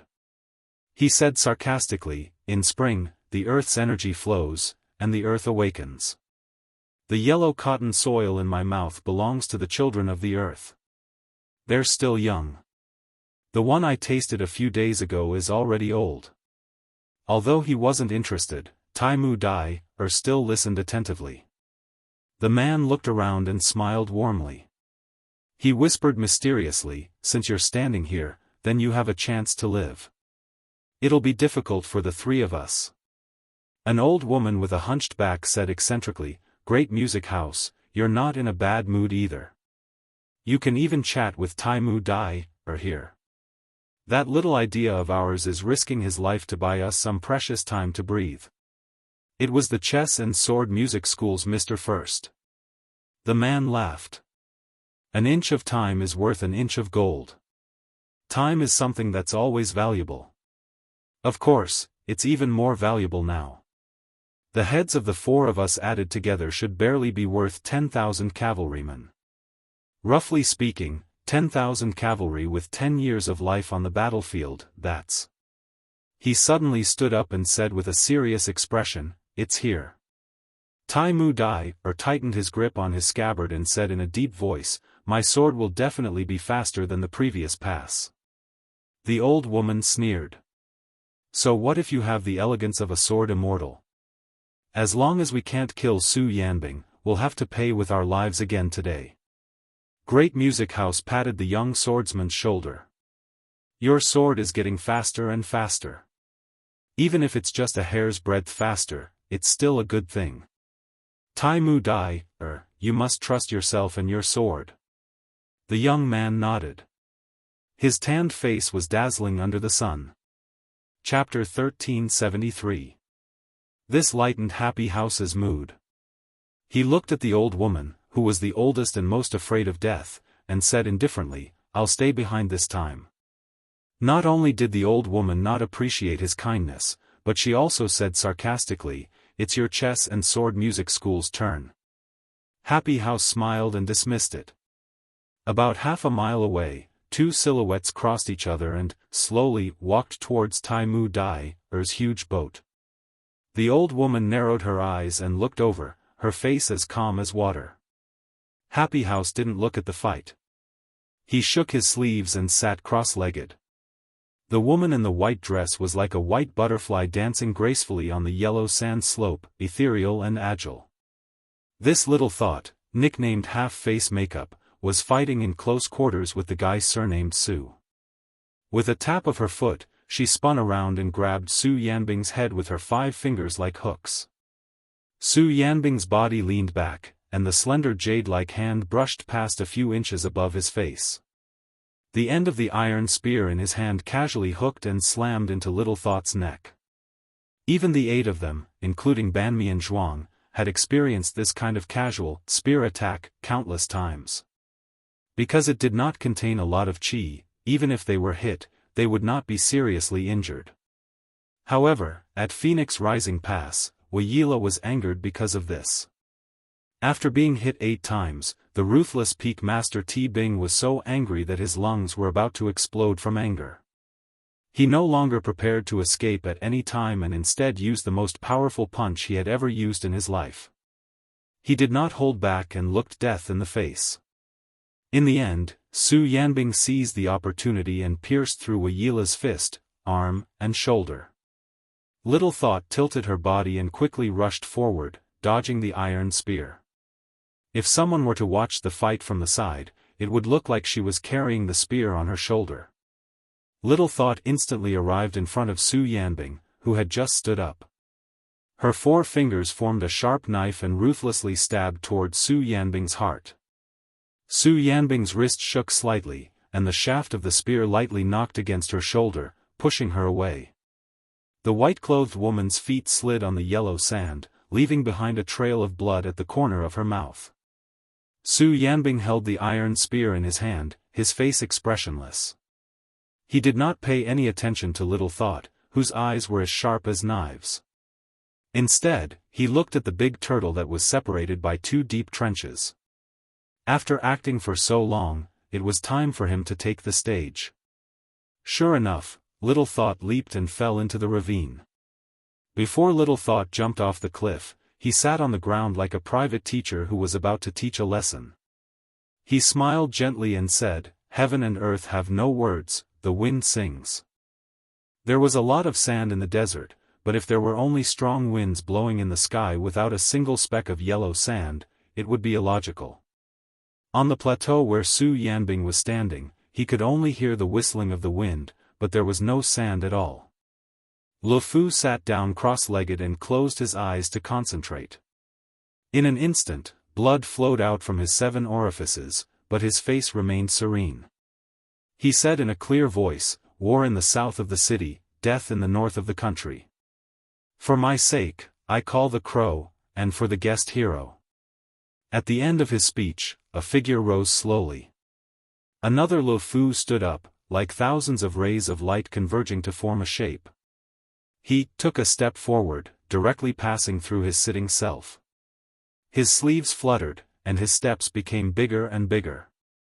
He approached the edge of the big turtle and turned into a long rainbow, rushing toward Su Yanbing.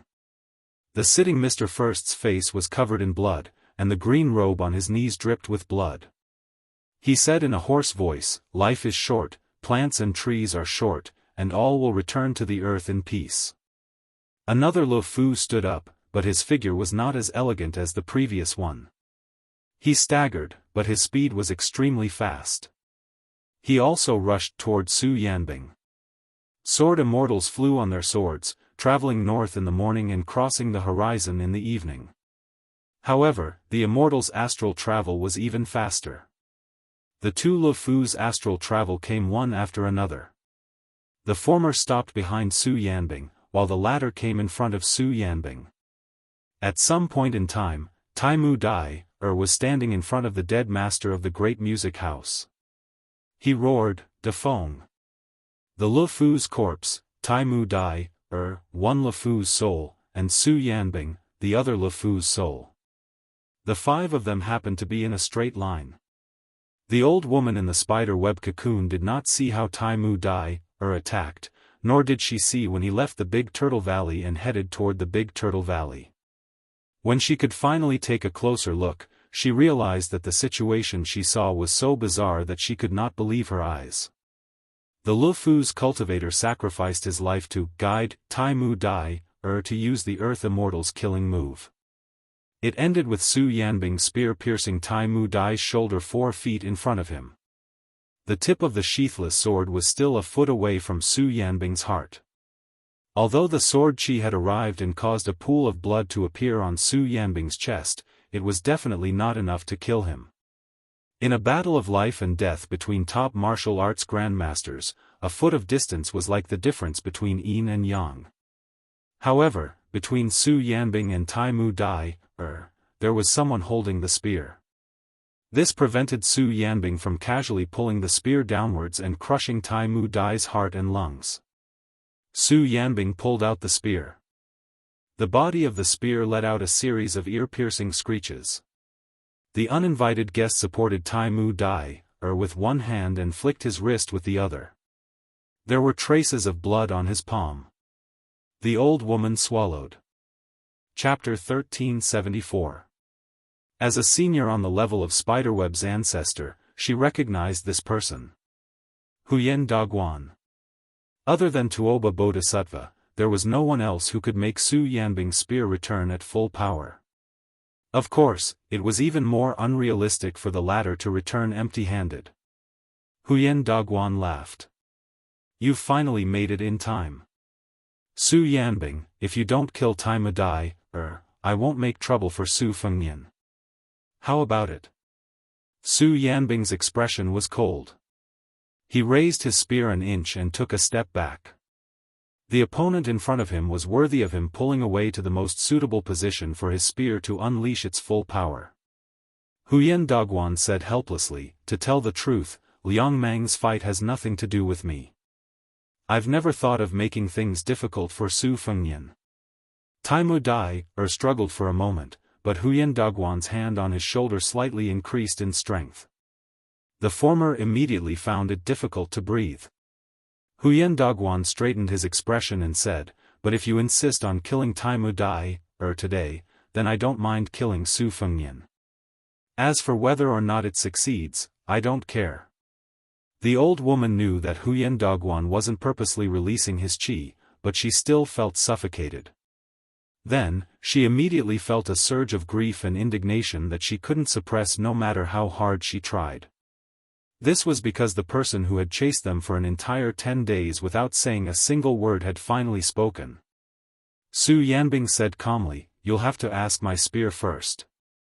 Huyen Daguan, who was even more fluent in the official language of Liyang than the people of Liyang, cursed. He laughed bitterly and said, Stop, I'm scared of you. Su Yanbing, since you're determined to fight, fine. The spear in your hand can't take a single blow. Go back and get a new spear. For better or worse, it can take 3 spears from you. Otherwise, we won't be able to fight to our heart's content. I, Huyen Daguan, will wait for you here. Tai Mu Dai, that whatever, and that old woman who likes to stick a red flower in her mouth, I'll help you keep them here. When the time comes, whoever wins will speak. How about it? Su Yanbing nodded, turned around, and left just like that.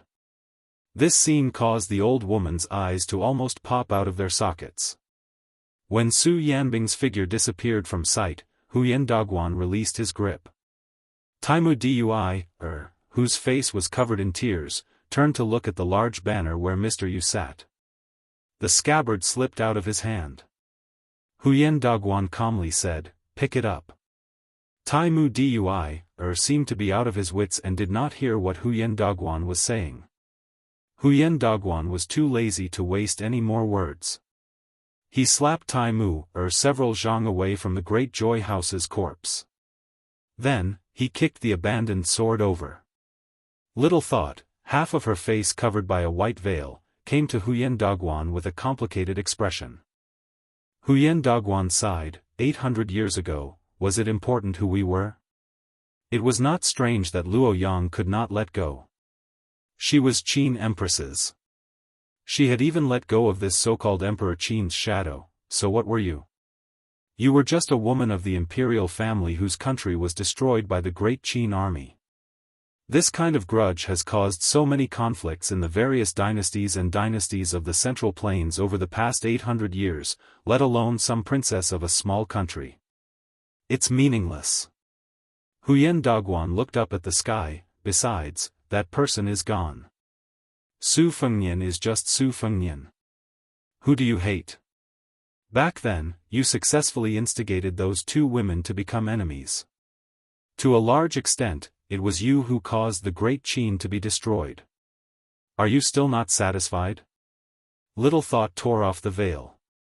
Half of her face was extraordinarily beautiful, but the other half of her face was constantly changing between the faces of unfamiliar women. Finally, it stopped. It was actually half a man's face. Huyen Daguan turned his head and did not meet her gaze. He said softly, "You can go." She looked at the white veil floating in the distance and raised a hand to cover that half of her face. She murmured, "You really left? Then tell me, where can I go? You are always like this, not even willing to look at me. I never hated you. I just want you to look at me, just one look." Huyen Daguan asked, "You really don't want to go?" Little Thought of Princess Grave raised her other hand. Her 10 fingers were like hooks as she slowly cut her two faces into a bloody mess. She did not show any pain and closed her eyes. She used a tone that modern people could not understand and softly hummed a song.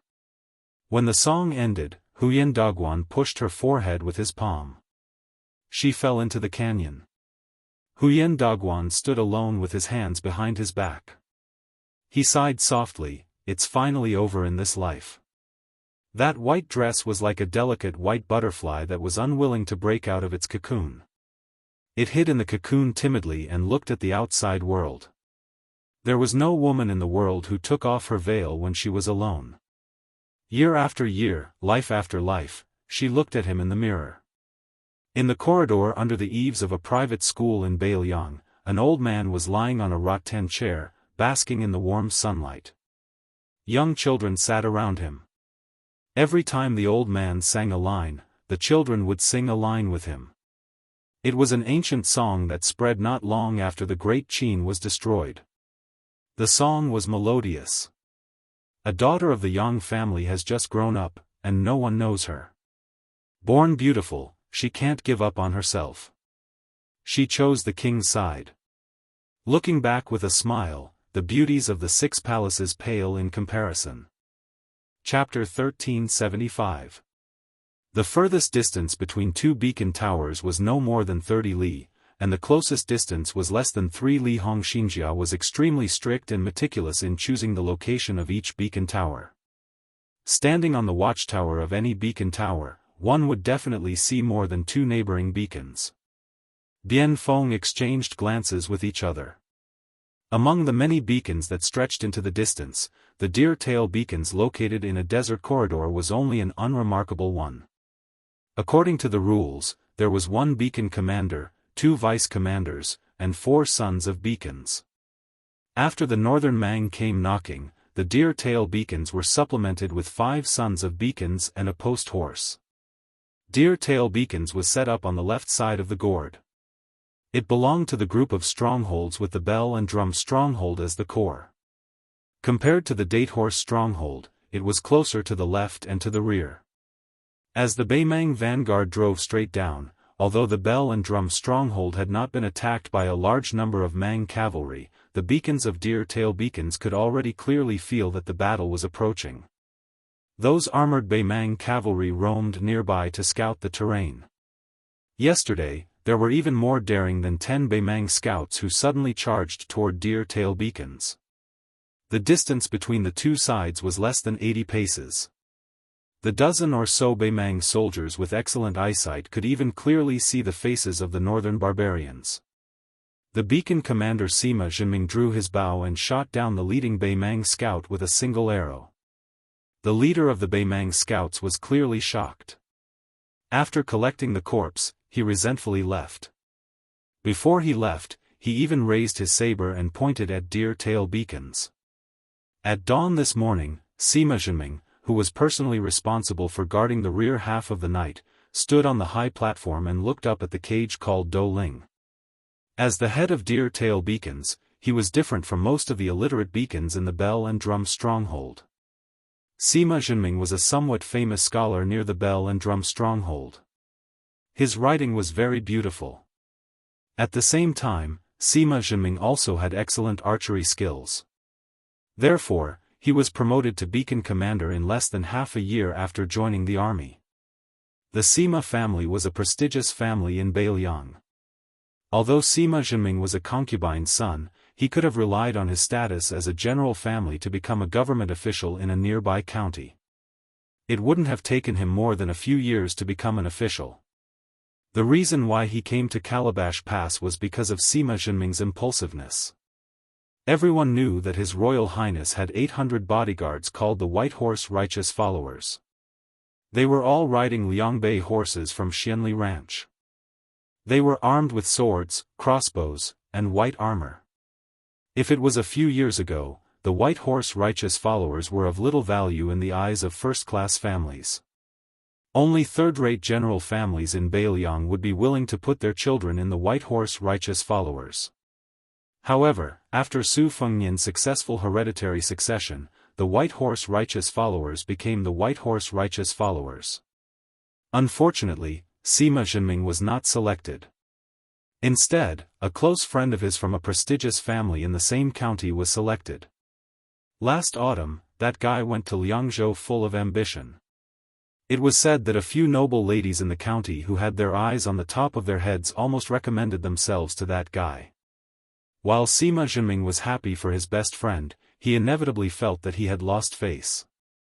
In a fit of anger, he ran to Calabash Pass, which was almost the northernmost border line.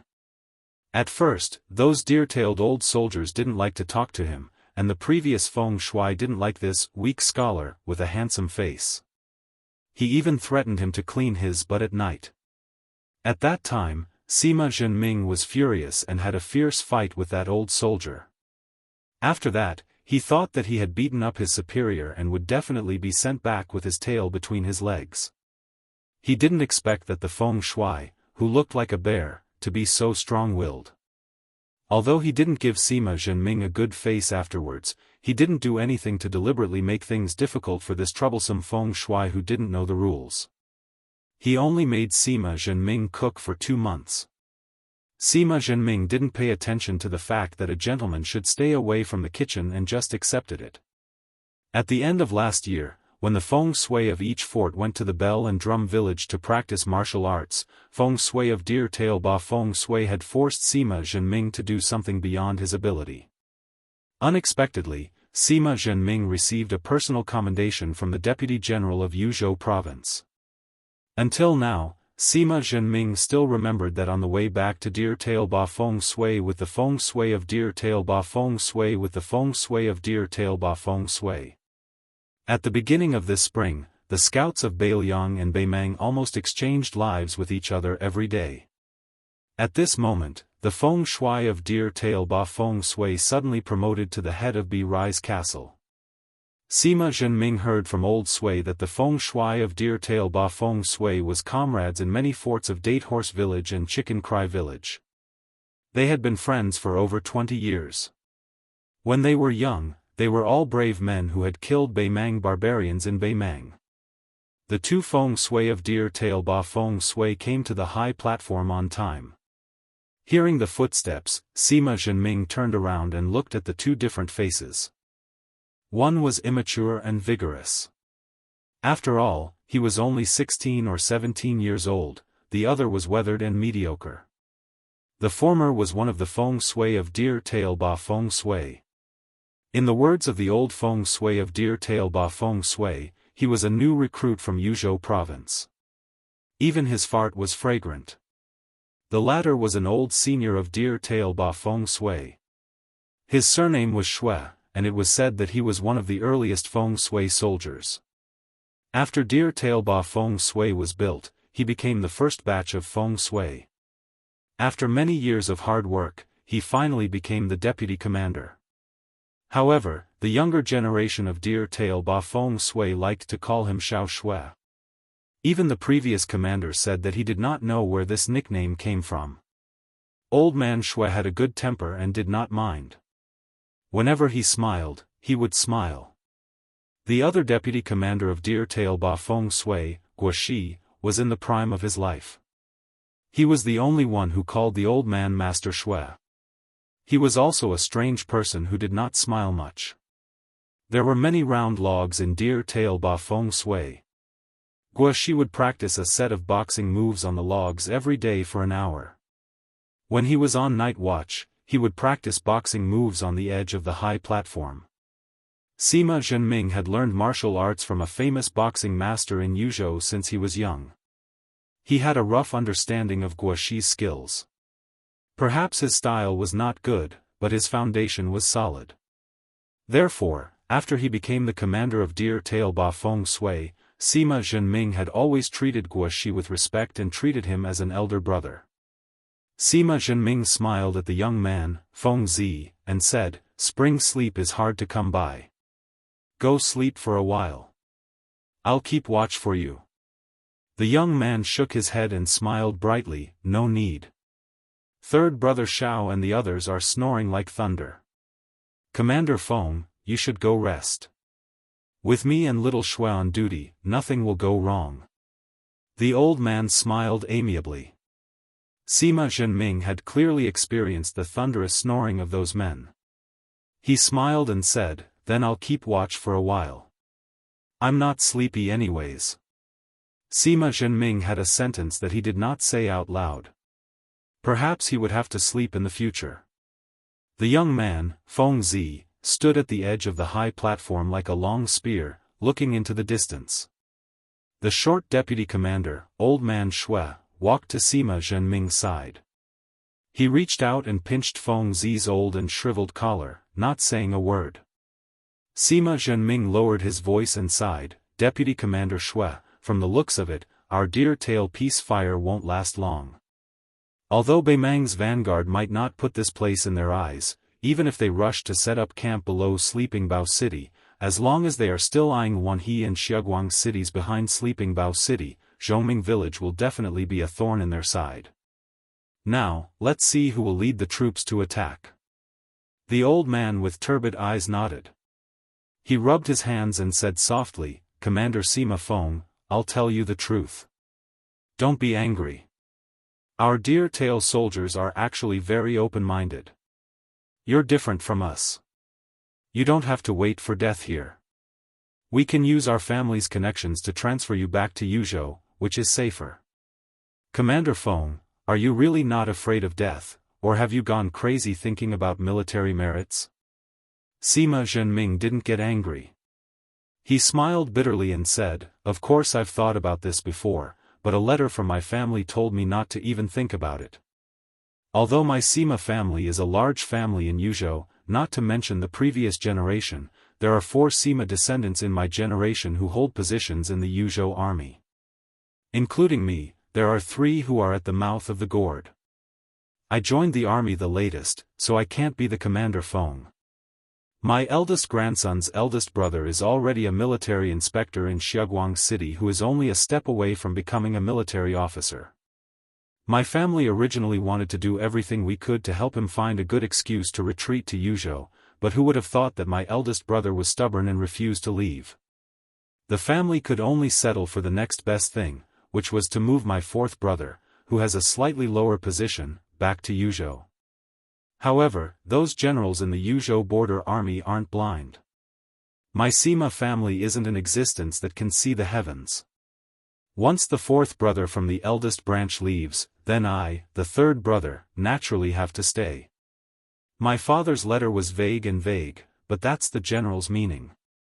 I think this is also good. At least I have a younger brother who is 10 years old from the same mother. With him by my mother's side, I'll be able to support myself in 4 or 5 years. Once I shamelessly return to Yuzhou, my father, mother, and younger brother won't be able to raise their heads for the rest of their lives. Sima Zhenming's originally bitter smile began to become somewhat free and easy. After glancing at the young Master Feng, he looked at the old man and said, "I don't dare to ask the young Master Feng, nor do I have the heart to ask. However, I'm very curious about what Deputy Commander Xue and Guoxi Shui are thinking. Before I arrived at the mouth of the gourd, I heard that you old veterans are the best at fighting. Let's not talk about military merits for now. Let's talk about preserving our lives first.